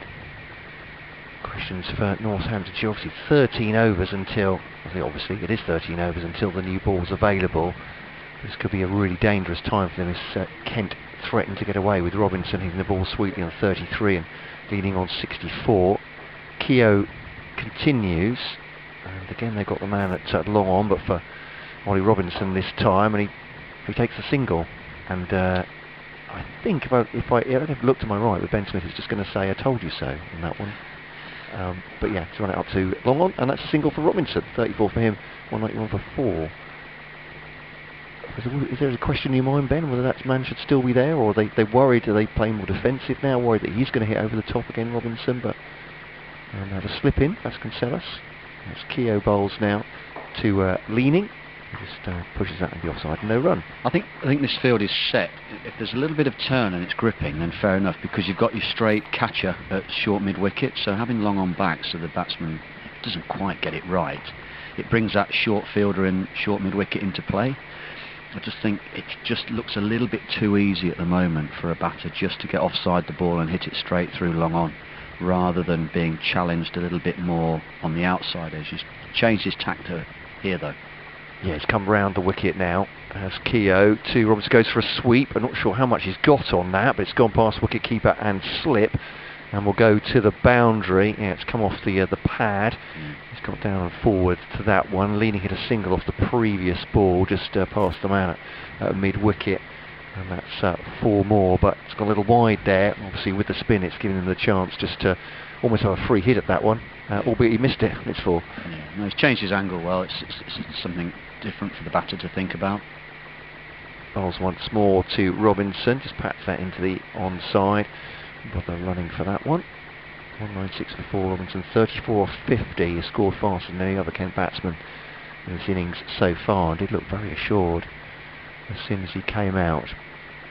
What price in Northampton's wicket now? They would love that. The ball thumped past the bowler, made a diving effort at it, Keogh, and up to that man at long on. That'll be a single to end the over. They're 198 for 4. Robinson keeps the strike on 36, Leaning 66, and this partnership now at 198 at 71 between Leaning and Robinson. The 1 wicket between lunch and tea. Jordan Cox brilliantly caught in the deep by Emilio Gay off the bowling of Ben Sanderson for 62. That was an 89 partnership with Jack Leaning, Jordan Cox and Jack Leaning. Kent 38 for 3 at lunch. Drummond 9, Crawley 14, and Denley 1. 2 wickets for Bergam, 1 for Sanderson in the first session. Well, it's going to be Tom Taylor.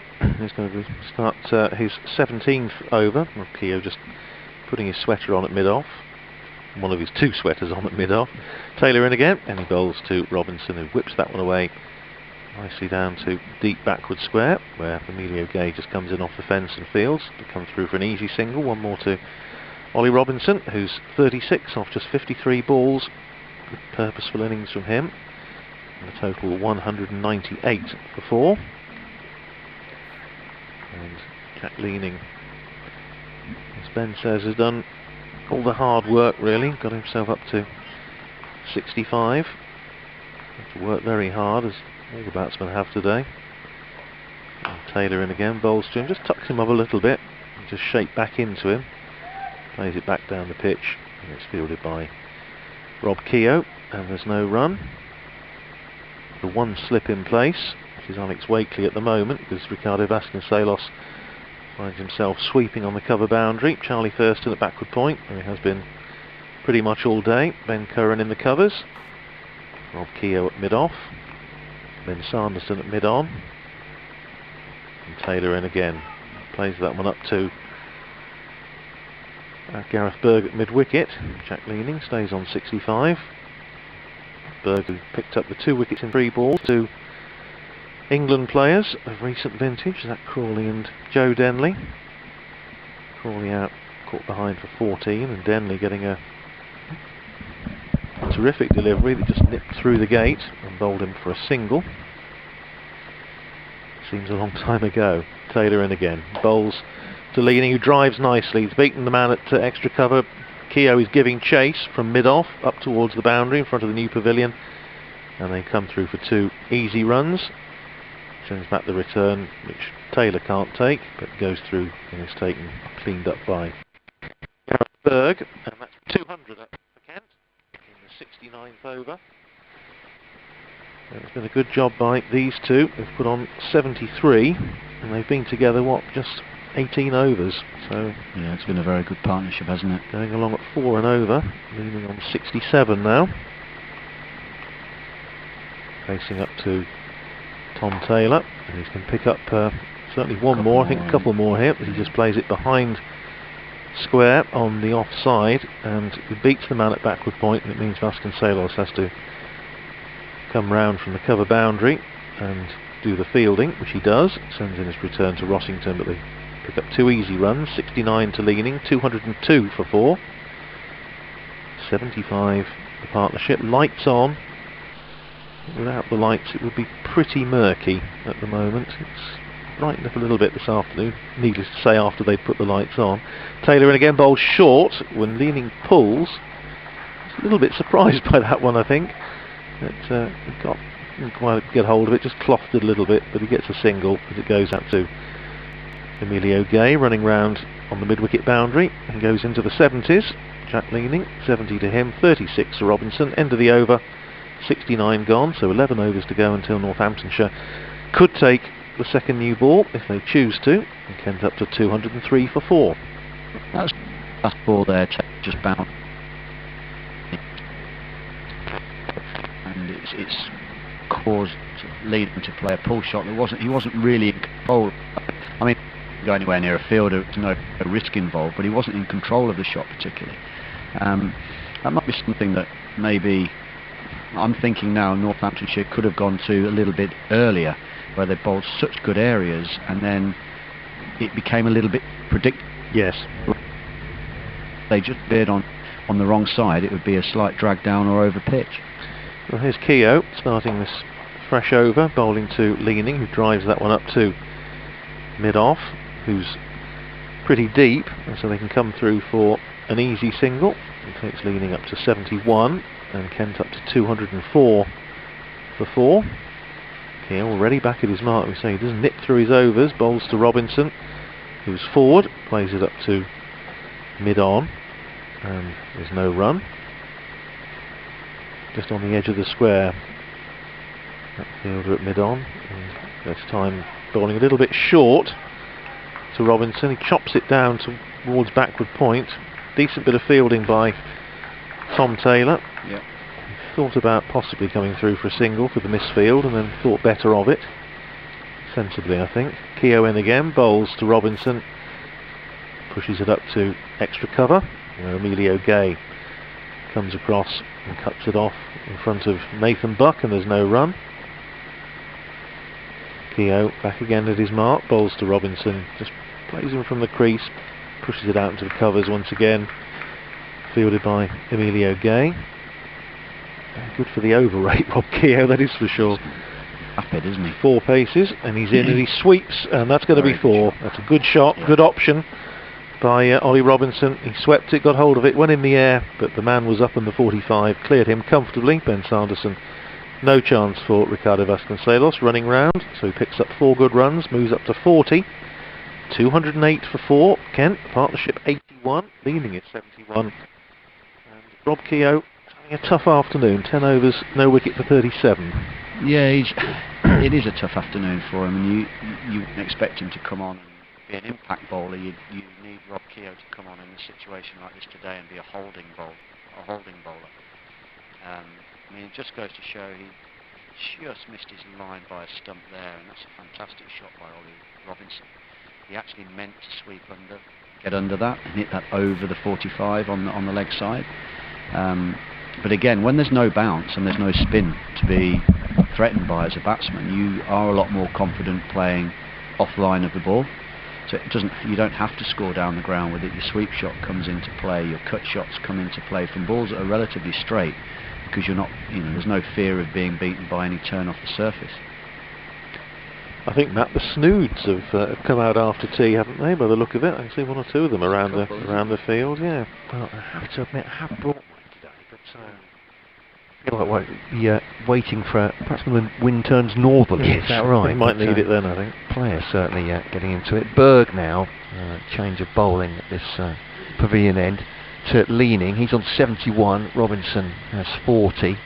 And we were just talking about Robinson's sweep over the head of fine leg there. Yeah, The update, but he has come out very confidently, hasn't he? It looks like almost like he's been playing all summer in form, but the ball early. But Leaning's done some hard yards as well in that second session and defends the ball back at Berg, and there's no run. 2 for 26, and Berg took wickets in consecutive overs this morning. I was just saying to BBC Radio Kent's listeners that at 38 for 3.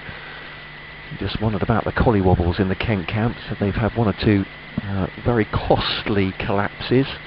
I think back to the first game of last season in the Bob Willis Trophy, when they were in a winning position against Essex in their second innings. There was a collapse in that. Essex ended up winning that, and perhaps that may well have cost Kent a chance of qualifying for the final of that competition even. So defensive shot into the onside. So yeah. I suppose they're like all sides of it. I say Kent have got a collapse in them, but given the right conditions and and the wrong headspace, I suppose. But yeah, I suppose that will all depend on the pressure that the bowling team. It depends on the pressure of the bowling team, what they can put on the batters. Berg now hoping to do that with Leaning, but he just defends it back at the bowler. And I've been quite impressed, as you were saying before, that when the bowlers are running straight, they're not giving them anything, these Kent batsmen. They're prepared to dig in and play it back. They're not crashing at everything. No.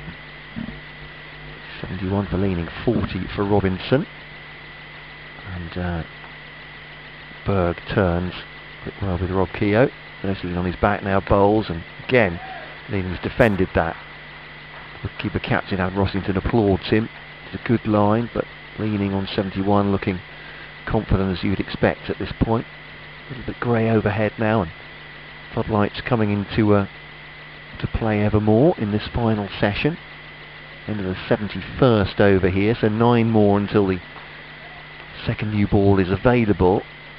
As Berg bowls now to Leaning, just pushing forward on that one. There's a punchy past the fielder, but he's happy to wait. Tells Ollie Robinson at the far end just to keep his powder dry. End of the over then. Good one from Berg, actually. A maiden from him. 14 overs, 8 maidens, 2 for 26. Very economical. What they need now, Northamptonshire, is a breakthrough. Yeah, they need to hold the scoreboard as much as possible at this moment, because these two, it all looks very comfortable for them. They're obviously going to have to sit in before they take the second new ball. But again, a little bit of cat and mouse at this stage of the innings, because Kent don't have to do anything differently. They're rattling along now. I noticed the run rate's now up to 2.94, where I remember mentioning it not so long ago, and it was under 2.5. So it is increasing as this innings going ahead, which you'd expect, I suppose, when you've got a partnership forming. But yeah, Northamptonshire now will look to hold the scoreboard steady, whereas Kent don't need to do anything different. So you'd still say they're pretty much in the box seat here. Well, Adam Rossington persisting with Rob Keogh, his off spin as he comes in again from the far end, the indoor centre end, bowls to Ollie Robinson, who just clips that one down to long on in front of the indoor school, and they pick up an easy run. It's almost like giving him a single there. 41 now to Ollie Robinson. Kent 209 for 4.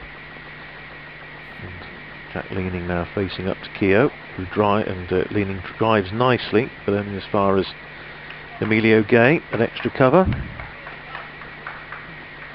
Just a little bit of geeing up coming from Ben Sanderson. I was just going to say, it all seems to have gone very quiet out there at the moment. Keogh bowling to Leaning, who comes down the pitch to him and then plays a canny shot, just drives it up to the man at deep mid-off. There's an easy single there and he takes it. 72 to Leaning, 210 for 4.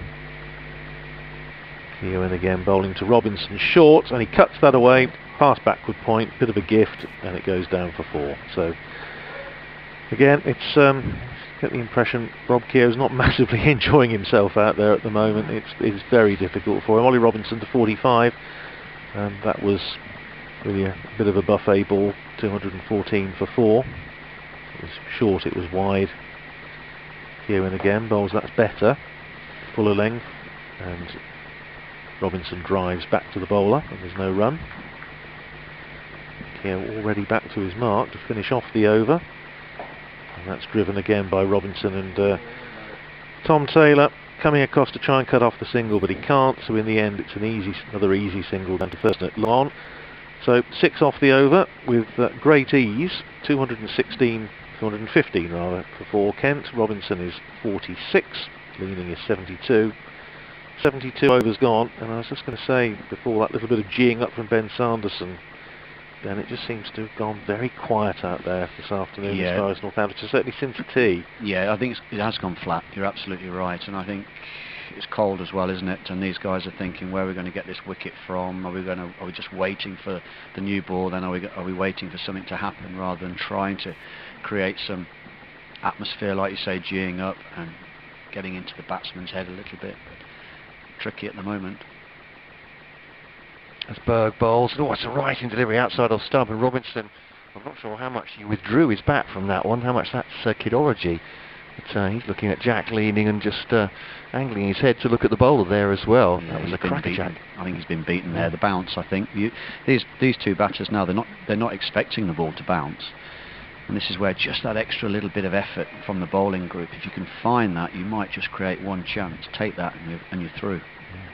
That come from Gareth Berg. Can he reproduce it as well? Good full length delivery, that one, and right behind it Robinson not taking any chances. But yeah, as I said, he looked like a man that had been beaten and was almost miming that he'd left at the last moment, but definitely from his body language you could see that unsettled him. 215 for 4. He's just 4 short of a half century though, Robinson, and 64 balls, some hard yards from Cox and Leaning today. And Gareth Berg as well.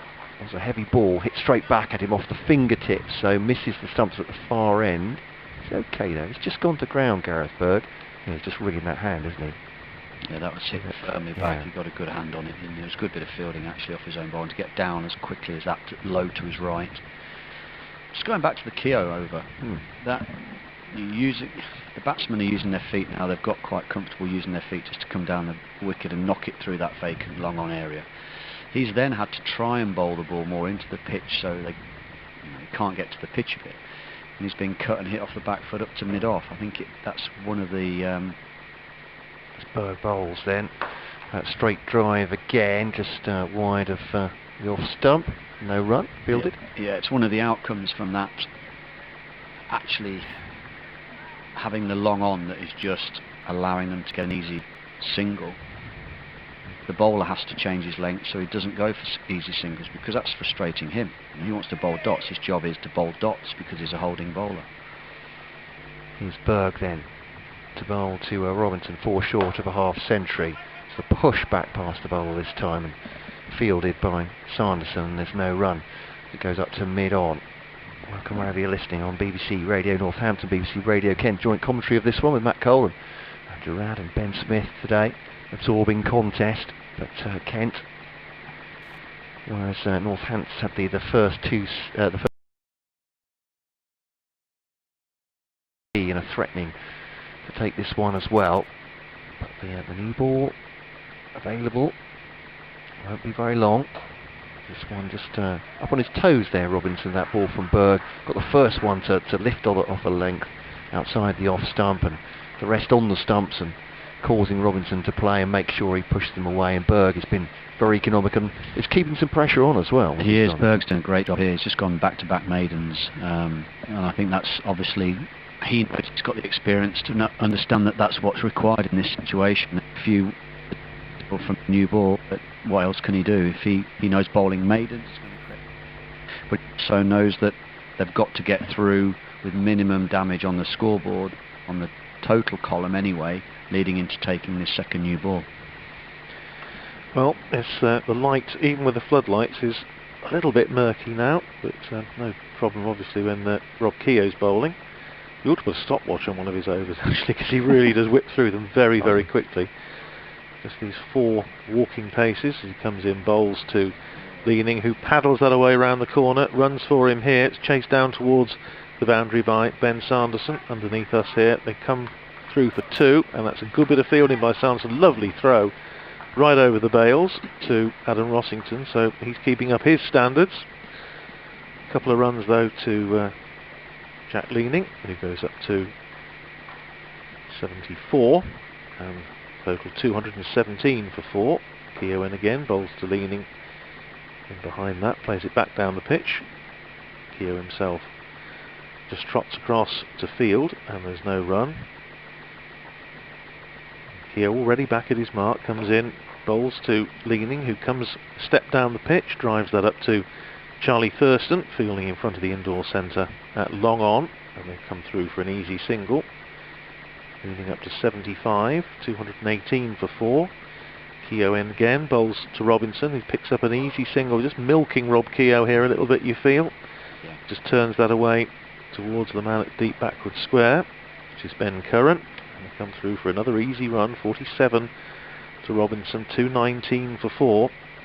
It strikes me that the problem Northamptonshire have got a little bit here. I'll come back to that in a second. Keogh's already back at his mark, bowls short, and that's hit away through the covers. That's a lovely shot from Jack Leaning. Just again gave himself a little bit of room and speared that away through the offside. The ball just crosses the rope in front of the main scoreboard, and that's 4 more to Jack Leaning, who goes up to 79, 223 for 4. With a moment while the fielders retrieve the ball. It's always dangerous, isn't it, this situation, Ben? You're coming up towards the new ball, and it's just a question, sort of just almost like fill in time before before we go to the new ball, and in that time the batting side can add 30-40 runs, and the situation is greatly improved. And once again, this is a good bit of fielding that saves any more runs, because that was short again, and he gave himself a little bit of room, Jack Leaning. Looked to try and cut it away, but it was Gareth Berg who fielded well at backward point. End of the over, 47 to Robinson, 79 to Leaning, 223 for 4 Kent. Partnership worth 96 for the 5th wicket, and 74 overs gone, so still 6 to go before the new ball. Is it my imagination, Ben? I know, as I say, the lights are on, but it just seems to be getting, even with the lights on, a little bit gloomy. Shadows now. You can see the 4 shadows. Well, however many there are. What, there are 4. I can see 2 or 3 shadows at least on the players on the ground. So I'd say the lights are pretty much taking not so much full effect yet, but it won't be far off.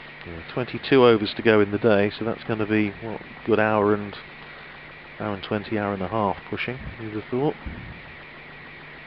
As Berg comes in again, starts a fresh over and bowls to Robinson, who's in behind that on 47, plays it up to mid-on, fielded by Ben Sanderson. Might not be a bad time to get another seamer on now instead of Keogh.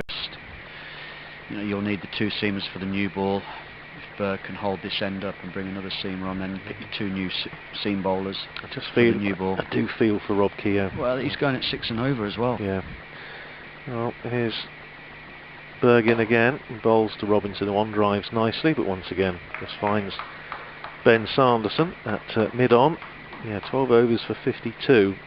Rob Keogh, bearing in mind he bowled a couple of those, 2 overs for 3 just before lunch, and since team, particularly in the last couple of overs, it just looks as though Kent are just milking him, picking up runs. When he goes for a boundary, it's very difficult for him then, because his job's to go dots and ones. There's Berg in again, bowls to Robinson, plays it back down the pitch, this time safely fielded by the bowler himself, and there's no run. Rob Bailey just doing a few knee bends to try and keep himself warm, I suspect. It is a bit fresh. The high, I was just looking at the temperature just a few moments ago on the forecast, 7 degrees tomorrow, so they say, and the day after. Berg in again, and bowls to Robinson, who works that away off his pads, and he's going to get a single as it goes down to deep backward square. So my question to you is that what has been the temperature today? Well, Don't tell me can we 10. compare Don't it? say it's going to be colder than. Well, in theory, according to the weather app that we tend to use, it's supposed to have been 10 today. Yeah. It's supposed to be a bit chillier tomorrow. 2:24 for 4 with that single, which takes Ollie Robinson within 2 of a half century. He really has played very, very well here this afternoon in support of Jack Leaning, who's now facing this ball from Gareth Berg. He's in behind it, plays it up towards mid-off, but it doesn't get that far. There's Ben Curran still looking lively in the field, even though it's 10 to 5. And they've been out there for 75 overs, and it's cold. But Ben Curran full of energy, and he's certainly had, I think, more to do today than anybody else in the field. Rob Keogh just has a chat with Gareth Berg. Berg comes in to complete this over. Bowls to Leaning, who works that away on the onside, but only as far as the man at short mid wicket. Tom Taylor, end of the over, 48 to Ollie Robinson, 79 to Jack Leaning, Kent 2:24 for 4. Yeah, well, Gareth Berg is doing an outstanding job here. He really is. It would be. I think, are they changing the bowling now? Yeah. Going to be Tom Taylor at the far end, or is it? No, Is he just holding the ball for a Emilio Gray bowled. He's going to have a bowl by the look of it. Yeah. Yeah, he's coming on. So there's that change now. It's obviously, say Rossington is making sure he keeps seamers pretty much ready for that new ball, bar Berg. Berg will bowl into the new ball, and then the 3 seamers will have a go tonight with it. I just wonder whether it's worth bringing back one of his main seam bowlers, especially with the light getting worse, just in case, not a chance to get off the field, but if we don't have a full day's play, then at least he won't have bowled Rob Keogh or a stand-in bowler for any length of time he doesn't need to. So Emilio Gay will bowl then. What are we looking at here? Right arm. Dob, I suspect. Okay. So, comes in. Actually looks like it's going to be brisk and medium pace, and well, certainly medium pace. Pushed into the offside by Ollie Robinson. Bit of a warm up, rounds the shoulders as well. Thanks to Andrew Rand for going a couple of overs unchanged there. That's all right. I'm being haunted by information technology issues today, which I'm trying to resolve, and watch the cricket at the moment, and I think I'm just going to give up one of those. So here's the cricket, and Emilio Gay now bowling to Robinson, 2 runs of its half century. That'll be one of them. Just cushions that into the onside, fairly comfortable off the medium pace of Gay, and they'll come through for 1, 2, 2, 5, then for 4. Leaning has 79, so 21 from a landmark of his own, Jack Leaning. I thought you were looking at the Masters and the golf. No, I wish I'd be doing something that entertaining, but then I wouldn't really feel bad, but no. Absolute torture today. Here comes Gay. Oh, back foot, has he got him? He has! Caught behind! Golden Emilio arm. Gay bowled him, has he? No, caught behind. I was going to say, I thought he had caught him behind, yeah, but no movement of the bails, and yes, Leaning. He tried to cut that away, wasn't really the space for it. Nippy from Gay as well, and he has broken this partnership. Leaning goes for 79, caught Rossington bowled Gay, and well, the bowling change absolutely worked. They were looking at buying a wicket there. They bought it, so too has Jack Leaning. Shouldn't mention he was 21 away from a landmark, because he goes away. Metaphorical steam coming out of his ears. Ollie Robinson takes a drink. Kent 225 for 5. And they dearly needed that wicket, Northampton, to get back into day one for me. Yeah, absolutely. I mean, he does look as though he's just hit the pitch with a little bit more effort than some of the other bowlers, and obviously Keogh bowling at that other end, just bowling the pace of spin. The Kent batsman may have just felt that, this is 6th bowler coming on to bowl, just have a look, he's going to bowl us some bad balls, but just be a little bit wary. But he's done it for bounce there. Leaning had every right really to rock back and try and just guide it down through that vacant gully area down to 3rd man, but it has just bounced and taken the edge. It's actually an extremely good catch, because there was a decent nick on it and it's hit Rossington, and he's managed to take it on the 2nd attempt, so well done him for not panicking. Just by way of clarification, when I said dob, I actually meant searing pace. Yeah. you were being richly ironic there, weren't you? Just how quickly it was going to go. But yeah, that's definitely, well, absolutely worked out for Emilio Gay and for Northampton. They've got themselves a wicket with the new ball available in a few overs, and Darren Stevens comes in. Always an interesting prospect when he's at the crease in his 45th year, 23rd of county championship cricket, and just settles on that one and pushes it into the onside, and there's no run. I think looking at that ball there, Steve-O, he probably isn't bowling with searing pace, Radders, but there was just enough bounce, I think, to do Jack Leaning on the outside. I think Leaning's opened the face slightly there, and he's only showed half the face. It's just caught his edge on the way through. Maybe that's the Emilio Gay slower ballers that he's just doesn't want to give them anything to work with. He bowls now, and Stevens runs that down to third man. That's kind of what Jack Leaning was trying to do, but perished with a great catch from Adam Rossington. Berg stops that one, and Stevens is off the mark with a single, and Robinson has 49 not out. One ball to go of this Emilio Gay over, which has been productive for Northamptonshire. 2-2-6 for 5. Trying to get themselves back to parity for this opening day. Robinson, he played that onto his feet there, and it skews out into the offside, and what an over that was for Emilio Gay. 1 for 2 from 1 over.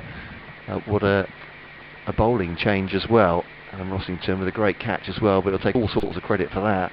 Yeah. And Northamptonshire with this new ball available in 4 overs now, it does really change the complexion for me, Ben, as well, because nick a couple off with the new ball, and suddenly you're in parity, you're maybe even a little bit ahead for the day. Yeah, well, that's exactly what Northampton would have wanted. Probably not to have gone for as many runs from Keogh's end. No disrespect to Keogh, I think he had pretty much an impossible job to try and keep that run rate down on this pitch, but that's what they would have wanted to do, is get the wicket. So at least they've opened an end up now, and they can attack at one end. For 4 overs, they've got to hold it. They might pick another wicket up, who knows. Well, there's Gareth Berg starting a fresh over, bowling to Darren Stevens, 40-year-old to nearly 45-year-old, and Stevens plays that up to mid-off, where it's fielded by Rob Keogh, and there's no run. Interesting observation is that Emilio Gay bowling to Darren Stevens in that last over, that Darren Stevens was already an established county cricketer when Emilio Gay was born. Emilio Gay was born in 2000. As we say, this is Darren Stevens' 25th season. As Berg bowls to him, he plays that up to extra cover, fielded by Ben Curran, and there's no run. But yes, we've got Gareth Berg just turned 40 a few weeks ago. And Darren Stevens turns 45 at the end of the month, the end of this month. So, young man's game. Yeah. Clearly.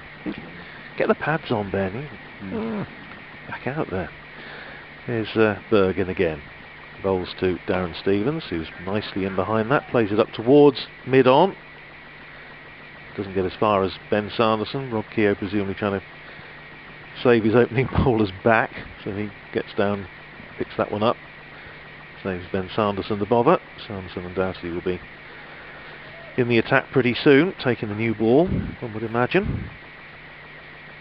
Just a slip in place as Berg comes in again and bowls to Stevens, who whips that one away nicely down towards the bowl. In fact, he doesn't get anything on it. I thought he'd just come off the face of the bat, but in fact it was just off his thigh pad. Runs down to fine leg for 4, signals as 4-leg byes by Rob Bailey. So Gareth Berg hasn't lost his line too often today, but he did a wee bit there. And Kent benefit to the tune of 4, 230 for 5. Berg in his 17th over, 2 for 27. He's been excellent today. Yeah. Bowled well in the 5 wickets in one of the warm-up games, and the word coming back was that he was bowling pretty well. There's Berg in again, bowls to Stevens, plays that up to mid-on, fielded by Ben Sanderson. There's no run. The light's now really bright. It's like the start of a T20 game in August. Yeah.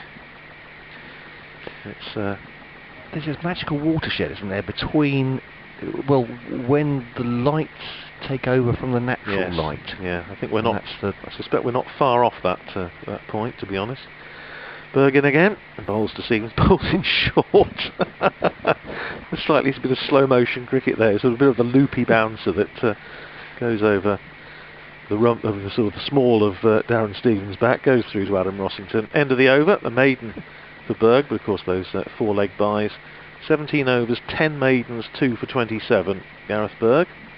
And like a soak in a hot bath tonight, I would imagine. At the end of the over, Kent 230 for 5. Yeah, he's continuing to do a great job, isn't he? I mean, how many overs are there now to the new ball? 3. Yeah, might even, if he'll bowl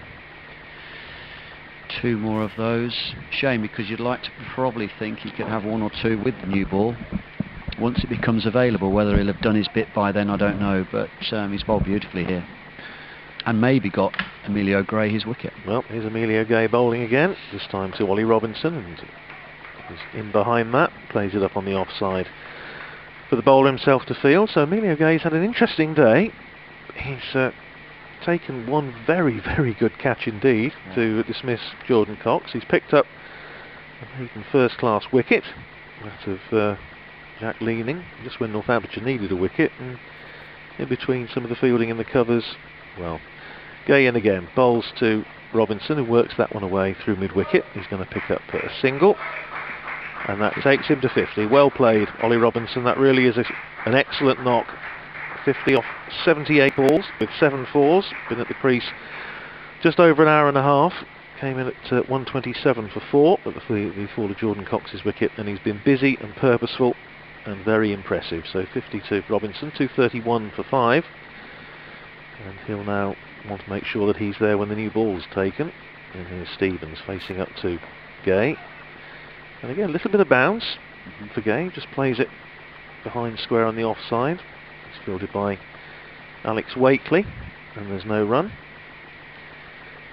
Yes, he's had an interesting first day of the season. Emilio Gay works very, very hard at his game. Came into the Northamptonshire squad with a reputation of being something of a cricketing workaholic. Just always wants to be in the nets, always wants to be practicing. Gay and again bowls outside the off stump. Stevens just lets it go through to the keeper, Adam Rossington, and there's no run.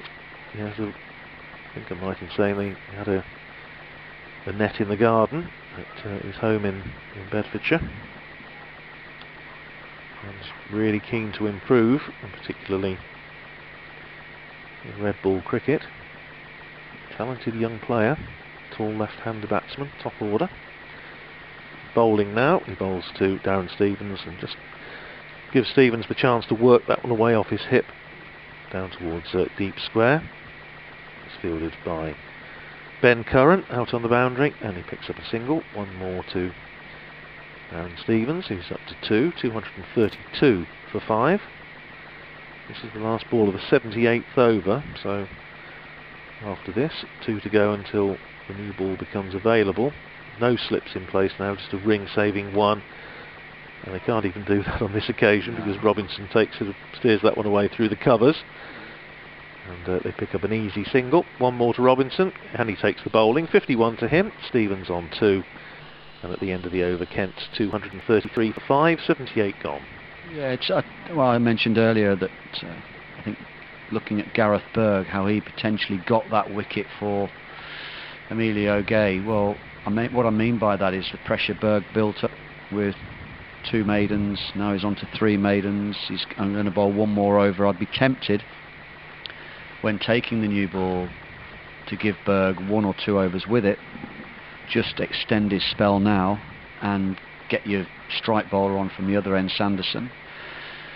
Well, then he can put his feet up for the rest of the day. Yeah. As Berg comes in again, he bowls to Robinson, who picks up again an easy single. He just plays it behind square on the offside, comes off strike. But that ball there that he's just lent into and got 1 into the offside is a single because there's a deep cover. But also the ball's old now. Yeah. It's not doing anything off the pitch. Give that ball just a chance to zip slightly more, could potentially find the edge. Yeah, absolutely. 234 for 5, and it's Stevens facing this ball from Gareth Berg, and Works that one away, and that's, again, he's just lost his line a little bit as he did once in the previous over, and he's got his head in his hands. He's really upset because he's bowled so well, so tidily. He's conceded a boundary there as Darren Stevens just able to work that one away behind square. No fielder there, so he picks up 4 runs, 6 to him, 238 for 5. And not surprising really that Gareth Berg might just lose his line a little bit towards the end of the day. But he's been very impressive, as we've been saying all day. Yeah. Pick of the bowlers, really. And Just to update BBC Radio Northampton now. Pretty murky here at the county ground, despite the fact that the floodlights are on. Kent 238 for 5. Ollie Robinson's just reached his half century. He's 52 not out. With him Darren Stevens, who turns 45 at the end of this month. He's 6 not out. Success for the county after the break. Kent gone from 179 for 4 at tea up to 225 for 4, and then Alan Rossington having something of an inspiration, bringing Emilio Gay into the attack to bowl his fairly rarely seen medium pace. And his very first over he broke the partnership by having Jack Leaning very well caught at the wicket by Rossington. He was out for 79, and that was 225 for 4. Pick of the bowlers today without a doubt, Gareth Berg, who's in action at the moment, 2 for 32 in his 18th over, has bowled very, very tidily. But Kent 238 for 5, the new ball due in just 9 balls time. As Berg comes in again, bowls once again to Stevens, goes on the back foot, plays that up towards mid-on, and Tom Taylor just trots across and cuts it off. And Ben Sanderson, who's down there on the boundary, just going through his warming up routine. A few of the bowlers obviously getting ready for the seamers for a little burst with the new ball, which will be due in an over after this one. Berg in again, bowls to Stevens, who's forward defensive, plays it up on the onside, fielded by Taylor. End of the over, 238 for 5. Stevens is 6, Robinson is 52. Gareth Berg 18 overs, 10 maidens, 2 for 32. And the new ball will be due after the next over. Yeah, I think that's Berg done. I think he's had an extended round of applause by his teammates, a couple of pats on the back. So it looks as though that's probably him done now, and they'll go double change for the new ball. Oh no. Oh, of course they've got this over left. So Sanderson from this end, do you think? I would have thought Taylor so. or Buck from the top. Who would you go with? Personally, Buck, I think. Just with a new ball, a little bit of extra bounce, the lengthy bowls. Would be my choice, I think. Got to keep Gay on, I think. Here he comes and bowls to Robinson. Pushes forward defensively, no run into the offside. Sure, Emilio would agree with you entirely. Well, he's had a couple of highlights, hasn't he? Yeah. Getting rid of Jack Leaning, it's not a bad scalp to put on the first one. Put on the list. There you go. And then that's incredible catch, which got rid of Jordan Cox. He's actually, you'd say, obviously he's been the pivotal man in 2 very important moments for Northamptonshire today, because Cox had carried on the way he was going, and Leaning too. So look a lot worse for Northamptonshire at this point, surely. Again, defensive by Robinson. There's no run. He's on 52 from 81. Darren Stevens didn't score hugely last year. I think in the 30s. Just looking through his 36 was his highest score in the Bob Willis Trophy. But every time anyone's tempted to say that Darren Stevens perhaps is trundling towards the twilight of his career, he does something extraordinary. So I think I made that mistake again. Here's Emilio Gay to Robinson. To punch into the onside, and that'll be 2 runs for him, very comfortably out towards mid-wicket. 240 for 5, he moves on to 54. It was that season when Kent had chats with him, I think around June time, and said, yeah, we think probably this is the last one, Darren, and they were in negotiations. He then scored a double 100 against Yorkshire and took 9 wickets in that match as well. So this was blocked out. Good delivery that from Gay, actually. Yorker length, and Robinson had to dig it out. So, as I said, I think it's a pretty fruitless thing to do, to start second guessing what Darren Stevens might do in a game. 240 for 5. Took a lot of wickets as well in late summer, and again in the Bob Willis Trophy against some good sides. So, let's see what he does here in April. It's Gay to Robinson.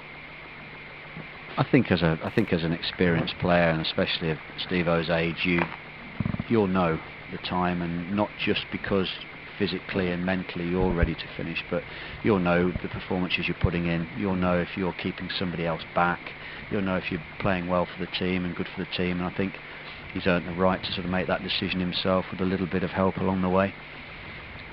So Gay then to bowl to Robinson, last ball of his ever, might be his last ball of his day as well.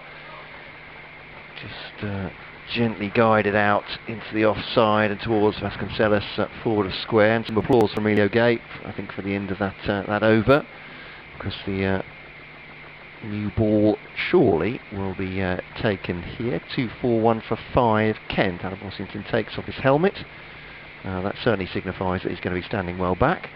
And Ben Sanderson is tossed the new ball by Rob Bailey. Kent 2-4-1 for 5 here on BBC Radio Northampton and BBC Radio Kent, with Gerard, Matt Cole and Ben Smith. I say almost left to right, but the listeners can't see that, but just assure you that as we face the pitch from the stand here in the pavilion, that is the case. I think that there's how the game evolves and how your squad evolves. Northamptonshire probably, I don't know how much Emilio Gay has bowled in the pre-season or in the games that they've had or in the nets in the winter. Probably found somebody there that they think maybe now we can throw him the ball now and again. You know, he's not disgraced himself one bit. He's bowled a very good line. He bowls slightly different to the rest of the bowlers, where he is a little bit, you know, open-chested and pushes the ball in, back of the length into the batsman. Probably not got the pace of the other, you know, 3 of the front-line bowlers, maybe sort of equivalent to the Berg pace, but he's not disgraced himself. He's come in and done a decent job there.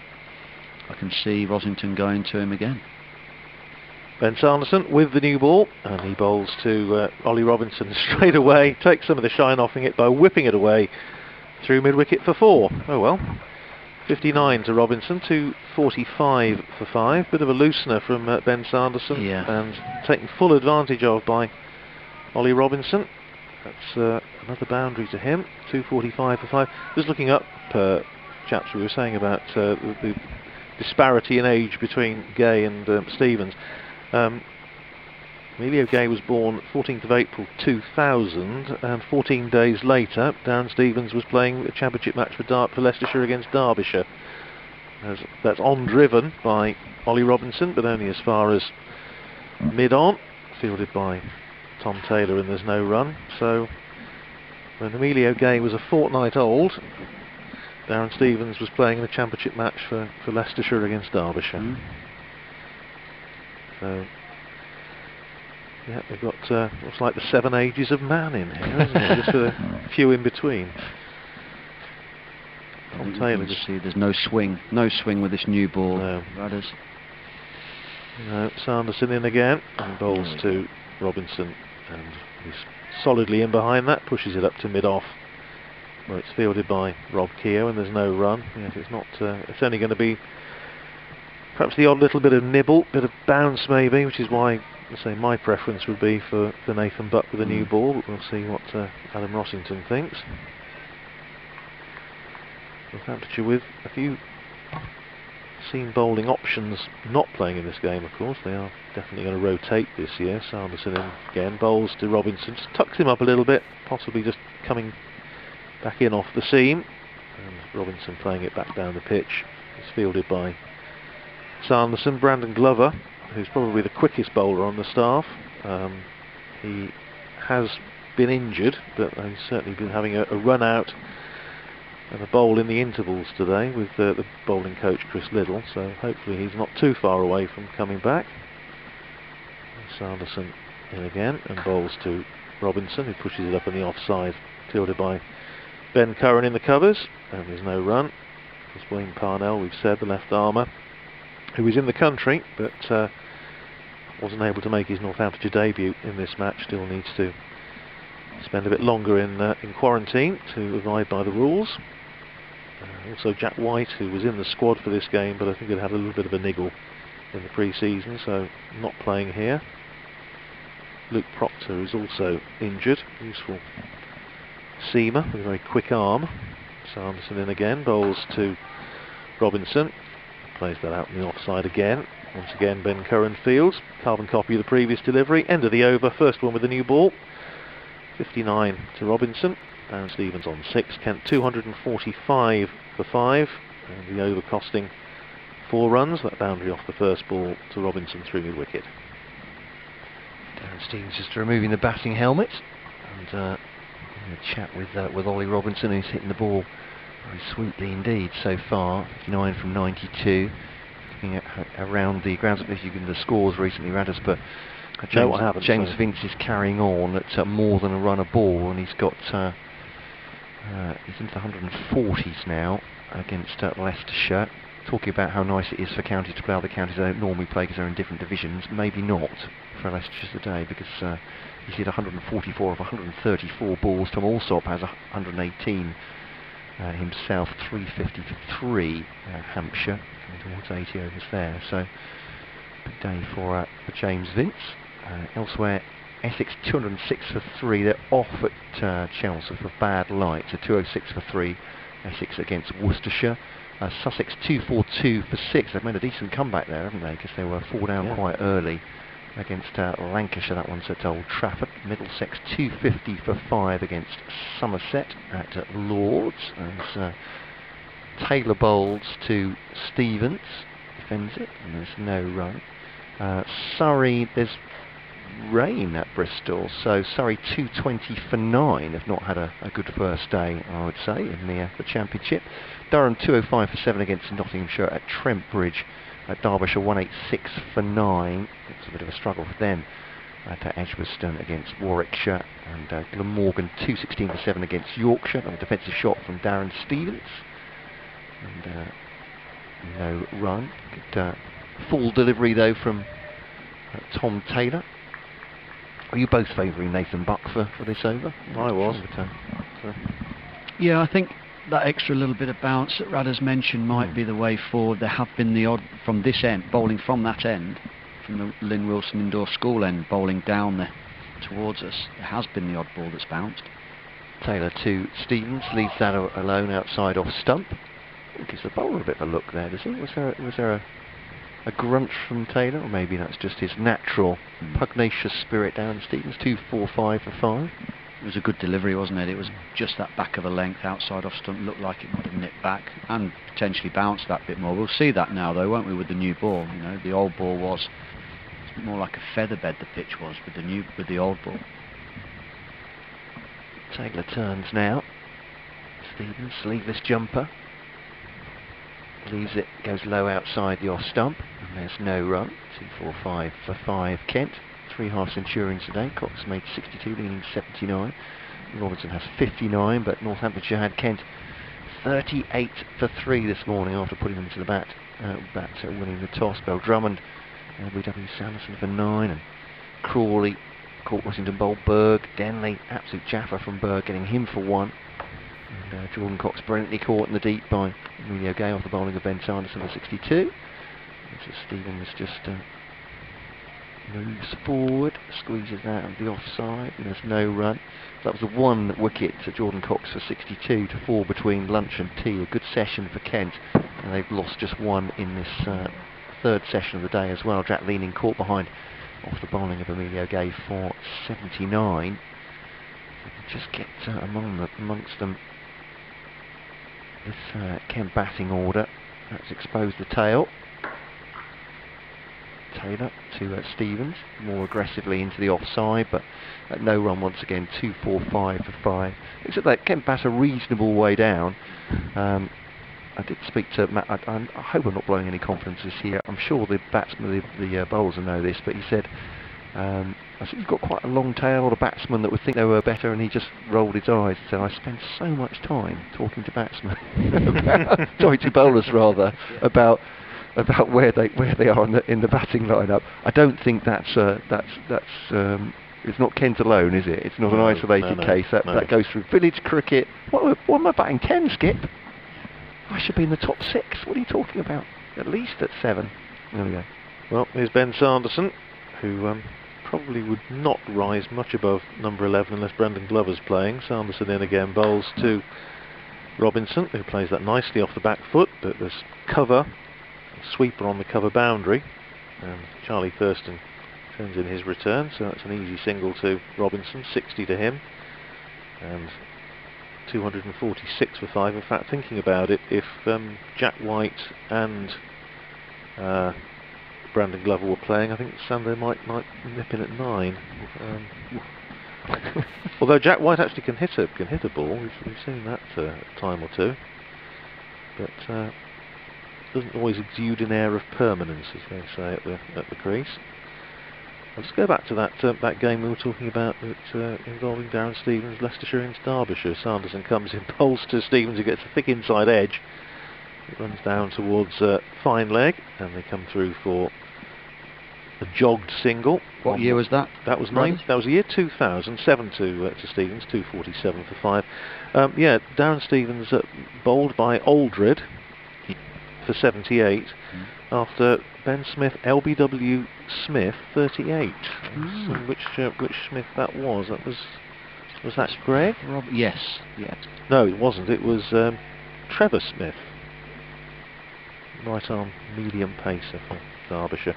Sorry, Trevor Smith, I can't remember you. Sanderson in bowls to Robinson, who plays it out on the offside. Such a bad day, that one. It's blanked out of your memory. Yeah. LBW sounds about right, though. Yeah, for 38. Darren got 78 off 92 balls, backing down the order. Rain affected draw. Where was that at, did you say? That was at Grace Road, I think. It was Derby, in fact, sorry, beg your pardon. And Rob Bailey was playing for Derbyshire and got 100. Hey. Sanderson in, bowls, that's a good ball. That bounced, it seemed, and it was a little bit too good on that occasion for Robinson, who's played very, very well. And the fact that he's been in a while and has played so well tells you what a good ball that was, because it really surprised him. And it's the first one that's really gone past the bat for a little while. 247 for 5, Robinson 60, Stevens 7. We've got 13 overs after this one remaining in the day's play, so we're looking at just after 6 o'clock if we get through. Sanderson in, bowls, that's driven nicely by Robinson, half stopped by Gareth Berg, who thought he probably had most of his work done for the day, but he had to do a bit of fielding there, managed to half stop it. I think it would have been 4 if he hadn't got something on it. In the end he had to trot back and retrieve it, and they came through for 2, which takes Ollie Robinson up to 62 and Kent to 249 for 5. Gareth Berg, wholehearted cricketer, and he's certainly done a terrific job for his side today. That time of day when we think about which players we're going to be talking to at the close, or whether it's a coach day. I think it's probably that on either side today. It's been a good day's cricket. Sanderson in again, bowls to Robinson, who plays that nicely, crisply off the back foot. It goes out again to Charlie Thurston, fielding a sweeper on the cover boundary, and they pick up an easy single, brings up to 250 for Kent. At the end of the 83rd over, they are 250 for 5. With Darren Stevens on 7. And Ollie Robinson on 63, 83 overs bowled. Just googled Trevor Mark Smith. And what can you reveal exclusively? Turns out he's your cousin. He achieved a bowling performance of 8 for 38 and only his second first-class appearance. Oh, right. All right. So obviously too good for me. Well, in fact, his other wicket in that innings was what somebody else you were talking about earlier today, Aftab Habib. Really? Got him out also, LBW. LBW, there we go. Well, there's not been, apart from a couple that have bounced, which I think we were sort of expecting with the newer ball, there's not been a great deal, again, of any sort of like extra lateral movement with the ball yet. We're not looking for it to swing. Obviously, we've mentioned it's been too cold previously, and the lacquer is still on the ball. We need to, the guys need to get that off, and that needs to naturally come off the ball before it will start swinging anyway. But I think what you're seeing here is the fact that yes, Northamptonshire have taken the new ball, but the way Robinson's played the ball late, he's in form, and you've got the experience of Darren Stevens, who will have been in these situations on numerous occasions. I think it's not a massive amount to trouble Kent just yet. I think if Northamptonshire can get another new batsman to the crease, it would really open this game up. Second bonus point for them now for the batting. Up on his toes is Robinson. Into the offside. Hope you won't mind. Quite a lot of emails came through while I was having all those problems. Ironically, anyone says a software update. It's going to make your life easier, and then stops everything working, which is marvellous. Somewhat frustration, but Philip, this is much earlier in the day, so apologies, Philip. I hope you're still listening. It's good afternoon. It's nice to hear cricket again. Wolverton Town Cricket Club, Osborne Street, Milton Keynes. Yeah. Official opening of a new electronic scoreboard. Tuesday the 20th of April. Here's Tom Taylor to Robinson, 63 on the ball for him, pushing the in onside. No run. Tuesday the 20th of April, 12 p.m. That's Wolverton Town Cricket Club.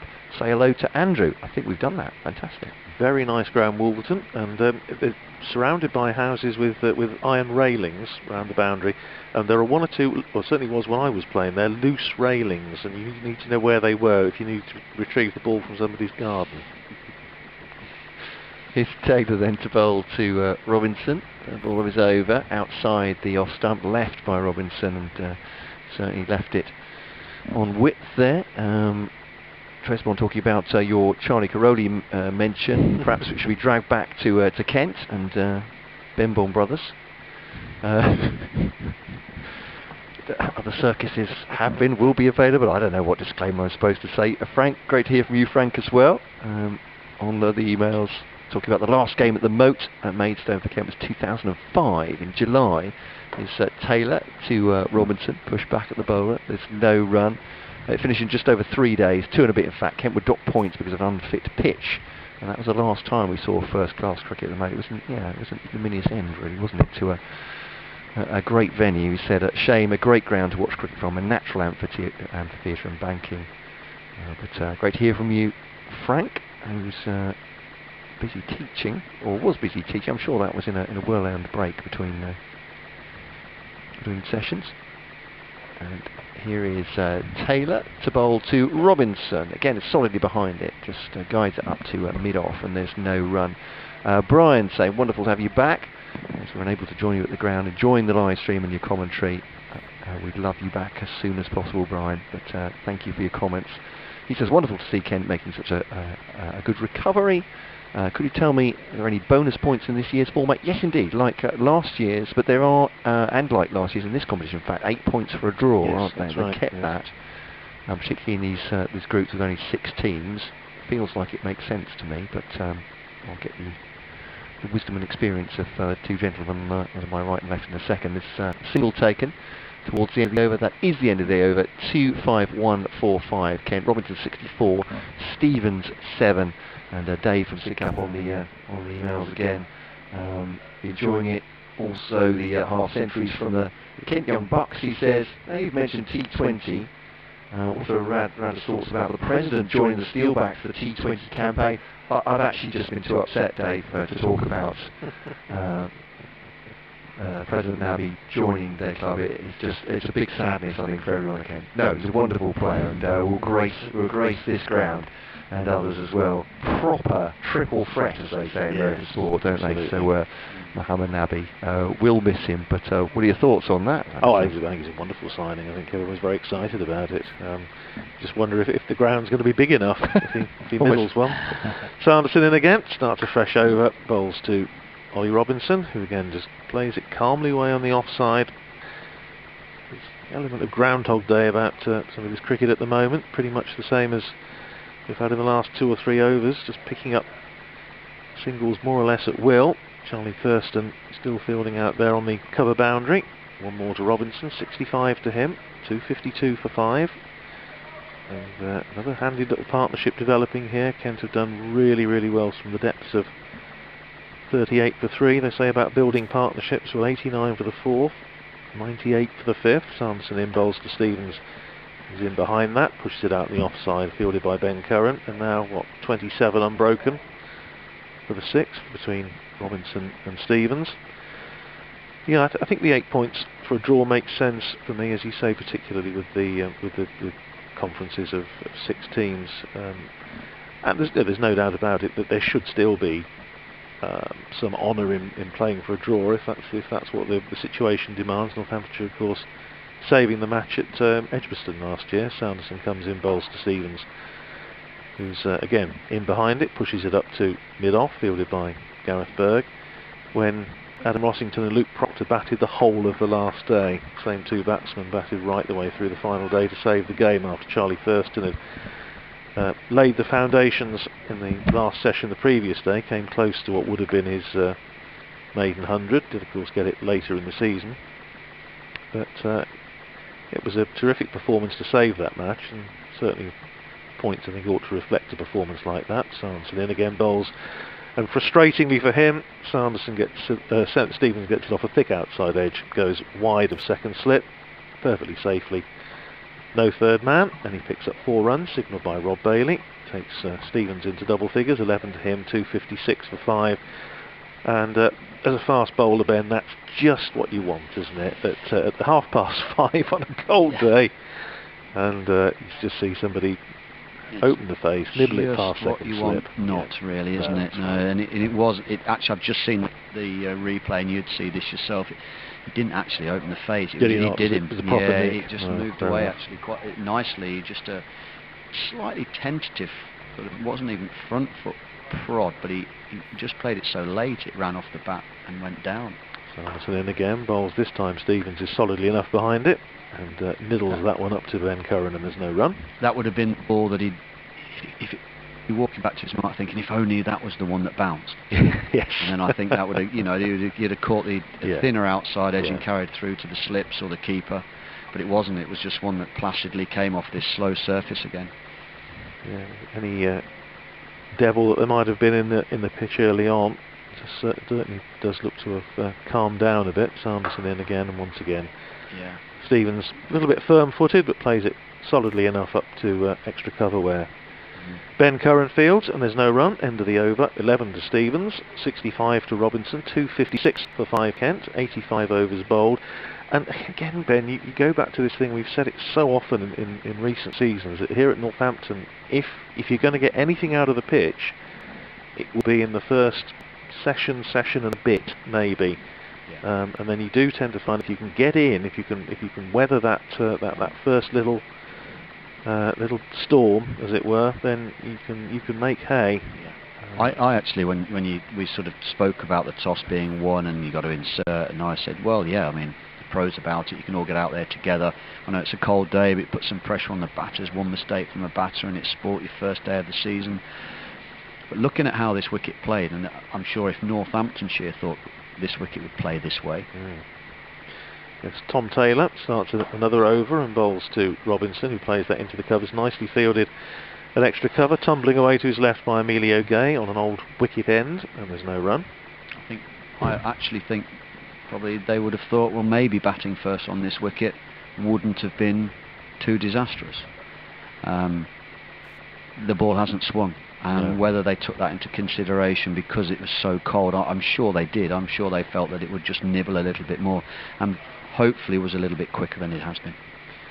Taylor in again and bowls short to Robinson, who pulls, doesn't really get hold of it, but it goes out to man deep mid-wicket, Charlie Thurston, in front of the Old West stand, and they pick up a single. 66 to Robinson, 257 for 5, partnership 32 for the 6th wicket. Just gone 5:30 here at the county ground. 10 overs to go after this one, so we are going to be over time a little bit. Yeah, just a little bit. I was just looking at Rob Keir there, threw the ball at Tom Taylor when Tom Taylor wasn't watching, which would have been an interesting first day injury. Fortunately he didn't manage to catch him in anything dangerous place, and that's a good delivery from Taylor. That left Stevens, who again was a little bit firm-footed. It flew past the outside edge, taken by Adam Rossington. Bit of an effort ball there, I suspect, from Tom Taylor. He seemed to put quite a lot into that one. It just whipped through at a decent pace. Yeah, actually, I just thought that myself when I saw it go past. I thought that just looks like a different bowler. Yeah. So that came. It's funny where that one came from, but it could only have been a serious effort ball from Tom Taylor. Who has got pace, without a doubt. He bowls that one to Stevens and works that away into the onside. Good bit of fielding by Thurston.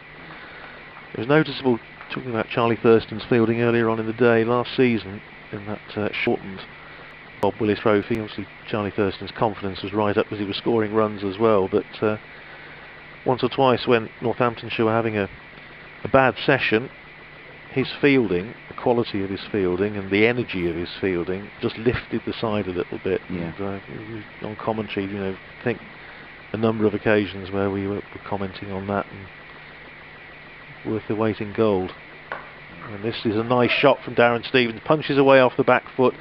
Taylor looking frustrated, yeah, and once it runs on the old practice pitches there where the nets are, it runs away to the boundary, signalled by umpire Paul Pollard. Nice shot from Darren Stevens. Good old pro shot, just rocked onto the back foot, watched it, punched it away, and it crossed the rope. 15 to Darren Stevens. Best shot he's played, I would suggest, since he's been in. 261 for 5. He's never been a batter that gets right into the front foot, huge strides, and he plays with his hands a lot. He's always had good balance and been very good off his legs. Right, he's facing this ball from Tom Taylor, 2 slips waiting, and he dabs that one down on the offside, fielded by Ben Curran, coming in from the covers. End of the over, 15 to Darren Stevens, 66 to Ollie Robinson, 261 for 5 Kent. 86 overs gone, 10 left in the day. Gareth Berg might be popping off for a comfort break or get a new hand warmer or something, and 12th man comes on. When you look at the last few overs that have been bowled by the Northamptonshire attack, there's been a couple of bouncers, not literally thrown in there, but thrown in there, and that's something maybe they'll look back on, I think, tonight and think, right, we hit our lengths so well early on, but it was very predictable for the batters at that stage. They were going to be challenged on the front foot all the time. Now, even though the batsman knows that you're going to be challenged on your front foot pretty much all the time, to know in the back of your mind that there's a bouncer that's going to be coming through at any stage does naturally just stop you from getting onto the front foot. This will be Sanderson though, Ben Sanderson. 156 he has, it through to the wicket keeper, taken from Washington. They like that delivery as well. More applause, wait a minute, where's all that coming from? Added from the Northamptonshire dressing room perhaps. I think the coaching staff are in the boardroom, which is just to the right of us. Okay, that's where they're watching. More behind the bowler's arm. This will be on his right knee, Ben Sanderson. Shirt sleeve order though, short sleeve shirt. What's been a brisk day, the wind just rising a little bit. Floodlights on. This one's way through third man from Ollie Robinson. There'll be 4 more runs. Not sure how much he played that, to be honest. He's kept it down though through third man, and the third man's union will be coming here with pitchforks and burning torches, won't they? It's another 4 through third man. And Robinson goes on to 70, 265 for 5. Yeah, again, for it to, I'm just watching it now on the replay, but for that, just there's no power or any anger in the shot whatsoever. It's just played with a dead bat, and it's allowed the ball to beat the batsman, find the edge, but it's just rolled down into the ground. It does make you wonder. I mean, there's a third man down there now, but Northamptonshire, to be fair to them, they don't have a fine leg, they have a deep square leg just behind square. So it's not as if you could take a fine leg and have him at third man. They've bowled a very good line today. That gets it very tight. Sanderson comes in now, bowls to Robinson. That's a crisp shot through the offside, lovely cover drive, and that will be 4 runs. That is a corker from Ollie Robinson. Full length delivery outside off stump, and he's treated it. 269 for 5. He moves on to 74. That to me is probably up there, I think, with shot of the day. Beautiful. Just because of it's Sanderson's danger area, that is, and only just slightly over pitched, and Robinson's got himself, shifted his weight, got into that shot, played it beautifully. All he's done is lean on it and timed it. So 4th ball of the over to Robinson. That is just dabbed on, cut it away towards the point boundary. Fielder comes in from there, Charlie Thurston, and a single taken. So Robinson again looking very confident. He started this innings middling everything. Looked like he was not attacking exactly. It just looked like, as I said, it looked like he'd already played himself in when he arrived, which is quite something. 15 for Stevens, who faces now. What are we calling him now? The talented Mr. Stevens, is that right? Patricia Highsmith. This picked off his pads, that one. Is going for 4, it is indeed. He's flicked that away, has Darren Stevens. It's gone for 6. Crikey. Low trajectory then. I didn't quite pick it, but Field has gone off to trot off and get it. Tom Taylor. I must admit, boys, I hadn't picked that going for over the boundary. I don't think that was there to hit the 6, was it? Let's have a look. He's just flicked it off his pads, didn't he? That was outside off stump. Goodness me. He's just got down, not quite down on one knee, but got under it and just picked it up over. I think he might have actually been going slightly straighter, more over mid-wicket.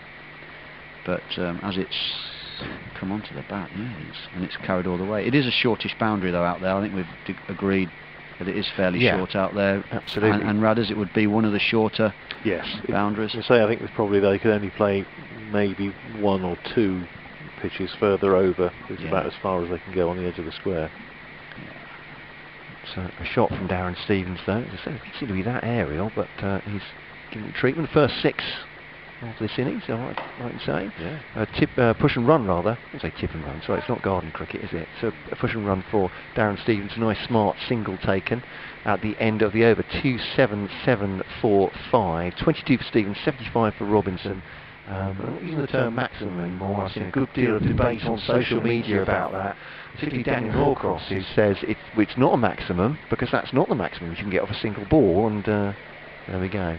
I didn't use it greatly myself, but I didn't realise there was quite such rancour about it. There was going to be quite such heat coming for everyone. Well, I think the other issue is talking about the talented Mr. Stevens. Of course, it would be. I think Northamptonshire's head coach might have something to do with that, because it's originally the talented Mr. Ripley, wasn't it? It was indeed, yeah. Very good, Radders. Anti-hero, fantastic. Yeah, so literally, Northamptonshire's head coach may object most strongly to his best-known literary association being purloined by another. Darren Stevens, 22 not out, 277 for 5, facing Tom Taylor. He's in behind that, plays it up to mid-off, and there's no run. Coming towards the end of what's been an interesting opening day here at Wantage Road.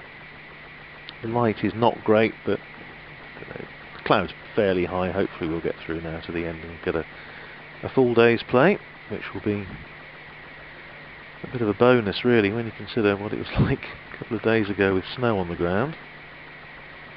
And here's Taylor in again, bowls to Stevens, who works that one away on the onside. Charlie Thurston coming in off the mid-wicket boundary, fielding in front of the Old West stand, and pick up an easy single. One more to Stevens, 23 to him, 278 for 5. Batsman out if you're just tuning in and want to catch up with what's been happening today. Northamptonshire producing Kent early on to 38 for 3, with Daniel Bell-Drummond out for 9, Zach Crawley for 14 and Joe Denley for 1. 2 of those wickets in space of 3 balls to Gareth Berg. Since then, as Taylor comes in, bowls to Robinson, who drives nicely away through the covers, and he's going to pick up 4 more runs. Beautifully timed shot, streaks away through extra cover to that shorter boundary on the offside, as the bowling's from the indoor centre end to the right-hander. Beautifully timed stroke by Ollie Robinson. Another boundary to him takes him to 79, and Kent to 282 for 5. Massively impressive innings this.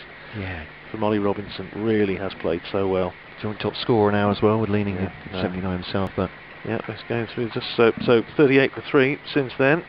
Jordan Cox out for 62, Jack Leaning for 79. Taylor in, bowls to Robinson short, paddles that one away all along the ground out to deep mid-wicket. Charlie Thurston fields, sending his return to Adam Rossington. Another run to Robinson, who goes into the 80s. 283 for 5 Kent. So what, 8 overs to go.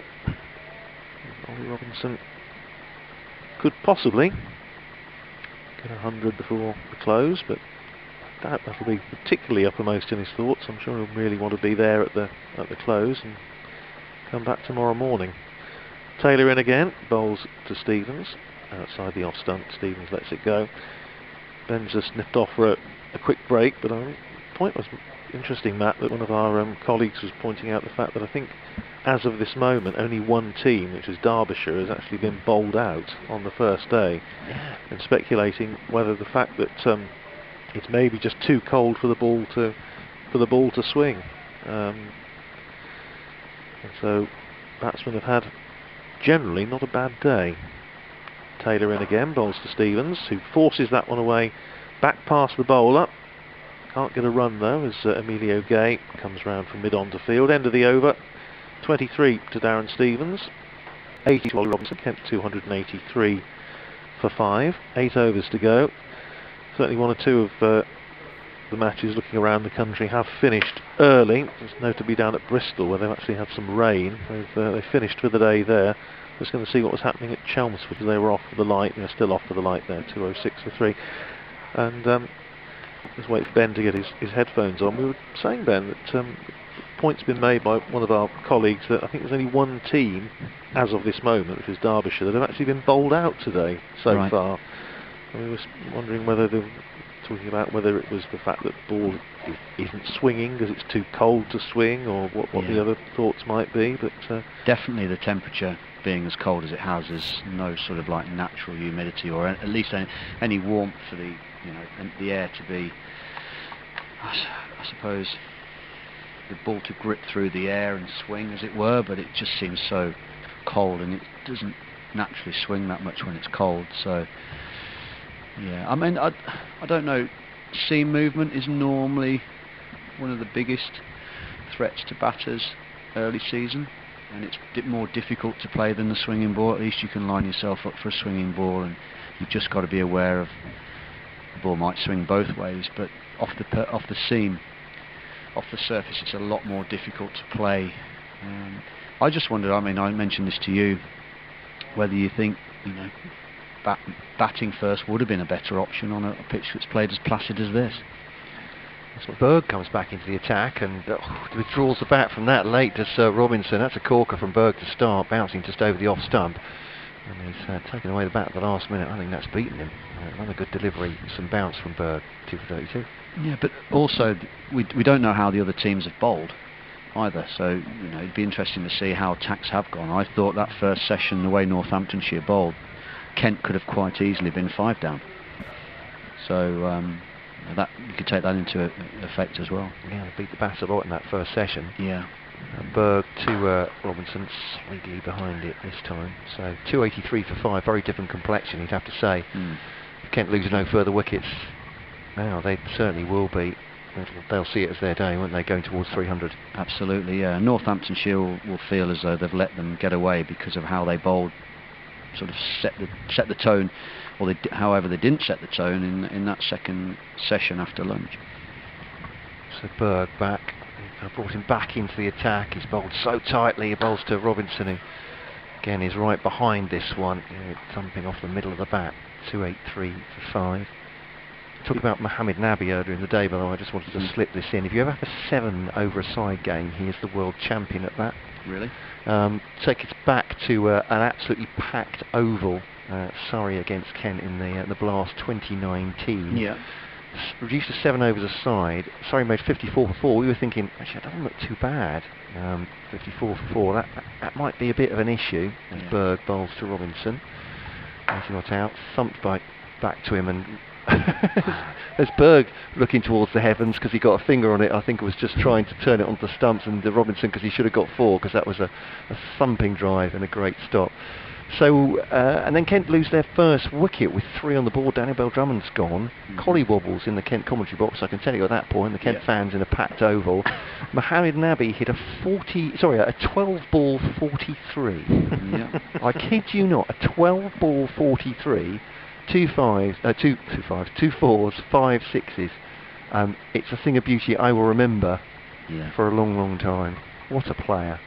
Berg to Robinson. Oh, that's a good ball. That's just nipped away from him as well and got some bounce. Gareth Berg, well, he's been through a couple of really long spells. Thought he might have been done for the day, but he's come back with a vengeance here. I think Berg is one of those bowlers that, I'm not saying he's bowling within himself, but his natural pace and momentum and rhythm at the crease doesn't need to change for him to bowl his best. You know, it's not as if he runs in and just bowls with himself and then bowls the odd effort ball. Every ball he's bowling has been in a good area, going through at just the right pace for this pitch, where he's carrying through nicely and getting a little bit of nip. And Rossington's encouraged by that. He's brought in a second slip now, and Robinson is a bit hard by that. He's trying to get forward, but caught between two stools almost there, but defended it off his off stump. End the over. It's another maiden for Berg. 19 overs, 11 maidens, 2 for 32. He's bowled so well today. Yeah, I think I mentioned earlier about looking at Sanderson's pitch map early on in this innings at the start of the day. But Berg's would be it'd be pretty much just a black spot, I think, where he's hit the pitch. Especially with the length he's bowled. The line has just varied a little bit now and again, but he's been absolutely immaculate with the length he's bowled. Yeah, he's striding to the wicket there as well, but looked like he unsettled Robinson, and that's not happened for a long old time at the crease for Ollie Robinson, who has 80. Darren Stevens has 23 off 38. My colleague Ben Watts, who's back at base at BBC Radio Kent, saying, "Hello, Steve-O, what a shot that is," on a text message to me. And they've got the video up there as well. I mean, I was completely fooled by it. I thought I'd gone for 4, but more and more snoods appearing in the field. Yeah, I have to say, and it is getting a bit parky now. Let's be honest. Yeah, they went from just lightly around the neck. Now we've got them covering the face, covering the nose, and they change of bowling. Nathan Buck coming into the attack, bowling just that. I was going to say short of a length. It's more or less his natural length, as we discussed earlier, and forcing Stevens onto the back foot, punches it up to mid-off, where it's fielded by Rob Keogh, and there's no run. Nathan Buck, discussion when Northamptonshire took the new ball as to whether it was fairly clear that Ben Sanderson would bowl at one end. It was a question of whether Tom Taylor or Nathan Buck was given the new ball at the other end. It meant for Taylor, but Buck into the attack now, running towards us. Bowls, and that's an outside edge, thick outside edge, runs down to third man, but there is a third man, so the pitchforks and the burning torches hopefully will have been put away, because Northamptonshire do have a third man in place, and as a result, what would have been a boundary a couple of overs ago is just a single. Gareth Berg completes the fielding down there. One more to Stevens, 24 to him, 284 for 5. Just looking at what's been happening up the road at Grace Road. Hampshire now 397 for 4. James Vince 165 not out off 156 balls. So he's going to get a few headlines in the morning, I suspect. Buck in again. Bowls to Robinson, who punches that beautifully off the back foot, running up towards the boundary in front of the scoreboard.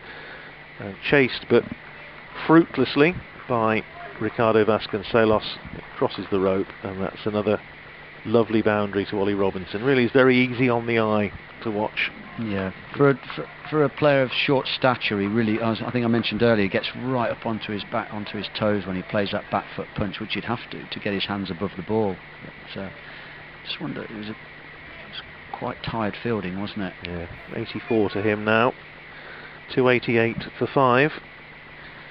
It's been a long day. Sort of cold weather doesn't help. There's Nathan Buck in again, and this time Ollie Robinson just plays it up to mid-off, where it's fielded comfortably enough by Rob Keogh. So good to see, is that Tom Taylor with the serious snood on? But, yes, it is at mid-on. Looks like Nanook of the North. It is, balaclavas. Yeah, it is a bit parky out there now. Buck in again. It's 15th over, and bowls to Robinson, who plays that up to the aforementioned Tom Taylor with the snood. He fields, and there's no run. Breeze just picking up a little bit from what it was earlier. The flags on the indoor centre just stretching out. Breeze still coming from the west, but so the thought is that it's probably going to be a bit more northwesterly tomorrow and then northerly on Saturday. But just looking at the forecast for tomorrow, a little bit of possibility of a shower or two. Hopefully it'll miss us. Buck in again, bowls to Robinson, who again plays that pleasing looking punch off the back foot into the covers, but Emilio Gay cuts across and fields it and doesn't allow a single. End of the over, 84 to Robinson, 24 to Darren Stevens. Kent 288 for 5. Partnership for this 6th wicket worth 63, so that's 3 substantial partnerships in a row. And coaches will always talk about building partnerships, and the fact that Kent have built 3 in a row is, I think, the reason that they're in a very good position that they are now. Yeah, I think so, and I think the only sort of box to tick here for Kent will be Robinson to go on and get a big score, because then one of those batters that's got in has gone on. 3 partnerships have been just what Cam just watching on a replay there of that back foot punch from Ollie Robinson. It's a very impressive shot. But again, if he goes on to get a decent score and goes past 3 figures, then this batting unit will be very happy with how they've gone. But I'm interested to see the last 6 overs here tonight, how this all pans out, whether Kent play for tomorrow or if they're still as aggressive as they have been. And here's Berg to Stevens, just trying to push that, I think the offside actually, just got inside part of the bat to it. No run as it bounces apologetically into the onside of the matting. That's 2 strips away from the one they're playing at the moment. And Berg, ball polished for him. 288 for 5. This partnership at 63. Between Stevens on 24 and Robinson has 84. And this one 6 overs to go until the close here of the first day. An eventful one as well. As Berg bowls to Stevens. Just half push forward, and Gay Fields short on the offside. And there's no run. Philip from Wolverton Town Cricket Club, Andrew, saying the ratings are still at the bottom of the gardens there. You were talking about that. Yes, and the ground looking good. First match on 17th of April, inter-club match. I'll probably be umpiring it, says yeah, it's a nice ground at Wolverton. So enjoy playing there. Berg to Stevens, 2 slips in behind him. Stevens just pushes that off his pad. Actually, how much pad has that hit? It's gone away for bat, there we are, yeah. It's gone quite wide, so take quite some pad intervention to get it that wide, but 4 runs it is for Stevens then. Glance off his pads, he's on to 32 now. Yeah, Sorry, Northamptonshire's fielding, their policy here has been to have a deep backward square leg rather than a fine leg, and I like it, because what it does is it says to the bowler, right, you bowling off stump just outside. Anything straighter than that, and any inside edge or any leg side ball will go for 4. So they've been very disciplined with that, and that field position has stayed there throughout the whole of the day. Berg bowls to Stevens, who has 28 now. 292 for 5. Ken, he offered the bat to that one, through to the wicketkeeper, and there's no run. He definitely had a nibble at that one, Stevens. Yeah. It wasn't a good looking shot either. Bat horizontal through to the wicketkeeper. Berg in that lift again. I don't think Steve-O's his feet haven't really got moving yet today. It's just that maybe that little bit of early seasonness, but he'll use that experience that he can always go back to, just to tell himself he's got to hang in there and just bat. Time in the middle, things will get easier. Berg then to that man Stevens. A drive to Stevens, beautiful shot, and that's off drive through for 4 runs wide of mid off. Timed it beautifully. That's raced away. 296 for 5, 32 for Stevens. Graham on the email saying kentcricket@gmail.com. Afternoon, chaps. Just got home to find the Kent comeback in full swing. Pleased to see Jordan Cox make his 50. Along with Leaning and Robinson. All we need now is another 50 for Steve-O, and the first innings will be complete. There we are, Graham. You're not asking much. If we can follow this up with an opening spell of unplayable dibbly-dobblies from the main man, Darren Stevens, of course, he says, then we're probably in this game. Thanks for bringing so much live cricket into my living room. It's a great pleasure, Graham. There we are. He's got the game matched out, wrapped up, as it were. George has already worked out what the result's going to be, but we're still going to stay.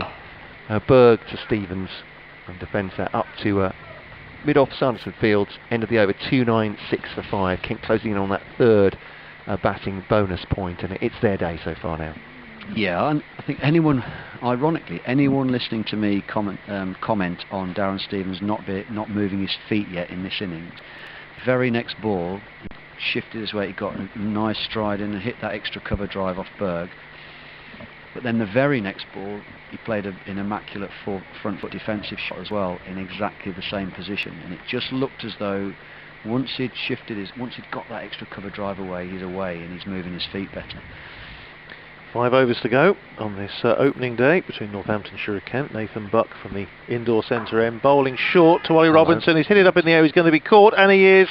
He's caught by Charlie Thurston, and he's absolutely distraught, Ollie Robinson. He had 100 there for the taking, if not today then tomorrow, and just miscuing that pull. We're talking about the little bit of extra bounce that Nathan Buck gets, possibly just deceived in there, miscued the stroke, and the ball looped to provide Charlie Thurston with a comfortable catch coming in about 10 yards off the boundary. And Robinson, who played so well for his 84, has gone. Caught Thurston, bowled Buck, 84, and Kent are 296 for 6. Yeah, a poor shot really, pulling up 2 men back at this stage of the day. And I know he's ticking and going well, but if he'd have just maybe thought, he hasn't held back, he's played all his shots, Ollie Robinson, and we've praised him for the way he's batted, and he looks as seriously good talent. I think maybe just a bit of tactical awareness this stage of the innings. You know, if he's going to pull it hard, pull it along the ground, don't give it, you know, half chance, which has just sort of exposed one end now, I suppose, but he's done a brilliant job and he's played extremely well today. Yeah, it was a super knock from Ollie Robinson, very, very impressive. 296 for 6, partnership between Robinson and Stevens, worth 71 in 16 overs. So again, not just productive, but productive at some pace as well. Reasonable lick, good scoring rate. But as you say, Northamptonshire just sensing now with 4 and a bit overs to go before the end of the day. If they could pick up another couple of wickets now, get Kent, say, 8 down at the close, they'll feel they've had a reasonable day, all told. And once again, you made the observation, Ben, that you know, excellent though this Kent recovery has been, and it has been. You've got 3 batsmen who've all got past 50 and then got out. Cox for 62, leaning for 79, and Robinson now for 84. And I'm sure Matt Walker would have wanted one of them to go on and get a big 100, as Matt commented earlier. But Grant Stewart is out there at the middle, and Northamptonshire really would love to pick up another couple of wickets, as I say, in these last 4 or 5 overs. 2 slips in place as Stewart faces his first ball from Buck, comes right across his stumps, which had the bowler interested for a time, plays it up to mid-on, and it's fielded by Tom Taylor, and there's no run. So a couple of wickets for Nathan Buck, a couple of wickets for Gareth Berg, 1 each for Ben Sanderson and Emilio Gay. No wicket for Tom Taylor, who's bowled tidily enough. A tough day for Rob Keogh, bowling off spin in these conditions. And here's Buchan again, bowls to Stewart, and covers up, pushes it up in the offside, just dribbles out to one of the matting pitches, about 2 strips over. It's fielded by Ben Curran. And I'll just be updating BBC Radio Northampton listeners in a moment or two. 4 overs to go in the day after this one. I think the light probably will just about hold with the floodlights on. It doesn't appear to be getting any worse, really. It is pretty gloomy though. Buck in again, bowls to Stewart, who comes right across, paddles that one away down towards fine leg, and he's going to get off the mark with the boundary. It's here or there as it rattles into the boundary boards. So Grant Stewart's away. 4 to him, and 300 up for Kent, so another batting bonus point. 300 for 6, Kent. And Aaron Stevens and Stewart now with the task of just seeing out the day. After 38 for 3, Kent would have snapped your hand off for 300 for 6. But as I say, from 296 for 5, if Northamptonshire could nip out a couple more, they'll feel that they've had a reasonable day. Buck in again, bowls to Stewart, short of a length. Stewart on the back foot, plays it well, back down the pitch, fielded by Nathan Buck, and there's no run. 300 for 6 it stays. Just recap the scorecard in a second or two. 2 slips in place, backward point, extra cover, mid off, mid on, mid wicket, deep backward square, very wide, fielding position that Ben was talking about a couple of overs ago. Buck in again, bowls to Stewart, and Stewart again in behind it, plays it up on the offside, fielded by Emilio Gay. End of the over, Stewart is on 4, that boundary to get off the mark. With him, Darren Stevens is on 32, and Kent 300 for 6 at the end of 92 overs. So 4 to go. Yes, 4 overs to go before the close. Kent 300 for 6 now, so an excellent recovery by the visitors, who at one stage were 38 for 3 after being put in by Adam Rossington first thing this morning. But a bonus wicket for Northampton just a few moments ago. Kent got themselves up to 296 for 5 and looking to finish the day strongly. Then Ollie Robinson, who played very well for 84, had a short ball from Nathan Butt, went for a pull, miscued it, and Charlie Thurston took a straightforward catch about 10 yards in from the boundary, and that was Robinson out for 84. In there at the moment, Darren Stevens, veteran of the county circuit, turns 45 at the end of this month. He's on 32. He's just been joined by Grant Stewart, who's made 4. We're in the closing stages of this opening day's play. The lights are on, and Kent are 300 for 6. So, that's the situation as we are for listeners to BBC Radio Northampton. If you're listening to us online, I hope you'll stay with us to the close of this day's play. It's been a good, interesting day's cricket. Berg in again, bowls to Stevens, who works that one away into the onside. It's fielded by Ricardo Vasconcelos, and Stevens picks up another run. 33 to him now, 301 for 6 Kent. And Berg, I think it's fair to say, Ben, pick of the bowlers today. He's in his 21st over, 2 for 41. Yeah. He certainly is the one that we talk about this time of the day when we're always thinking about who we're going to talk to. Well, I think we're going to have a chat with Gareth at the end of the day's play. Yeah, I think so. I mean, he's really held the innings together, hasn't he, for Northamptonshire's bowlers? Yeah, he's done a very, very good job. Berg in again. Bowls to Stewart. Stewart chops that one into the ground. It bounces up, fielded by Alex Wakely in the slip cordon. And there's no run. Jammed that hard into the ground and just bounced up. 2 slips in place at the moment. Vasconcelos at first, Wakely at second. Charlie Thurston, where he's been pretty much all day at backward point. Gay in the covers. Ben Sanderson, hands in pockets at mid-off. Rob Keogh at mid-on. Ben Curran at mid-wicket. Berg in again. Bowls to Stewart, who's forward, plays it up to Keogh at mid-on, and there's no run. Came a little bit across his stumps, which had Berg interested for a moment. He's going very hard at the ball, isn't he? Yes. Lunging, getting... I mean, you can see why he wants to get right to the ball and smother it. But it's not the way the actual sort of the out-and-out batters have batted on this wicket. They've played it very late, soft hand, so if anything does find the edge, it should go to hand. Well, here's Berg in again, running away from us. Bowls to Stewart, who again is right across his stumps, plays it hard down into the ground, bounces up nicely for Berg to complete the fielding off his own bowling. 301 for 6 Kent. Stevens 33, Stewart 4. It's conscious of the fact that this time of the day there's going to be people coming in from work who are going to just want to quickly run through the day's play. So Kent have lost Bell Drummond for 9, Crawley for 14, Denley for 1, Cox for 62, Leading for 79, and Robinson for 84.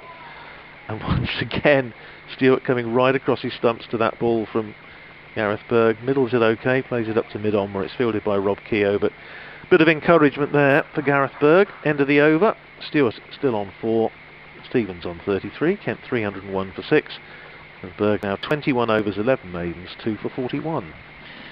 Yeah, just thinking actually, it sort of sparked a thought with what yourself and Matt were talking about, the pitch and the hoods coming out down at third man.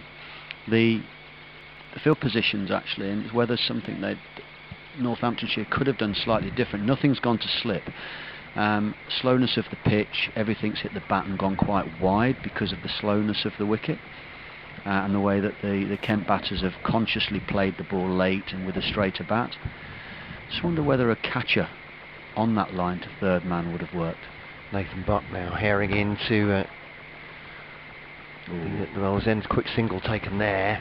Wakefield are just a little bit slow off the mark, maybe 301 for 6, but they've the Burger won there. Stevens on 34. I wouldn't want Darren Stevens beating me with the age difference. I suppose is that Taylor at mid-on? It is. It is indeed, yeah. I yeah. think he'd be he should be thinking, how have I let that happen? I could hear the ooh coming from you there. There was, yeah, he has taken that quick single to mid-on and. Hands in pockets, just standing around. You won't be liking that as a captain then, or as a coach. Here's Buck then to Stewart. Oh, rising delivery, and he's just basically gloved that one off his nose. It's gone past second slip and through for 4. No, third man. We have a third man. Yeah, oh, third man, beg your pardon. Yeah. We do have a third man, you were saying. The pitchforks are not out. No. But I was just thinking earlier. What delivery that was, though. Yeah, well, some proper height on that. The other thing is the ball has ran down to third man. I'm just thinking, we saw Emilio Gray wear a helmet at fourth slip. Could he have worn a helmet in like a gully position, so he's closer and maybe they're catching it before it got to third man?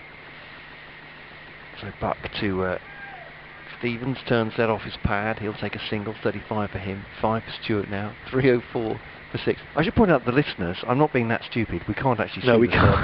No, you can't. No. So it ran us. But it's given Gareth Berg a nice little grazing position down at third man there. Not that I'm sure it's probably not very much warmer down there than it is anywhere else in the field, but he's earned a little bit of rest. Put in a good shift today, hasn't he? Yeah, he's been very good. He's been the talisman. Okay, 304 for 6. There's 15 balls of the day to go. Nathan Buck will bowl this one to... Oh, it's got him, bowled him. He's shouldered arms, that's nipped back, it's taken the off stump, clipped it, and there goes Grant Stewart. Misjudged it. Decent delivery though from Nathan Buck, his second wicket of the day. 2 for 53 he has. Kent 304 now, 4-7 with Stewart the man to go.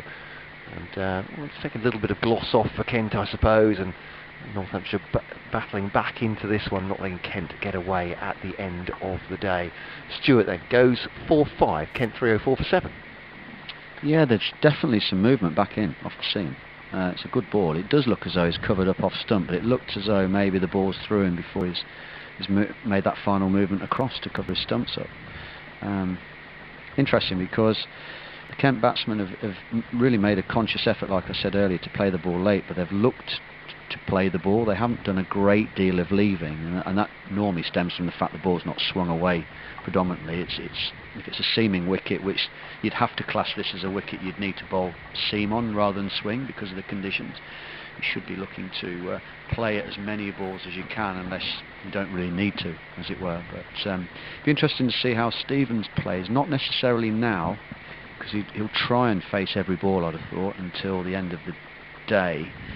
But what it will do is it will give him a little bit of something to think about overnight coming into tomorrow, and we know how dangerous he can be when he not just counter-attacks, but he's got a bit more of a licence as well. So Stewart has gone then, sorry, 3 for 53, that was Buck's third, he took the previous wicket. Robinson going for 84 as well, so adding just 8 for the 7th wicket. Stewart goes back. The first one to go in single figure since the opening of the innings, or the third wicket when Denley went for 1 to Gareth Berg. And Drummond went opening for 9, LBW to Sanderson. Corder went off Berg as well, caught behind for 14. Then just the 1 wicket in the second session, Kent 38 for 3 at that point. Cox caught Gable Buck for 62. Kent were 179 for 4. Jack Leaning went for 79, caught by Adam Rossington off Emilio Gay. And Robinson, the next one to go, just a few minutes ago, caught in the deep off Nathan Buck for 84, and Buck has bowled his man Stewart for 5. Matt Milnes comes in at 9. He's won the fight in the dressing room to come out 9 rather than 10, and pushed it into the onside, and there's no run. I would have to say, after sniggering behind my hand about bowlers talking about being batsmen, that Milnes and Podmore are both very accomplished batsmen. They are very decent indeed, so you can understand a coach like Matt Walker only has to tell one of them that they're coming in with 8 down. Perhaps that's a harder Healthy job. competition, that is, though. Well, isn't it? that's whoever scores the most bats one higher the next game. There you go. It's got to be better than the fitting in 4 or 5 that can't bat at all, isn't it? In the tail. Buck to Milnes, and flicks that away down backward of square, and that'll be a single. 305 for 7. Yeah, he's come out and he's hit the ball well actually, Matt Mills, in the first 2 balls. So well, Stevens has got faith in him, because obviously they've taken that single off the last ball, so he's regained strike. So yeah, 305 for 7 Kent, Stevens 34, Milnes 1-3 half centurions for Kent today. Jordan Cox, Jack Meany, Ollie Robinson, and 3 wickets for Nathan Buck today, and 2 for Gareth Berg early on. And it's going to be Berg to bowl what will be his final over of the day. We called that a bit earlier actually. We didn't think he'd necessarily come back on today, but he has. What an excellent shift he's put in for his side. 21 overs, 11 maidens, 2 for 41. He's going to be bowling what will be the penultimate over of the day. I'd say his last one. He's going to be bowled from this pavilion end. He's going to be bowling to Matt Milnes, who's made a single. 3 slips in place for him. Bowls short outside the off stump, and Milnes just sways out of the way, lets it go through to Adam Rossington. And Gareth Berg just saying, well, yeah, okay, I'm 40 years old, I'm in my 22nd over of the day, but I can still put one round your nostrils, so good for him. Let the batsman know he's there. 3 slips. Deepish gully. Charlie Thurston. And Berg in again, and Milnes right across his stumps, plays it out to mid-wicket where Ben Curran fields, and there's no run. 305 for 7 Kent. Floodlights bright now. The natural light is pretty much gone. Cloud is high but uniformly grey. So not a terrific forecast for tomorrow, but hopefully it'll be wrong. Berg in, bowls to Milnes, who's on the back foot, plays it down into the gully, fielded by Charlie Thurston, and there's no run. I suppose we need to start thinking about tomorrow, on the assumption that we do get a full day, and that the forecast of rain is wrong, and that manages to miss us. And assuming Kent can, I'm sure, be looking to get up at least to, what, 350? Berg in again, bowls to Milnes, who plays that just wide of Thurston. Good diving stop, but can't stop them coming through for a single. Good bit of fielding by Thurston. One more to Milnes, he goes up to 2, 306 or 7. You'd think 350 then is going to be what Kent will be looking for, and we say with Darren Stevens there. Yeah, anything's pretty much possible. Anything's pretty much possible. Yeah, exactly. I think, again, it'll be a little bit of an old cliche. It'll depend on who comes back and who gets off to the best start tomorrow morning. First hour, as ever. That's it. What we always say. That's it. And I think it will be a time thing. If Kent are still batting at lunch, it could be a big score. But if not, past 400, I would think. Stevens comes across his stumps to Gareth Berg. Plays it up to mid-wicket where it's fielded by Ricardo Vasconcelos, but again he thought he might have been through there. Stevens did come a long way across. And Gareth Berg just thinking for one split second. I might be in business here. Well, Bailey might have to put the finger up, but Stevens getting some bat on it. And he faces this next ball, just the one slip now, and solidly in behind that, forward defensive. Plays it back down the pitch to be fielded by Gareth Berg. End of the over. He finishes the day with 22 overs, 2 for 42, including 11 maidens. Stevens 34, Milnes 2, Kent with an over to go are 306 for 7. Another outstanding over. With sort of broken record with Berg, aren't we? It's same thing every over, but that's how consistent he's actually been. Apart from probably a full bag in the wickets column, he's bowled really, really well today. Like I say, he's controlled this innings for Northamptonshire. Without Berg, it could have been slightly more heavier scoring for the Kent batters. So last over of the day then, Matt Milnes faces Nathan Buck, who has 3 wickets to his credit already, and that's punched off the hit, nicely done by Milnes. Finds wide open spaces forward of square on the leg side, and they come back for a comfortable 2. He's come out very positively, Matt Milnes himself, and he's definitely a leg side player. Well, you can see that already, can't you? The three balls that have been bowled at him has just punched it. So I wouldn't be bowling too straight to him. Just as 3 slips in, if I was Nathan Buck, I'd just be trying to bowl down that channel now and see if I can get him to tentatively prod at one in this last over. Okay, trying to get inside the line, Matt Milnes, and 308 for 7. He has 4 so far. It's Buck with 3 slips in behind him. Defensive shot straight back at the bowler, no run. Just pinning him on off stump then. Yeah. I think anything too straight, it's just something you can pick up, isn't it? The first 3 balls he's faced, he's played them very competently through the leg side, so just hang it a little bit outside off, hold your length and just push him a little bit wider. He might just have a little tentative prod at it, last over of the day. The slips there for that very prod. Here's Buck now to bowl to Milnes, again works that away on the leg side, and that'll be a single just behind square. Fielded by Sanderson into the gloves of Adam Rossington. It goes on the run a bit from his station. Well back from the stumps for Nathan Buck. And a single taken. So Stevens, 3 balls to go into the end of this first day. Kent 309 for 7. At 38 for 3 this morning. Northampton had every chance, it looked like, of bowling Kent out cheaply, but 3 half-centurions in the Kent side, and Stevens now with 34 not out. It's cost them. They've dug in, Kent. Here. And for me, it's their day at this point. Just because, well, I suppose the recovery as much as anything else. Get themselves into this position. What about if Northamptonshire can just break through in these last 3 balls? Buck comes in, bowls to Stevens. Stevens up on his toes. This one rises towards his chest and plays it down to the offside, no run. Curran Fields. Agrees to Bruce from the Netherlands. I see it's on the emails as well. Great to hear from you all today on email and on Twitter as well. We've gone global today, haven't we, Matt? We have indeed, yeah. We've I think we're missing perhaps a couple of continents, but we can make them up tomorrow. I think it's different working days, obviously. Is Buck bowling to Stevens, and punches that as he drives it into the offside, and it's actually a good stop in the end. I'm not sure actually how Emilio Gay would have got out of the way of that. It was going so fast. So ball to go. Stevens 34, Milnes 5, Kent 309 for 7. Stevens against his former club, of course. He was winkled away from.